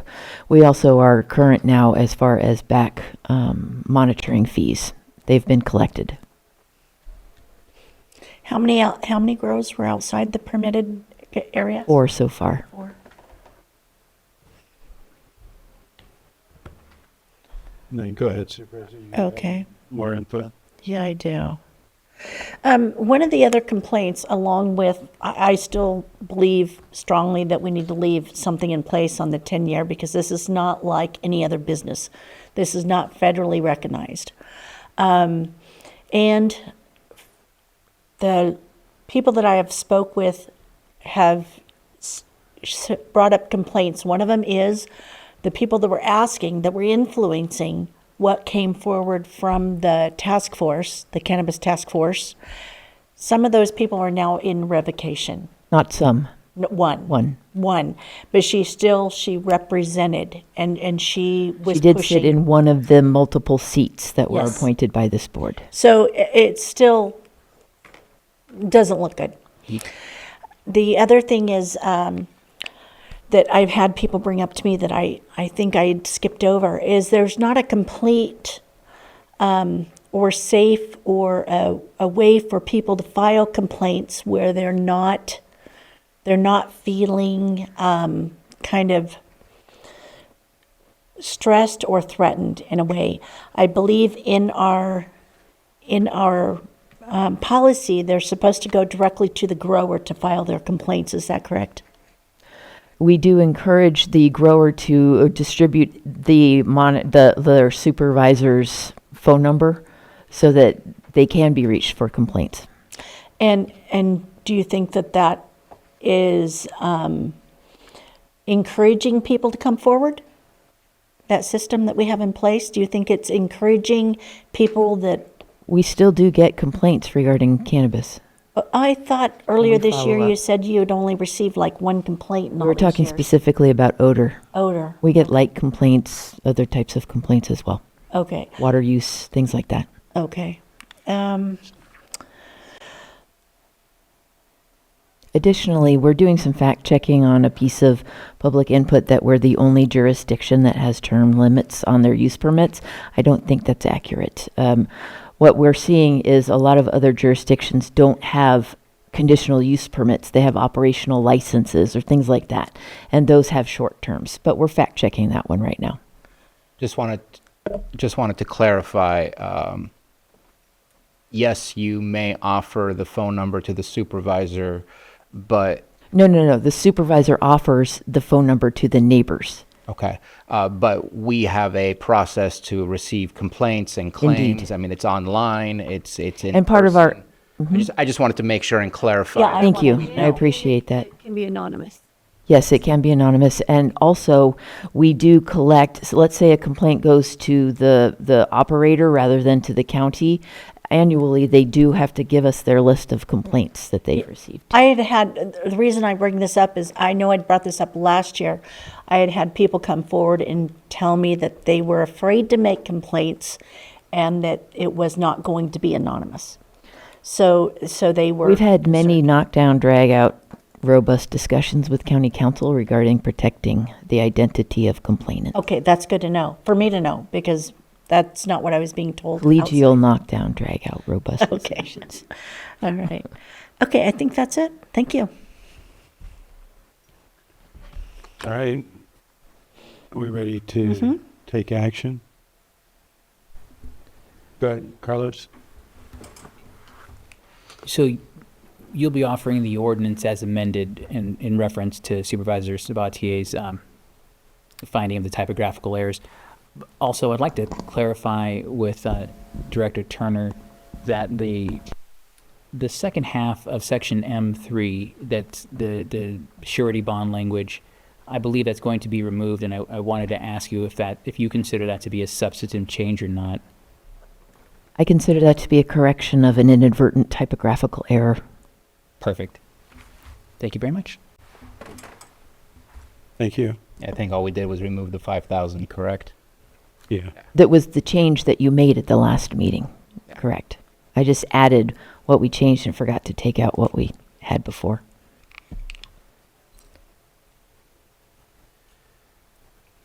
Do you want me to offer it or do you want to offer it? Oh, We're going to have two different offers. I'm gonna beat you to it. So I move to adopt ordinance, or I offer the ordinance, since it's the second reading, as amended. Yep. So the ordinance has been offered. And that's with the expiration of the 10-year, so that they do not have to come I back. did not see that as consensus of this board. That's the current offer. What's been offered does not include, it doesn't change anything, as I understand. No, I think, can you tell us how it would read on that? It would read just as presented with the small typographical error corrections that I went over from Supervisor Sabatier's list, but it would not reintroduce the 10-year term limit, nor would it require a renewal. Okay. Was it because the 10-year was just supposed to be a discussion, it wasn't added or anything? It was a discussion. As far as I have seen, there's been no vote, there's been no consensus on adding it back in, which would require definite substantive changes, in which case a second reading would not be appropriate. Right, which I would rather have it done correctly than I would, and take an extra week to have it done correctly than I would or 2 weeks, whatever it's going to take, opposed to rushing through it just for the sake of getting the second reading. I've not received consensus from the board to make such a change. If you'd all like to continue talking. Yeah, we discussed it, but right now that what's been offered does not include. What's that? It's just you and I think. So basically, I'd like to have to see who wants to have the 10-year limit where it can be extended. Can we ask for that? Yeah, so I think right now, you, Supervisor Crandall still would like to I'd like- there. Yeah. Supervisor Owen would. And I don't believe the rest of us are in that position. Okay. Right now, after further discussion. Okay. Is that, unless I'm wrong on, no. I mean, I may be surprised, and it may be a 2-3 vote rather than a 3-2 vote. We're about to find out exactly where everybody stands because it's a roll call vote for the final second reading. All right, so the ordinance, we have an ordinance offered. With all amendments. With amendments that were discussed today. Supervisor Owen? No. Supervisor Sabatier? Aye. Supervisor Crandall? No. Supervisor Pyska? Yes. And Supervisor Rasmussen? Aye. Thank you. So that carries 3-2. Okay. No, it's not 3-2. What was that? It's 1-4. 3-2. No, it's It was 3-2. 3-2. Either way. I apologize, Chair. Yeah, that was, I wasn't sure where you were going to go. That's why I was asking. okay. So he was the mystery. He was the tiebreaker. All right, that concludes, I believe we're going to 7.3. 7.3, erratum. This is waive county hiring freeze for one deputy public works director, operations position in budget unit 1903, and authorize human resources to recruit. And it's being brought to us by Public Works Director Ewing. I'll turn it over to you at this point to present this. All right, good afternoon. Lars Ewing, Public Works Director. I would actually request a continuation of this item. The position that the hiring freeze waiver request is for is associated with the merger of Public Works and Public Services. And I'll accept the blame here. What I think an important part of this is a good solid understanding of the general fund impact of that broader merger, as well as this one position. I think we have that, but I think it's important context for that, for this consideration. So if your board is willing to entertain that, I would request just a 1 week continuation. If not, I'd be happy to present. So at your will. Okay, well, my questions today were going to be, I'll just speak first, that being that we don't know where we stand on all the budget, we haven't finished. We don't even know what the fund balance is until at least sometime in August. That was going to be my concern that I was going to bring up. So I appreciate the request. Anything else from other board members? Sounds like everybody's in favor of it. I would prefer to respect his request, his yeah, item. Yeah. All right. Well, I do need to open it to the public, just related to the whether or not we continue it. Is there anyone here today? No. Anyone online? Okay. Well, we have consensus to continue, and I think that's all we need, correct? So, okay. All right, thank you. Thank you. Correct. Appreciate it. And now we're going to go to calendars, which should be our last item today. Is anybody ready to start? Sure, I'll go. Go ahead, Supervisor Crandall. Let's see. So I know for sure, I know I had something tomorrow, I just didn't, it's not on there, but I know I have a meeting Thursday with some constituents over in Clear Lake, Lucerne. And then Friday we have the mobile home discussion. And then, let's see, I know we have the Middle Creek Restoration Committee on Monday, and then back here Tuesday for Board of Supervisors. Thank you. And I'll go. Vice Chair. Yeah, I will give a report out from the NACO conference. On the policy committee that I sit on is energy, environment, and land use. So we had a full day of conversations about everything with energy use, data centers, water, wildfire. It was a long day of policy work and passed several resolutions. And the resolutions that NACO passes and then the board passes get sent to Congress for their support. And so one of the resolutions that I worked on with my colleague was on a water or funding for water for fire suppression infrastructure, which Hassan talked about earlier. We also wrapped up the disaster task force, which has been 2 years of work, and we had acting FEMA Administrator Bob Fenton join us. Got to talk to him both in the meeting and offline. He's the Region 9 FEMA lead, so he's really understands Lake County, understands what happens in California a lot. So that was really great. I also met with the past acting FEMA director as well on the changes that are coming down through the federal government and how it's going to impact counties and especially rural counties and what we really need to do more. And so the White House Council has released their FEMA recommendations. The NACO task force has their FEMA recommendations, and then there is some legislation working through. So it's going to be interesting to see how it all works out. But I know that there is still a lot more that we need to do here at home to be prepared for whatever comes our way. So it was a long week and got a lot of work done, and then I came back and had my NCO board meeting with constituents, and met with Kelseyville Fire and several other things last week. Thanks. Thank you. Who's ready?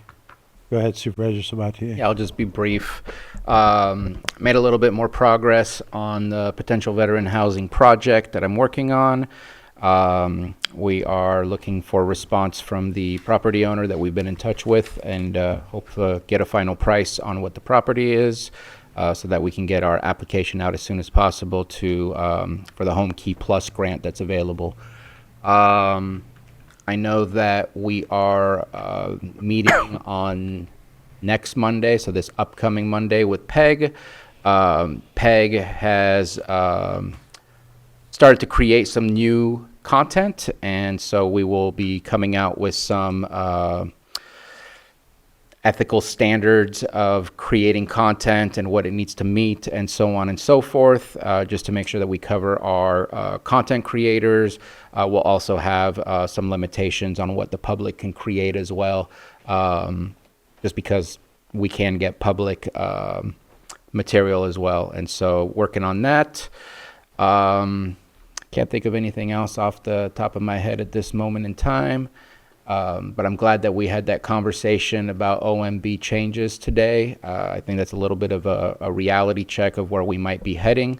Then, yeah, I'll just end it with voting matters both for the state and the federal, because it feels like we're getting pinched by both sides these days. So that's it. Thank you. Supervisor Owen. Okay. Tomorrow I have to meet with Janie Lane. She's with UC Agriculture Extension. I also wanted to let people know that West Nile virus was found in Lower Lake. I've got a document on my Facebook page, my supervisor Facebook page, about that. I have a few meetings set up with other constituents. Redwood Region Rise quarterly meeting is on Thursday. We have the next 4 Friday nights at Owen Ranch. We have rodeos for the kids. And I think Saturday, is there a drone show coming up? Yes. Is it Friday, Saturday? Is that August correct? 7th and 8th. Oh, it's the next week. Okay. Yeah. So one's in Lakeport and one's in Clear Lake.